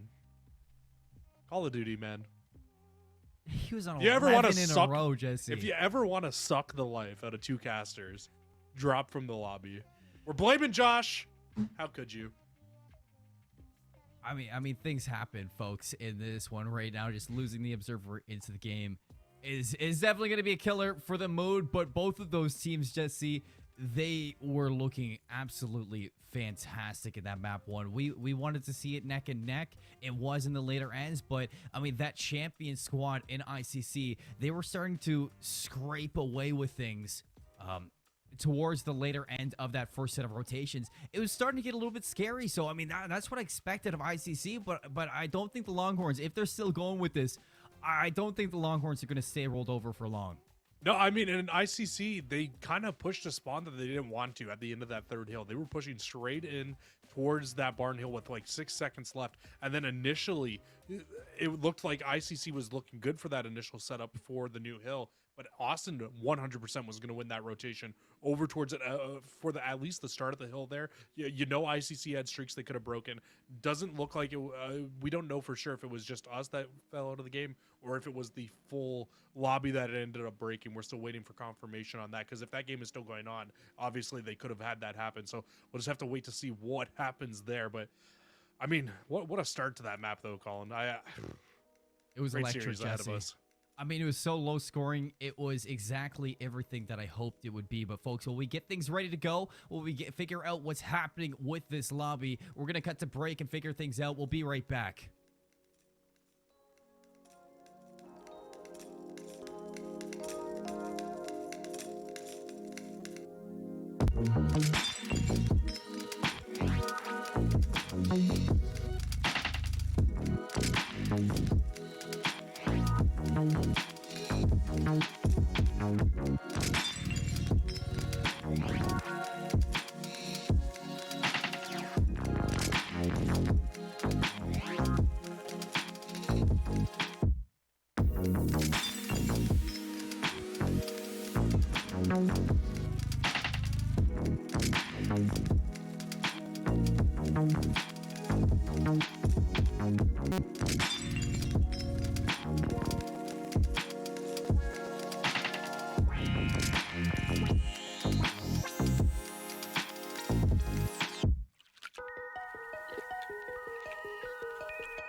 And we're back into things, starting on a full reset this time around, though. We are going to have ICC with a 50-point lead because they finished off in 50-point lead after the reset happened. So it was a full lobby close when this went down. ICC, though, starting off with just as much rage as they did towards the end of that one. Nice 16 points right off of the rip of things. Hyper looking to lock things down for the spawn, but Austin Longhorns, they are keeping their toes in for the rotation at the moment. You can see ICC, they still have a presence in the backline. Player number 6, Big Head, is going to find the kill onto Velocity. And really off this start, I mean, this is exactly what you wanted for ICC. It's a great start here for ICC, like you said, and I mean exactly what they want, especially after how that last map kind of ended for themselves before this restart. And I mean, if they put themselves in the right spot here, they absolutely can get a big lead off the start of this game, already up 30-1. And you know that Hyper's really excited to try to find a few more kills there, try to get those streaks that he had in the end of that last game once again here. Into the second hill. ICC first ones here. It seemed like that reset didn't even kill the mood, but Menace, he's going to sneak on in for the front. Big win onto Big Head, or big win from Big Head to close out on that last player. ICC, they should pick up the last little bit of time here, and Longhorns, I mean, this is a completely different story than the first go-around. This is an angry ICC roster. That's what this looks like to me right now. But this is where the Longhorns were able to get a decent amount of time here in the first playthrough of this map. They were able to get a good time here, really bring themselves back into the map, and they absolutely need to answer back with that again here. Keep your eyes on Big Head, though. He could be a big player in this hill if he can find this flank. And here he comes. Alessio opens up for the first blood. Big Head doubles down to the back, so should flip things out now for ICC to get on in. But Big Head says, I'll do one better. Let's get into things. Let's get 2 down, and let's keep them spawning in the back with control of Grandma's. It's great, because now you can just fight from the front line without even flipping these spawns out here for ICC. Neither team really able to get comfortable inside of the hill at the moment, and you can see ICC is setting up to try to make one more big final hit at this hill. And I mean, this is looking quite successful at the moment. And only, one player left here alive now for Austin in the back. And this game is getting out of control really quickly for Austin. It was looking like they could hold on to a good amount of time here, but ICC from the front of the hill kept that contested and probably walk away with more time on that hill than what Austin even ends up finding. The Longhorns, they look to get the scrap time, but again, most importantly from them, fighting from the back, they just keep ICC off of that time now. Looking to rotate from P3 now to P4 into the barn. Velocity in with Menace to find these kills. Here comes Hyper around, and ICC losing these numbers, but still a split kill feed, Jesse. And J-Zerk on 4 in a row, looking to turn this into streaks where his teammate Hyper left off, but as he drops, it's a big kill. Still ICC, they break on in, not for too long, as Austin keeping them away.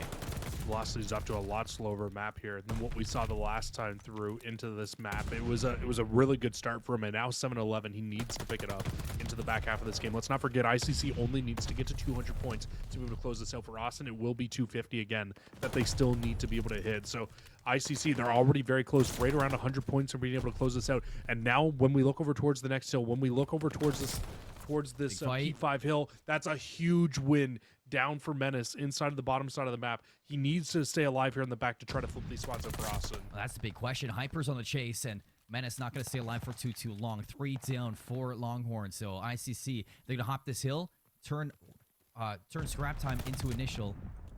It looks like Longhorns looking to get right back into things, and it's a clean 4 down to clear out this hill. They still haven't flipped these spawns out just yet, so ICC off the respawn, they're going to be able to hit this right off the bat. Can they find the kills, though, to keep the Longhorns out? Hyper's going to take down Mickey. Around the outside, J-Zerk hops in to take down Velocity. They know where Saucy is, so you can see the Pirates searching on into these positions. Hyper, a big 2 to clean it up, and it's still a battle going on, but majority kills coming out from the Pirates. Well, Colin, we asked for these teams to go blow for blow, and it is absolutely what we're seeing right now. Just gut punch after gut punch, knocking each other down, but neither team wanting to stay down at the moment. Austin really starting to fight back inside of this game, but at the end of the first set of rotations, it's going to be 110-49 here, and it will be ICC should be the first team once again inside of this new hill, and already trying to fight through to the opposite side of the map to try to flip these spawns, but a beautiful 4 down will give some good time to Austin, I'm sure.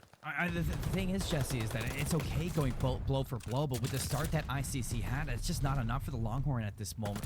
And the fact they have a 50-point lead, like you need to turn up now. You're going to need to kind of hit ICC, and you can't let them get up from that after for a while to bring this one back. But even still, Longhorns, they're slaying out inside of this hill. They're just not able to keep ICC off for long. Hyper's going to hop on the hay bales. Big Head's going to take down 2 on the inside, so 3 down. That's going to be the go-ahead now. The green light to flood on in to pick these players off in the respawn, but can they do it just yet? They haven't been able to weed out these later respawns, so still Longhorns going to be spawning in the back.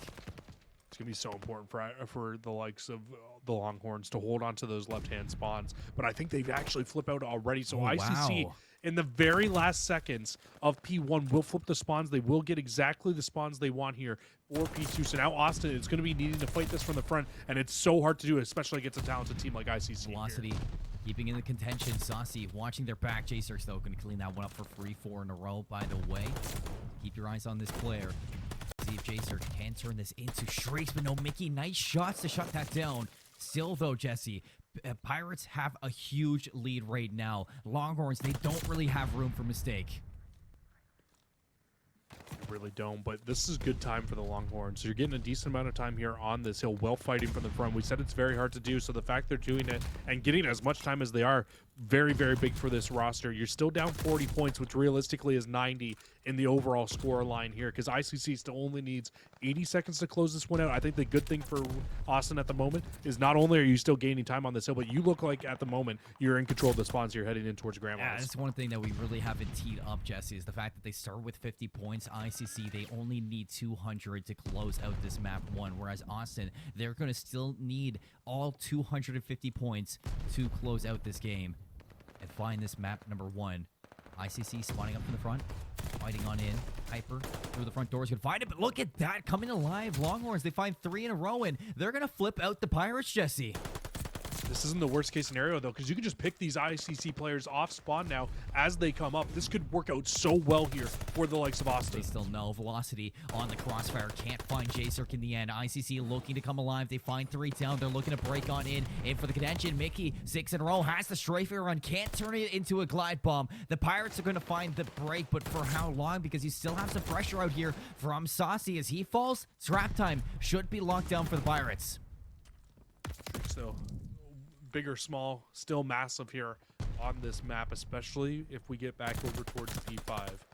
So if you're ICC, you realistically want to get as close to closing it out as possible here inside of this barn hill. They will be the first team here, the first team set up, but I don't think they realize yet that Austin is spawning up on that left-hand side. Another 4 down for the Pirates. Boxing out the Longhorns into this one, spawning up at the back, so they're going to be able to hit this right away. Menace is going to find the break on the inside of this. Can he stay on for the team? Around the outside, Hyper takes the one-on-one around Barn. He's going to win that out, so able to break back in relatively easy are the Pirates. And look at the respawns. I mean, it's just as they're going, you can see this bottlenecked hold that the Pirates have on the Longhorns inside the back of this map. It's just so hard to touch down inside this barn hill. Menace looking to go big, able to find 1, but the trade following up right away.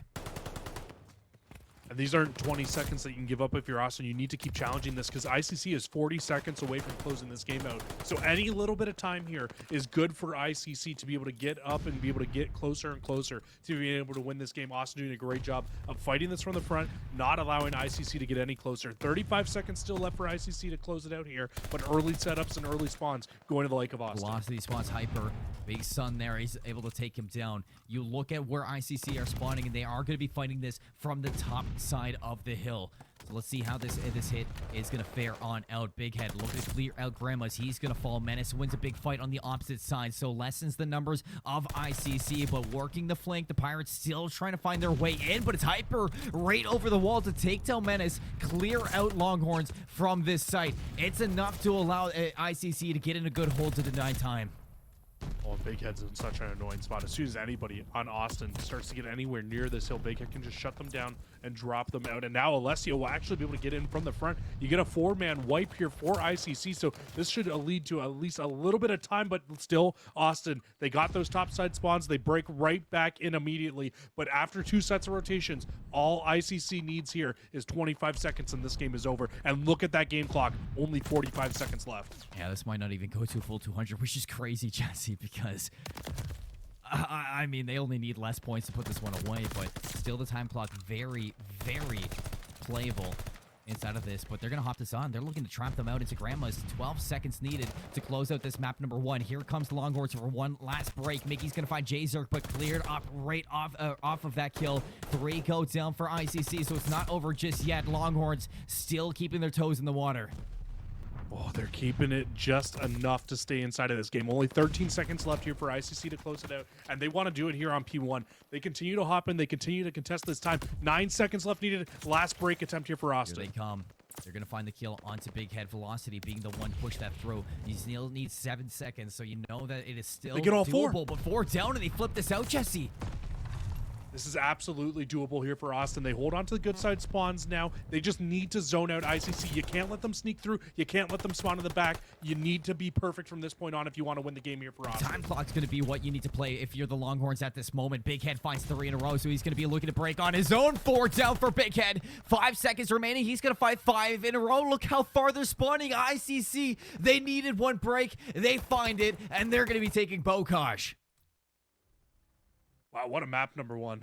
What a map number 1 between these two teams. ICC, I mean, they got that 50-second lead, and it was well-deserved. They were in control of that game before we got the reset. They had full streaks. They had a little bit of a lead. They absolutely deserved to have that 50-second lead going into this game. And they used it to full effect. It got very close towards the end of that, though. Austin, absolutely. If that was just a full replay, you never know what happens there at the end of that game. But unfortunately, it's what we were dealt. It's what Austin was dealt. And now they just need to completely shrug that one off and just hold on going in towards this next map, because they clearly have the guns to go toe-to-toe with ICC. 100%. I mean, the fact that you only needed 200 points to win a Bokaj, and it still was going to time, Jesse, is absurd. The overall factor for that, it just boggles my mind. But when we're seeing Longhorns and the way that they played the back half of that hard point compared to the front half, maybe a little bit of a vibe kill in their own front that they do get the reset, but it could have been a grace in their own hands. So I think that's a missed opportunity from the Longhorns, the fact that they fumble the bag going into the reset off of that, because ICC, they had a strong start into the first set, into the first play of Bokaj that we had, but I mean, that second go around, they had a do-over button, and they just got immediately slayed out so heavily at the start of that Bokaj. It's just something that you can't have happen when you're given such a big factor. Yeah, they really were given a big chance, even though they were given down 50 points going into that game. You're not wrong. That's your chance to really reset things. You got rid of the streaks as well on ICC, and then you give them right back to them off the start of the game. Like ICC, I don't think they could have started off that second play of that map any better than they did. It was like a 60-2 lead after the first 2 hills. I mean, that's ridiculous for this map mode combination. And the fact that they were able to bring it back that much, imagine if the Longhorns had just a little bit better of a start. Maybe the game could have been a little bit closer here, but we'll get to see the full set and of our maps here once again. Map number 1 going to ICC, and because we had a little bit of a break, we can kind of remind you guys that it is still a Bokaj and Tuscan sandwich. We get the triple dose of Tuscan in the middle, Bokaj at the end if we go the distance, but for now our main focus is going to be on Tuscan. I said it was a Tuscan sandwich with Bokaj buns, and after that Bokaj being such a heater, those are some toasty buns now. So it's looking like a great series out of both of these teams, Jesse. But now as we look ahead from that map number 1 over to Tuscan Search and Destroy, we can really break down the fundamentals of these two squads. We got a little bit of a feel how they are in the slaying potential in Bokaj. We got the icebreaker. Now we can slow things down and kind of see how these teams fare out when there's respawns on the line. Because when ICC is able to go blow for blow with the team and they're able to just keep running at them over and over and over again, that's when ICC plays at their absolute best. But going into an S&D where you need to really slow things down, that's when I'm going to be really interested to see how this ICC roster is able to combat against Austin. How does Austin play this one out? I haven't seen too much from this Longhorns gaming team in terms of search and destroy, especially when they're going up against other top competition. That's the thing, right? Like, we've seen them play, we've seen them dominate some teams, but going up against ICC, a different animal than what you're used to seeing, what we're used to seeing this Austin team go up against. So we need to see them come out, we need to see them play to their own pacing here and not just get run over by ICC inside of this map number 2. And we seen it earlier today, Colin. We saw between, it was St. Clair and it was Utica. We saw in that match, it was constant A hits to this Tuscan map over and over again. And I expect to see the same thing here between these two teams, because you're not going to stick away from the basics. You're not going to stick away from possibly getting a free bomb down. But if you start getting shut down at that site over and over again, you need to see some adjustments coming from these rosters. When I think about it, I don't think we saw a single B hit back in the Utica St. Clair game. We saw one. It was only one hit, but it wasn't even a B hit. It was like a hit towards A that didn't work. And then they wrapped over to B and they got the bomb down. Remember, it was a 1 versus 2. Oh yeah, yes, we did get to see that. But even still, it just goes to show how much easier it is to get to the A site and how much of an advantage you get once that A site bomb goes down. I think the big thing is going to be the post plants. When that A site comes around, constantly we see teams go for the setup back in the spawn. So relatively, that should be the go-to for these teams. Yeah, for sure. A site is 100% going to be the go-to. They'll put the bomb down. You get there faster with the bomb down. But I think that the big thing between these two teams is really going to be that when you get inside of the sites, dodging those set nades, because both these teams are talented. You know they're going to have nades ready to go to drop onto site. It is going to be a big thing. That usually is, the be-all, end-all to a setup are the initial first bloods. If you can find those set nades right off the rip, give yourself numbers for the retake, it's just such an advantage, especially on that. I think one thing to really eye on is going to be the one-on-one that goes towards the map side of things, over towards where P5 usually is in the hard points. Oftentimes, we do see one player on each team duke it out, and it's either going to be the overextension for the offense or the overextension on the defense. It's a big outlier to see if you're going to be able to get that retake going or if you're just going to keep the snowball going on that offense, Jesse. Yeah, absolutely. It's really going to come down to whether or not you can hit that site and hit it effectively, or if you don't, how do you adjust to not hitting towards that A site? Because we know it's going to be the favorite site. We're what, 3 months into Vanguard competitive now. We've watched what, a ton of challengers. We've watched a ton of college play. It's going to be a site that we're going to be seeing over and over again. Everybody's going to be hitting A. How do you adjust to hitting A if it's not working for your roster, or how do you readjust and hit towards that site again if it is working for you? Because eventually the defense will figure out what you're doing and start to it's all moves and counter moves, right? That's search and destroy 101 at the end of the day. I'm excited to see at the major this weekend the changes that all the big teams make, with the resources, with the coaches, with the statisticians who can all kind of data mine things and figure out what to do in search and destroy. We're going to see some big adjustments this weekend, and I'm all here for it. But into the round number 1, ICC on the defense, they allow the bomb to go down, but Jzerk finds first blood and Hyper a second. That's really going to lessen the load here for this retake on ICC, and just like that, it's a flawless retake. Absolutely love to see that coming through for this roster here. And ICC, I mean, you're going to get a little beat down at the end of the round here. Apparently, Alessio had a problem with how Jzerk was able to finish that one off, but they close it out. They get the job done nonetheless. And that's a very, very clean round number 1 there for ICC. Clean indeed. And honestly, what you would expect from them. Like we were talking about it, the A site is very viable, but if you lose out on a player, that makes it harder to hold. And losing out on a second one, you can see the players on ICC so comfortable in the rest of the retake. Absolutely. We'll see what ICC can do now after being able to retake that site so easily, of how they push over towards the A site, how they get this bomb down. And it's looking like Alessio will be the player to set up through middle of the map. Hyper as well, watching towards that bottom church, but Menace actually going to respond by pulling out a sniper here as well to try to watch and try to combat this A site, not allow them to get this bomb down very easily. But a set nade from Alessio starts things off, instantly answered back from Menace with that sniper. Brilliant out of that, but you still have pressure here out of Big Head. You have the life advantage for ICC as well. Somebody slipped the lines towards well, so not so straightforward. Menace actually gets on throw, still sniper in hand. Spots out on the player, but misses the shot. Oh, a gift for Mickey to blow on through the middle of the map. Able to find one. Detroit's going to be there. Menace with the sniper. They know he's got the boomstick, so they are just going to pressure him out. ICC, 2 quick rounds. That is where having that sniper can really be a hindrance, is in the end of rounds. If he finds that kill, though.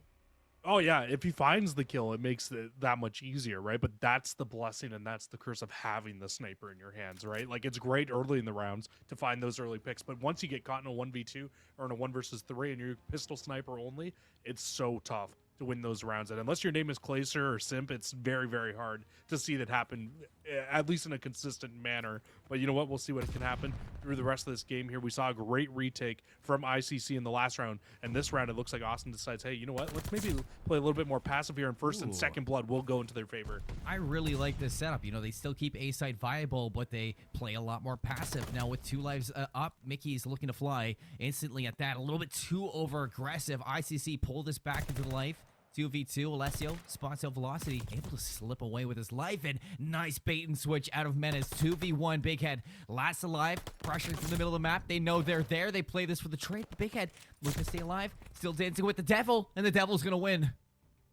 He was expecting the challenge from Velocity a little bit quicker there at the end of that round. You could see when he was in that 1 versus 2.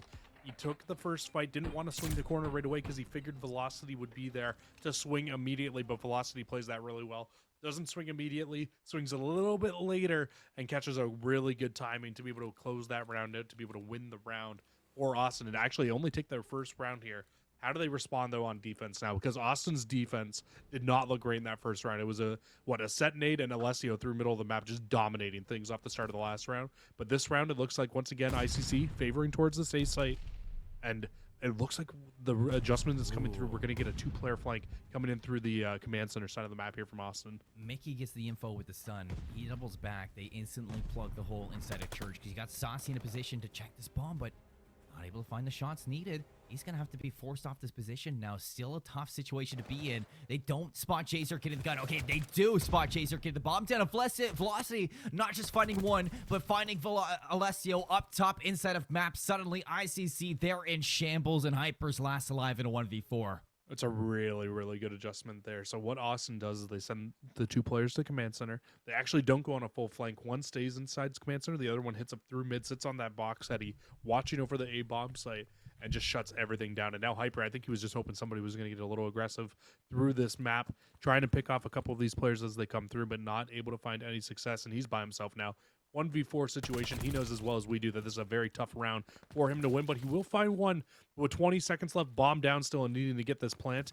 It's looking extremely impossible at the moment. And he doesn't bait anybody at all from the Longhorns into taking these challenges. They know they have time on their hands. They know they just got to wait for the bomb to go down. And he's not even going to get a chance to get the bomb down because he spots out Menace. He goes for the gunfight. And now Austin, they know that there's just no time for him to get this objective planted. They're going to go up to a tie game 2-2. And he wasn't playing streaks or anything there in that round because they lost all 4 lives the round before. So interesting that he doesn't play that a little bit more aggressively. He played it very, very passively. He definitely has the gun skill to do a 1v4 in terms of just taking fight after fight after fight. And they were pretty separated. He just didn't have all that information off the start of that round. So unfortunately for him, if he has that information, I'm sure he plays that a little bit differently. But he doesn't. He'll have to stick with the 2 in a row. And speaking of 2 in a row, Austin on 2 in a row now here in this round. And that's a lot of information to Mickey there on that stun. Oh, man, Mickey, you have to be careful. You got to stay alive, brother. Because you know that headshot multiplier, it can do damage. Instead, it's Hyper to win out the 1v1 over towards command center. 3v4, bomb not even down yet. Look at this timing through you. Big Head's gonna find the kill on the Velocity. Oh my word. Even though Big Head goes down, he still keeps lives in the hands of ICC, Jesse. They spot out the sniper, and Menace knows it. He can find this kill. It's going to be huge, but Jazer, he takes the fight, and he's going to even this up 2-2. I only say that because I feel like there was just always a player in there, and it's usually the bomb carrier who's in that spot. What a read from Menace as well. Spots out Hyper, crossing through top apartments. Oh, no. And now bomb goes down, and he's planting towards middle of the map, so Alessio can catch him out here, but doesn't see the feet on the ground, and now a simple 1v2, or at least you'd think it would be. Alessio will get one and gets out with his life here. 30 seconds left. Needs to find one more kill in the defuse. It's never simple with ICC. Menace holding the tight corner. Alessio's going to take the long route around. You know, you still have time to play with, so you need to get the information and clear out as much as you can. Menace is just sitting, waiting. He's got time in hand, sitting in the corner. Here he comes. Alessio doesn't check it. That's 3 in a row from Austin. I feel like Alessio was ready for the player to be broken apartments there. That's what it looked like. He was coming out to check immediately in that situation.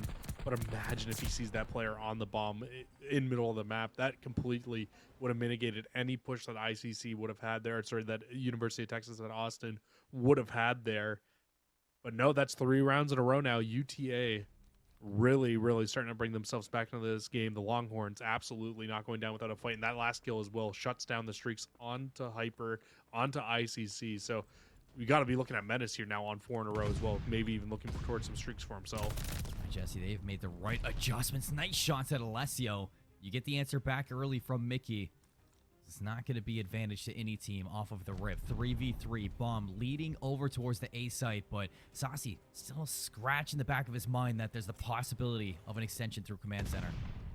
Yeah, ICC needs to put this bomb down, and that's the adjustment that's coming through as well. The reason that you have all those players over towards command center side of the map is because of how easily ICC's setup fell apart in the last round. But the bomb will go down, and it needs to be a 3v3 retake now for UTA. Velocity through middle of the map, he'll be the first player to engage. Big win from Alessio. Puts numbers in ICC, makes this a little bit easier to hold, and both these players down into the pit. They get information on Mickey, and Alessio is now in such a good position. Hyper is going to take down the player into the back of the spawn. 1v3 for Saucy. 20 seconds to make it happen, and you are out in no man's land, stuck in between 3 predators who are going to even us up 3-3.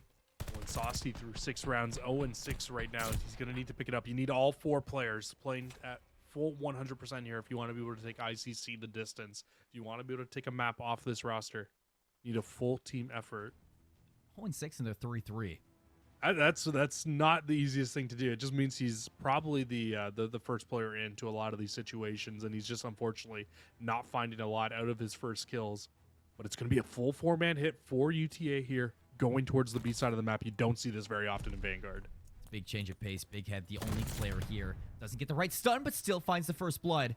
You can see the rest of Austin. They don't want to let up on the rhythm. They're still going to push through. Big Head has slipped the line. They don't know this. He's going to find Mickey. That's bombed down. A third one just over the staircase. Not going to find the kill. It's still going to be a lot of damage, though, in through the backline. J-Zerk cutting off the rotation. Menace last alive for Austin, and they know exactly where he is. Both of these players, though, for ICC, they don't want to chase this one down. They're going to play hand in hand. And they know the win condition. They have bomb down. Just play for the trade. Yeah, they 100% see that bomb on the ground there, and they are just going to play corners here and be the most annoying players that they possibly could be at the moment. J-Zerk and Alessio just setting up the crossfire from hell here. The crossfire on the patio. Menace is going to lose his mind in about 13 seconds when he gets over towards this bomb. I don't think this is humanly possible, Jesse, to even find both of these kills. Oh, he gets in with J-Zerk, so maybe scratch that. Still a chance. Is he going to expect the player on the right? No, he does not. ICC. What a way to shut down a B hit. Oh, my God, dude.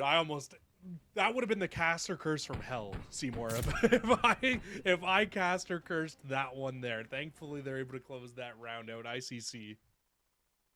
Oh man, they love it, Colin. They love to get this heart pumping, getting us into a scary situation. But ICC, that's 2 rounds in a row now. They get the lead back into their favor.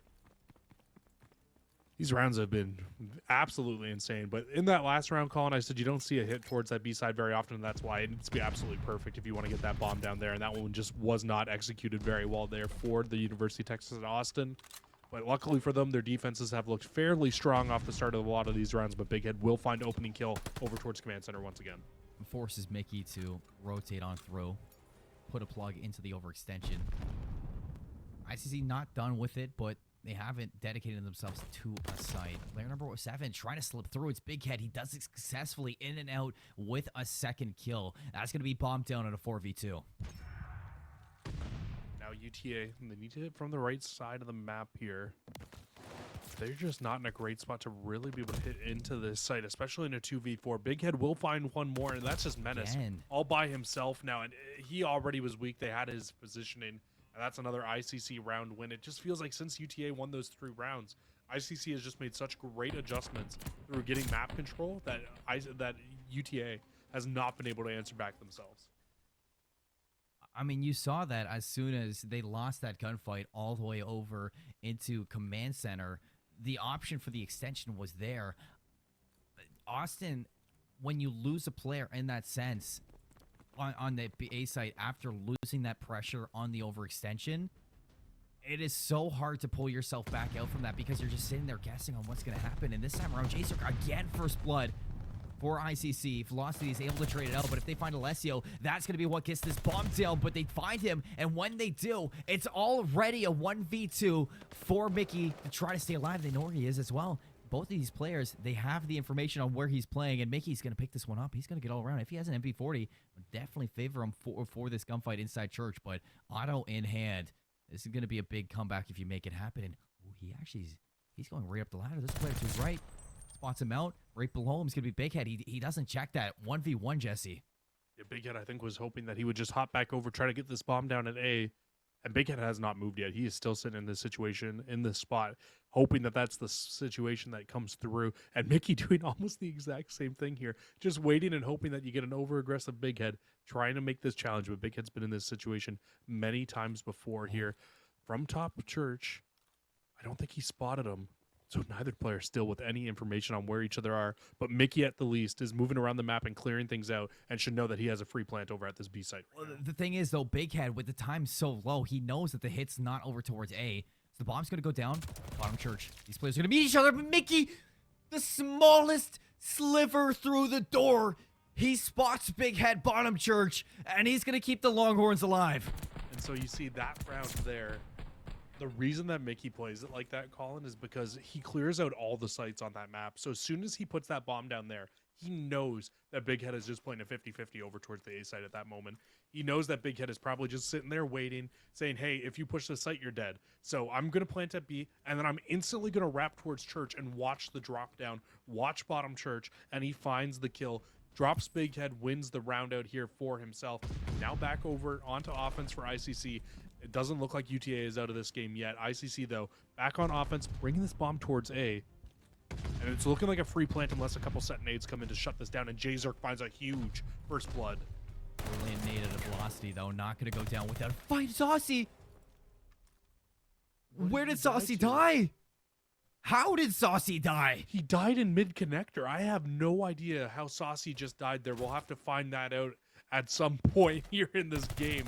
But the double hit now through Command Center. Alessio finds one. Does get traded out, though, but you've only got 25 seconds left now. Mikey is on 4 in a row, but he has 20 seconds to either find the defuse, get this bomb finished, and he just cannot. That is such an unfortunate death there for the likes of UTA, and that's going to be ICC walking away with game number 2. There's no red barrel up there from what I know. It had to be his own self-made. nade. Yeah, that's the only thing I could think of. Yeah, because you can't fall off the map up in connector. No, you can't. You're inside a building. You can't fall off the map inside a building. Oh, there's just things you hate to see, especially when you're doing so good at staying alive inside that search and destroy. When it's very much on the table for you to come back in that game. An unfortunate death from Saucy, and he was already not having a very good game in Search and Destroy, Jesse. So just to put the cherry on top, it's just a big feels bad, man, to chalk that up at the end there. But if you are ICC in that, I mean, you take those. You take those all day long, and now you're 2-0 up in the series looking to sweep your opposition. It's two extremely close maps, though, between these two teams. I mean, that map number 1, with a 50-point lead, almost went down to time still. ICC was able to close it out. Map number 2, a big lead for Texas off the start, but ICC bring it back. They claw it back. They close it out 6-4. Now we go to Tuscan Control. It's the perfect birth child between Hardpoint and Search and Destroy. The big thing for me here is either team even going to be able to win an offense here because of how good both these teams are going to be on defense? I mean, Tuscan Control, I mean, we said it. It's very scrappy compared to Gavitu. The fact that Longhorns have been able to keep it competitive inside the slaying, it hasn't really shown that when it's going to come down to the slaying, you're really looking at one team over the other. I think that realistically, a control has always been the opening for a lot of teams to make a reverse sweep. If you get this done, that hard point, it was also looking good for you in the end. So Longhorns, they are not out of this just yet. They just need to play the back half. Oh, for sure. Yeah, the Longhorns are 100% not out of this game. I mean, you walk away with this control here on Tuscan, you're right back into it. You go to a hard point on Tuscan right after. It's anybody's game. I mean, we saw that map number 1 on Bacage. It was blow for blow, very, very close map number 1. If you can get to that map number 4, you're still within a reach of being able to close this out. And if we go to Bacage map 5, who freaking knows what happens between these two teams? It will be absolute insanity if we get that full distance. But ICC, you know this team wants to close it out in 3. They don't want to go any longer than they have to here. They got school the next day. They want to get this done as quickly as possible. And if you let UTA, if you let the Longhorns back into this game, you're only asking for trouble. So ICC, this is where they want to get this game done. It's a school night. It's major night for Call of Duty. There's 2 reasons why you want to go to bed early. Is because you got some good Call of Duty to watch tomorrow as well. So you want to get a good night's rest You got here. some good Call of Duty to watch right now. Oh, you do have good Call of Duty to watch right now, folks. And I'm glad you're here to watch it with us because Longhorns, we said it at the start of this, and it still stays true. If anybody is going to take a win off of ICC, it's a team like Longhorn Gaming right now. Another undefeated squad, another Titan roster who have been together for a very long time. And now if they want to do it, it's going to be reverse sweep. And even still, I think they have a chance, Jesse. They just need to get a win under their belt. They need to keep themselves alive in this. 2 very close heartbreaker games that Longhorns almost take. It's just kind of chin up. You roll with the punches at this point. Yeah, I mean, you've taken a couple punches. And if we're going to keep referencing back to that fight style that we were referencing to, we had the cage match in map number 1. Well, map 2, you know what? They went blow for blow in the search and destroy. You fell down. You've lost the first 2 rounds, right? So it's more so feeling like a UFC fight now than it is. Towards a more of a wrestling fight. You got to start to make your way back into this fight now. It's round 3. You've already lost those first 2 rounds. You at least need to win off points here to see a round number 4. Keep things going for yourself. Bring yourself back within a shot to win. You can't go for the knockout blow yet, but you know what? It starts with winning a round, then winning another round, then being able to bring your way back into this game. It's going to be a tough fight for Austin. They knew that coming into this one.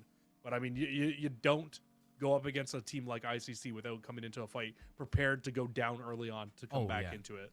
You're prepared to go the distance when you're studying against a team like this in caliber. But Jesse, when we're talking about control in Tuscan, we've always talked about how hard it is to get to B. Something I just want to highlight for these squads is value your lives, because constantly today throughout all of our series, we have seen teams solo hit hills again and again. I need to see some fundamentals out of these 2 squads, especially at a Longhorn. If you are going to take this win over the Pirates, you're going to need to value your lives, hit together, and not solo chow hills. I think value your lives on both offense and on defense, though. Especially. Exactly. Because, like, yes, offense is as important as it is to value your life while pushing in towards that B site, especially. Even on defense, if you don't value your life a few times and you're solo pushing into a lot of these hills one by one, that is not going to lead you to success either. So I am right there with you. If you can play fundamentally on this map, that's how you can come out with a map win against either one of these 2 teams. But ICC, I feel like a lot of these rounds on offense is going to be this team hopping into the site and trying to get as many kills as quickly as they can. So if you're Austin, to combat that, you need to just push back, let them take the A site. If I'm being completely honest, you don't want to give too many resources to that, and then be able to play for the defense onto B. Because we saw earlier, we saw multiple teams where you had, 2 minutes to break into B with way more lives, and they still weren't able to get the job done. It is extremely difficult. Let's cut the speculation. Let's visualize what we're going to get out of the Longhorn. Starting on the offense, it's going to hit right off the rip. Saucy, first blood as well. That's all the way at B, so they got presence on both A and B, Jesse. That is going to pull some players away from ICC and realistically push them into the A site to see if they can take it over. Menace still alive, expecting the push from J-Circ, but he's still going to go down. So ICC, they come out with the kills towards A. They shut down this first wave. Something we didn't see in map number 2 actually was a lot of the Volk usage again, but it's made its way back out here in map 3. But like you said, a good start here for the likes of UTA, able to already hop right back into this hill. And Nice. this should be another tick of progress, you would think, but actually everybody's going to hop right out. They want to keep playing their numbers at the moment. It's going to allow Hyper to actually get in behind them. Yeah, Hyper comes from the flank. J-Zork pinches on the Menace. It's another 3 down. Now Saucy, the only one alive over at B. Good for 1, but that's about it. Off the respawn, University of Austin now. They're looking to get right back over to A because their time is dwindling. They only have 55 seconds left. Menace is going to read the play onto J-Zork. 3 go down, so they're onto this A side, and they're stacking it. It's going. Absolutely is. Only like half a tick of progress left. Make that a quarter of a tick of progress, but you still get the contest at the very end here. And a big win for Big Head, but it still might not be enough. They hop right back into A, and that's the A zone. Done and dusted here. 2 life lead here for Austin. Make it 3 now, but it needs to be solid pushes over towards this B site if you want to be successful. Mickey's inside radio. But Hyper takes the fight to command center. 2 gonna go down now, Jesse. Velocity is gonna find J-Zork as well. Big Head alone inside platform is able to get the fadeaway onto Saucy and calls for Alessio for a little bit of backup. So far, they're able to roll with the punches going into this B zone. And off the respawn, ICC, they're right back into a comfortable hold, although still a presence out of the Longhorns. Mickey's gonna find 3 in a row. Velocity on the flank now. J-Zork, the last alive over towards B. You're gonna get some players on. They stop the clock in a minute 14. You're gonna need the ICC to go big now. Oh, and J-Zork may have stayed alive just long enough here to make an impact onto this map, and he absolutely does. You only get 1 tick of progress to come through. The issue for ICC right now, though, is that you only have 6 lives left and need to defend for another minute here against this UTA roster. We said value your life, Jesse. ICC, they didn't hear us. 5 lives remaining going into this. You can see that Longhorn setting up for one last wave to put ICC in the dirt for this round number 1. Big Head's going to take down Velocity in the back. Mickey and Menace are the ones to open things up in the front line. You got 3 players remaining. No more respawns, and Menace is going to put Big Head in the dirt. 2 players left, Hyper and Alessio. Can ICC clutch up with only 2 lives to the 9 of Longhorns? Well, it is going to be seen, or it's going to be too determined so far, because Longhorns, they look for the players off the respawns, but Alessio up top in radio, he's going to go down now. Hyper last alive, and here they come to surge on forward. Longhorns, they answer into map number 3 with an offensive win in round 1. Offensive round 1 victory there, picking right up from that search and destroy where they were winning a lot of offenses for this roster. And Mikey also finds that streak as well. So that strafing run come into this round, it's not as significant as a glide bomb would have been, but it will still be useful if you need to get these players off of the site for a little bit of a time being. Force them inside for a small bit of time here as well, but already onto the A site will be ICC right off the rip here, but instantly 2 kills from UTA will completely slow that push down. Big kill on Menace. 5 spree as well. If you can find these streaks, it is going to be a big pickup for sure. But Menace is going to go down, so not able to push it any farther to that strafing run. Mickey, I don't know if you called this out, Jesse, but he has found a strafing run. So still have a streak in the back pocket of Longhorns for the late game of this. But after the dust settles, Independence Community College, they have found their way onto the A zone, and they are working on their second tick of progression. Longhorns setting up for the retake. Velocity and Mickey, they find 2. It's 3 going to be down. They get in for the tension. Hyper still on the outside, but as he drops, it looks like the Longhorns have resurfaced. All Longhorns just need to fly forward now, try to pin these players for as long as they can in the back of their spawn. That's exactly what they're going to do. Saucy having a much better game as well than he did inside of that search and destroy. At least 9-9, at least keeping things even for this roster for the time being. But you can see ICC's now going to try to make some noise over towards this B site, really focus a lot of the attention from the UTA players over towards this site as well. Big Head falls, though, so that's just going to give clearance back to the rest of the UTA players that they can now focus their full attention back over towards A.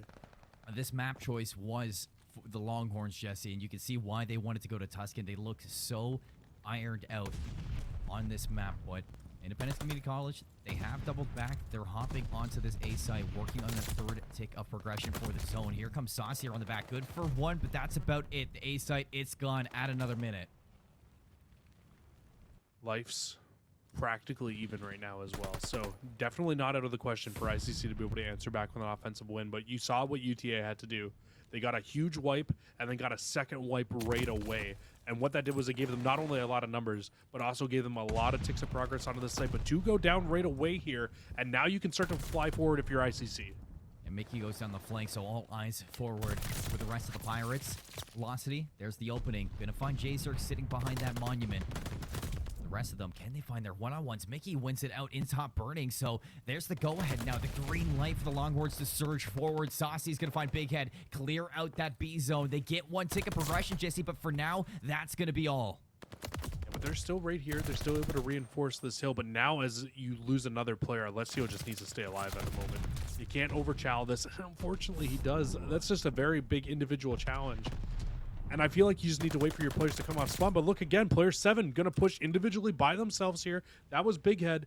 They're all rushing towards this, but you still have 40 seconds. You can still make a big play together as a team here in this situation. You need to look at lives. ICC, they're only down by 2. Austin, Saucy in behind with Velocity. They're going to find J-Zerk and Alessio as well. It's going to be a thin hit right now from the Pirates. And Mickey again on the flank, Jesse. I don't know if they're going to be ready for it. It's no. Big Head gets caught with his pants down with a nade in hand. It is going to be 4 lives remaining. No more respawns for the Pirates as Longhorns coming alive inside this control, Jesse. And they look fantastic. Now looking to slay out on the rest of the players. They only have 11 seconds if it needs to come down to the time bank. Mickey's going to find Alessio. Velocity swings out to take down Hyper. And with one player left alive, it's only a matter of time before Austin go up 2-0. Well, we talked about how you need to be valuing your life inside a control. Those little bit of respawns, they might say 30 at the start of the game, but each life matters immensely inside of this game mode. They go by so quickly.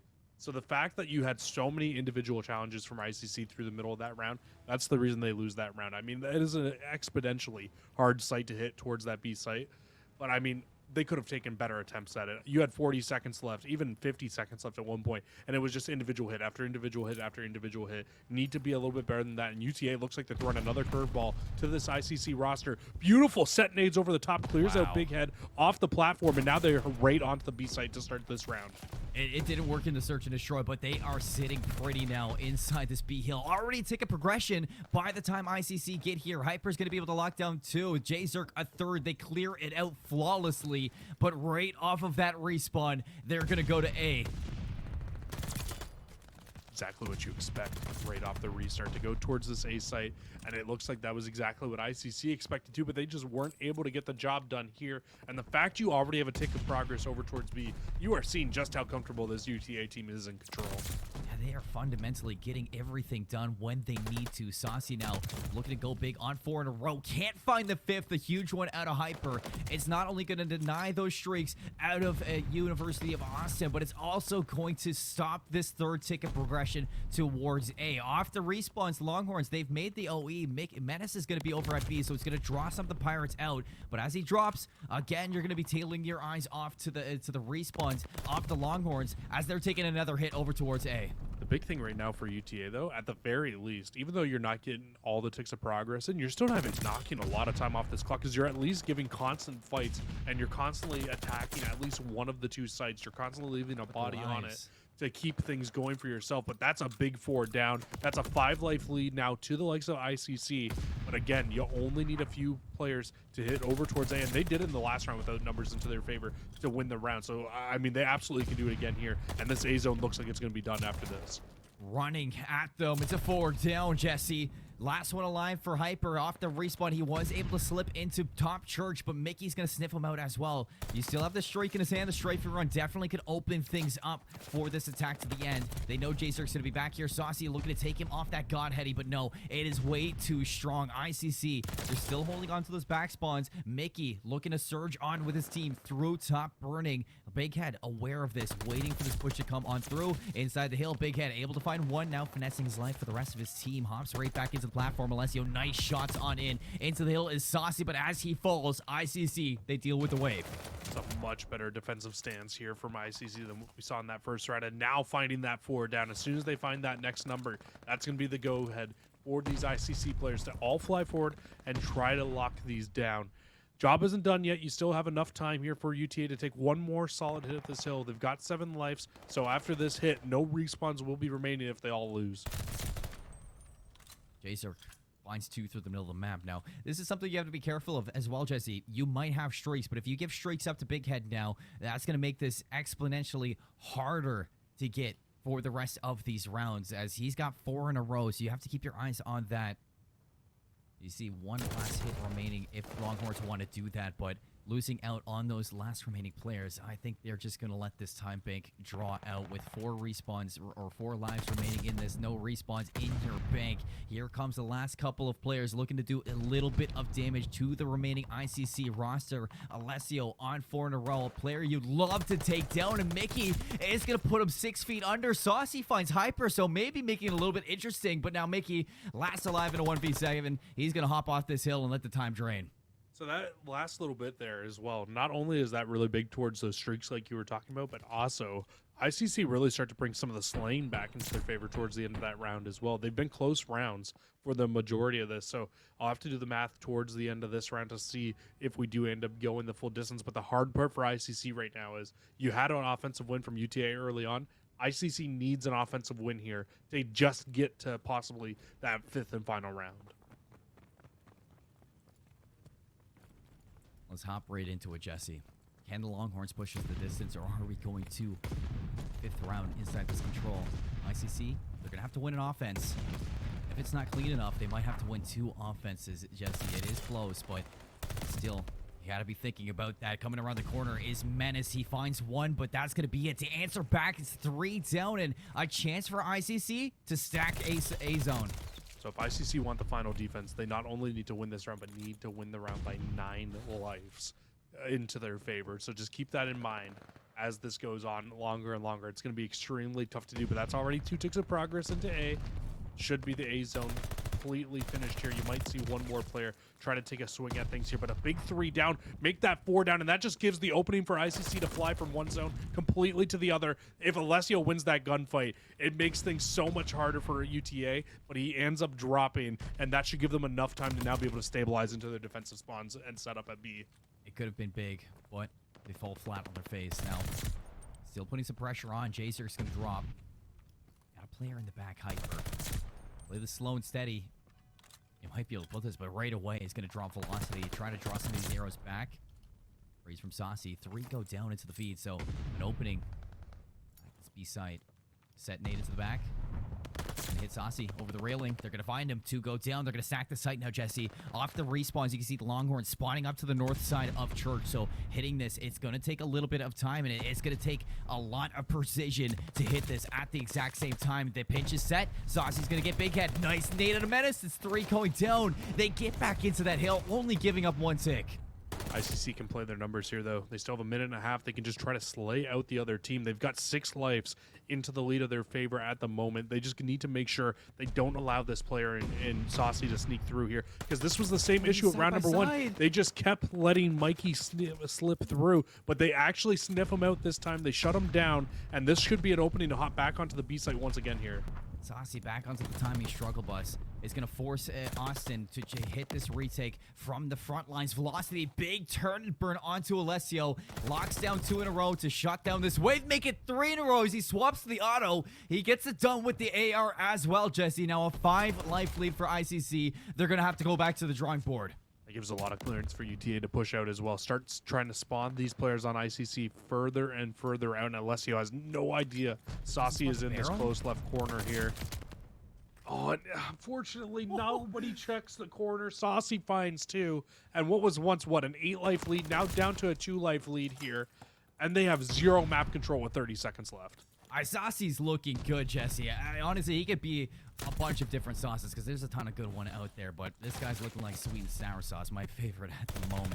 He's looking to bring his team to the victory for this map. 18 seconds left. Here's the last hit from ICC. That is definitely going to be a full 4 velocity. A team kill. Is it going to amount to anything? But no, it's not. He's going to get right back into the... He's killing everything at the moment, Jesse. Velocity's on 5 in a row. You got Big Head stopping the clock at 8.5 seconds, but Velocity's going to put him into the dirt. Here comes the last hit out of ICC, but with 3 seconds remaining, they got to put the pedal to the metal and hop on this, and they just don't have the time to make it happen. We're going to a map for Longhorns. They win the control.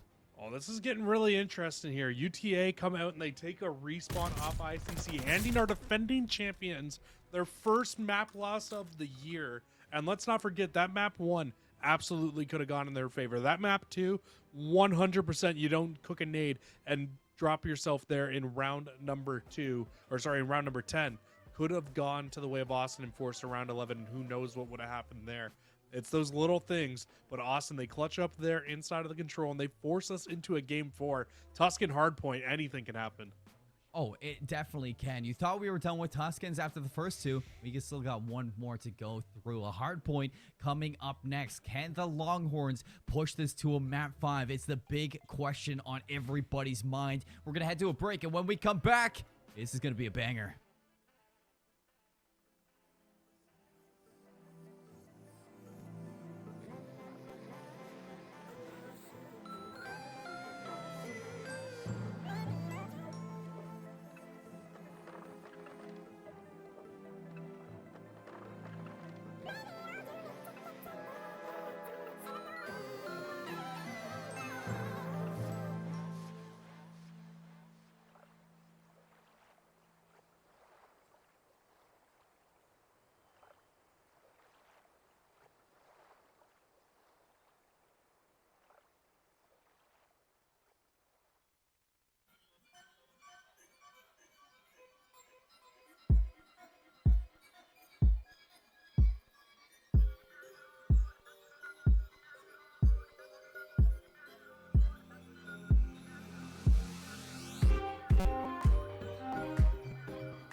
Welcome back to the last match of the night here for the Call of Duty Varsity League. We're looking at the University of Texas Austin Longhorns against the Independence Community College Pirates, sitting 2-1 in favor of the Pirates. But after a one-sided affair, Jesse, on Tuscan control, the Longhorns, they have just shaken this completely up.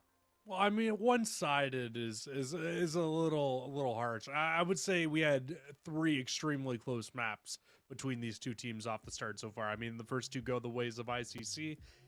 Austin wins the offensive round to start us off onto the Tuscan control, and pretty much that's why you end up winning that game out 3-1 there. You don't get that offensive win. It's a lot tougher to be able to close that out. So I wouldn't say completely one-sided, but still a fantastic series nonetheless. I think it's exactly what we've been waiting for, honestly, all day. We said this was going to be the headliner match.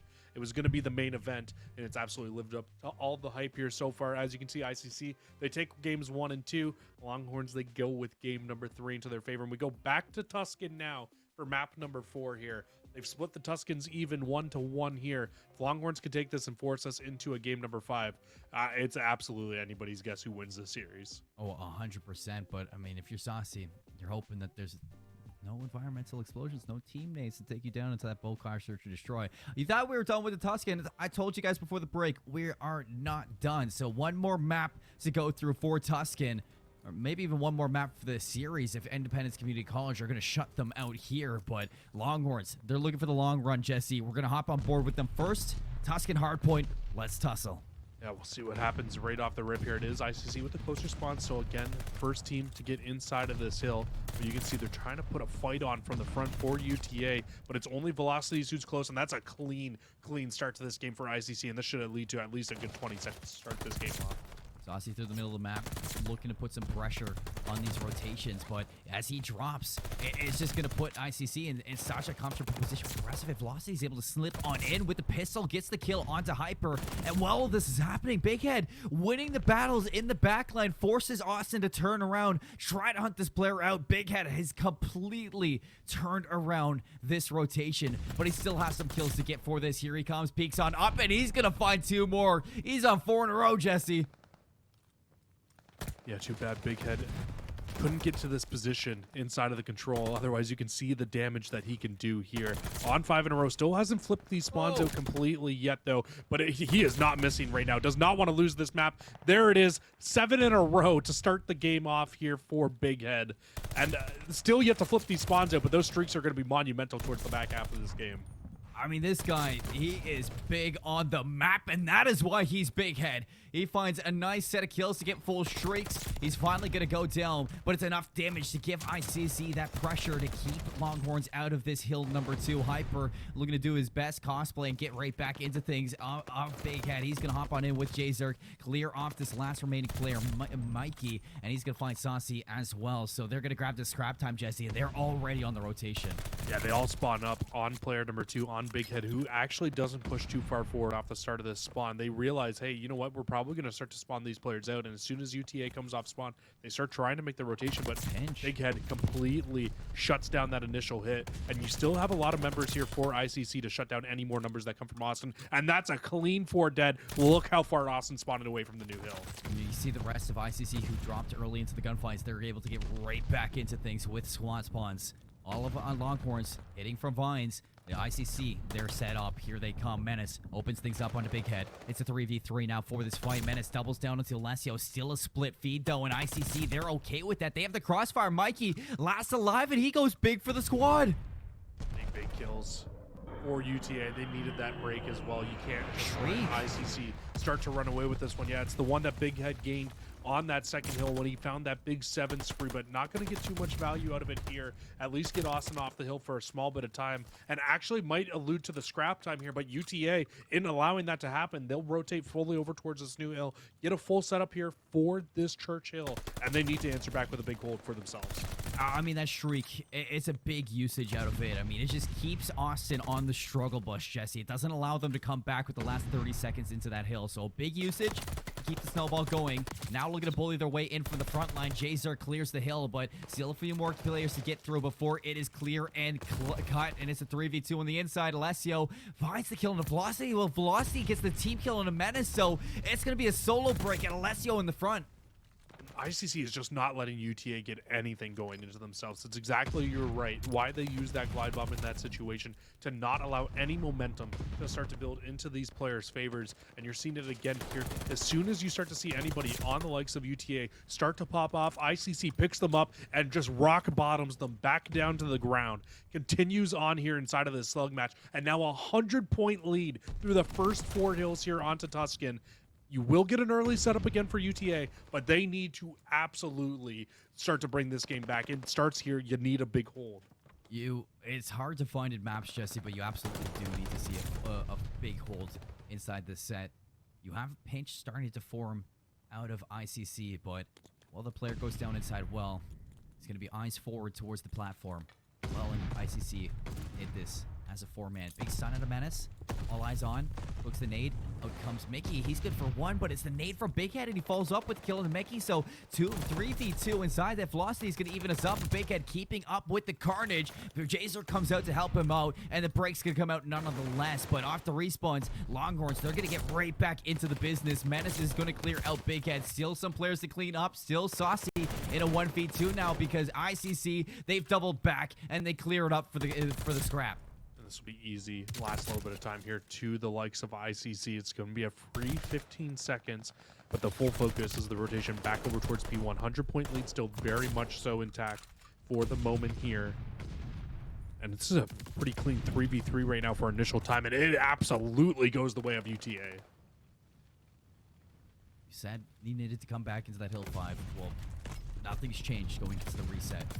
It needs to be a big hill for you, and it needs to push this your team back into this series. Another 3 down, so starting to get some time underneath your belt, and this is a feel-good moment now for the Longhorns. You have Saucy in the forward positioning, cutting off those reads, the rotations through Church, through you is where the rest of the players are going. Alessio out the side, he gets the information and has to pinch with Hyper. They flood on in. Hyper is going to clear off 2 in a row, and it's 4 down for ICC to break from the back. It's really unfortunate for UTA. I mean, you push forward to flip these spawns out, but what it really ends up doing is it allows a pinch to develop because a few of the ICC players spawn out at the old hill and just allows them to pinch onto your only 1 or 2 players that were inside. And now Jzerk again in the back line, just trying to be annoying to this UTA roster, trying to shut down any little bit of momentum that they might be able to accumulate here inside of this game. You will have a full 4-man setup here for UTA, but spawns are not comfortably in control at the moment.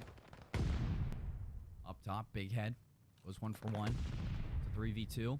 A 1v3 as off the respawn Longhorns, they just get right back into position. A clear 4 down is going to be spawning up ICC in front of that Church. A spawn out 2 from Jzerk, so possibly a pinch if they play this right. Alessio takes down Menace, so a 3-on-3 inside of this hill. Jesse, if they play their time right, if they play their cards right, ICC might be able to find the break, but they're taking their time here, so they're really allowing Longhorns to start collecting time inside this hill too, and they're going to hit this with 23 seconds left. 3 players go down. Still Longhorns in control of this. A player up top, Alessio, looking to deter these players at the end, but Saucy, a big win there, and they're working the rotations. UTA, they spawn up middle of the map, and instead of rotating towards new with 10 seconds left, they all start making their way over towards the old hill. Fortunately, though, they do get the rooftop spawns, so they are able to spawn up close, and this is your best chance now of being able to come back into this game. This is where ICC took their big lead. They were able to string hills 2 and 3 together, get the majority of time on both, and that's where you saw ICC take the lead. Now Austin, they get the majority of time at 2, need to turn this into good time here at 3.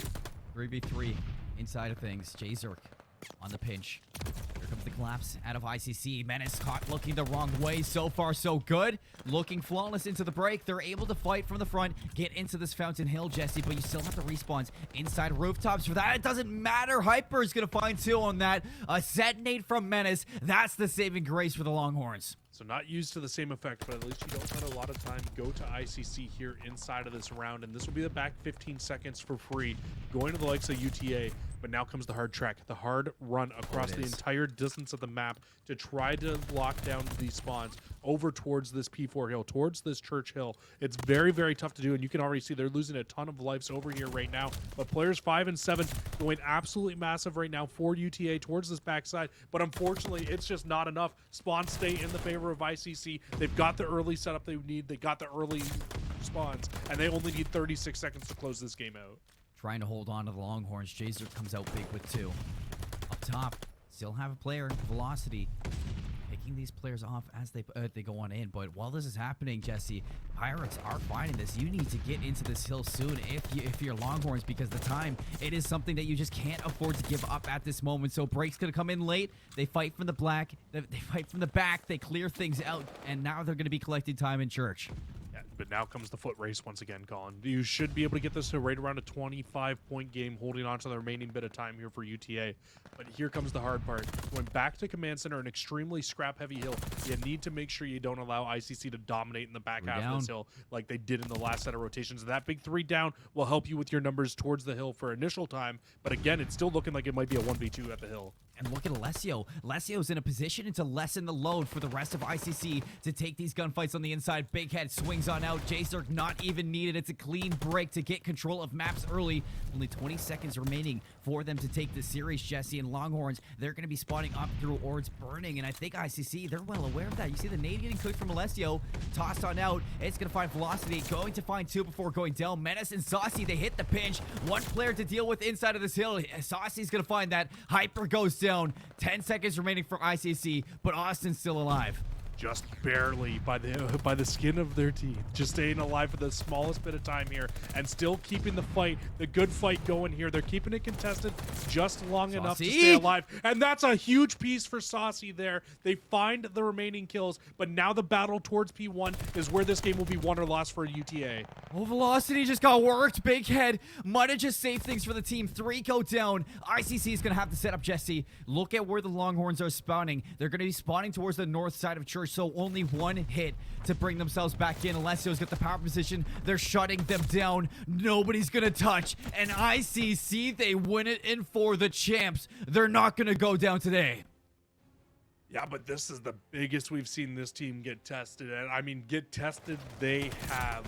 UTA absolutely putting on a clinic towards the end of this game. I mean, if they didn't start down by 100 points off the start of this game, they are right back into it. They have a much better chance of being able to win and close this game out. But ICC, they're just a little bit too powerful right now. But I think that UTA, they take a lot of adjustments and learning from this map. I think the next time we see these two teams, it could be a very different story. All 4 of these maps were extremely close maps and really one of the best series we've had in the Call of Duty Varsity League this season so far. 100%. And for the Longhorns, that one stings. I mean, so many opportunities for you to win some maps. The Search and Destroy definitely could have gone your way in certain rounds. And that hard point, I mean, that initial disconnect, it's a huge vibe kill for this team. You go down early 2-0. You have a little bit of a resurgence, Jesse, inside that control, but it's just not enough. ICC, they were in their comfort zone inside that hard point, and they get such an advantage early on that it's too mountainous to climb from if you're the Longhorns. Yeah, ICC really took the good side spawns and used them to full effect off the start of that game. I mean, they got, what, a 45-second hold on P1 and then flipped spawns out for P2 to get a good amount of time there. And then not only did they do that, but they also flipped and rotated perfectly to P3. It was just like the perfect storm for ICC off the start of this game to get the lead that they needed to hold on to towards the back half of the game. Because don't get it twisted, if they don't get that big start and UTA plays exactly the same way that they did in that back half of that map, that's probably UTA's map win that they walk away 100%. with there. But ICC, they were too powerful off the start. It was too hard to come back from. You can't expect to go down 100 at the start of games and think that you can come back for free against a team like ICC. Well, it could have been scary when you're looking at things on paper. Both teams walk into this undefeated, Jesse. Only one can walk out with that same record. Yes, ICC got tested, but they're still going to cement themselves at the top of their conference. So that's a little bit of sweat wiped off their forehead. Yeah, absolutely. This conference is looking really, really tough. This Central Conference, if I can take one more look at where all the teams are currently sitting in, that was very much so a match for first place between these two teams, and ICC taking that should pretty much cement our former champions with first place. But UTA, I mean, with how good this team has looked and even how good they looked against ICC, I would very much so expect this team to be finishing second place within this Central Division. Then it's a very big fight to see who comes out in that fifth or in that third place spot, to see who's able to battle with UT Austin inside of those play-ins, because by no means do I think this is over, and I think that the play-ins could get really interesting once we see a rematch if it's between these two teams. things are heating up, Jesse, inside of the Call of Duty Varsity League. And I always love whenever the collegiate semester is kind of hitting that mid-turn, you start to see it get a little bit scrappy in the inside, and upsets, they very much are aware. But as match 4 comes to a close, folks, it's going to be the stream coming to a close as well. We can take a look at the schedule for NACE, because Call of Duty, it's not the only thing to look at. We got Rocket League Overwatch Mondays, League of Legends Tuesdays. Today, Wednesday, Call of Duty just ended, but tune in next week to see the exact same thing, same time, same place. And we're not done with the week just yet. You still got CSGO on Friday, so tune in right here if you want to take a look at CSGO on that Friday, Jesse. But once again, this stream coming to a close, folks. It's been a fantastic day of Call of Duty. It has gone the distance for a lot of these squads, and I'm excited to go to bed. And I hope you all have a great night too. We'll see you all next week for some more Call of Duty here in the Call of Duty Varsity League.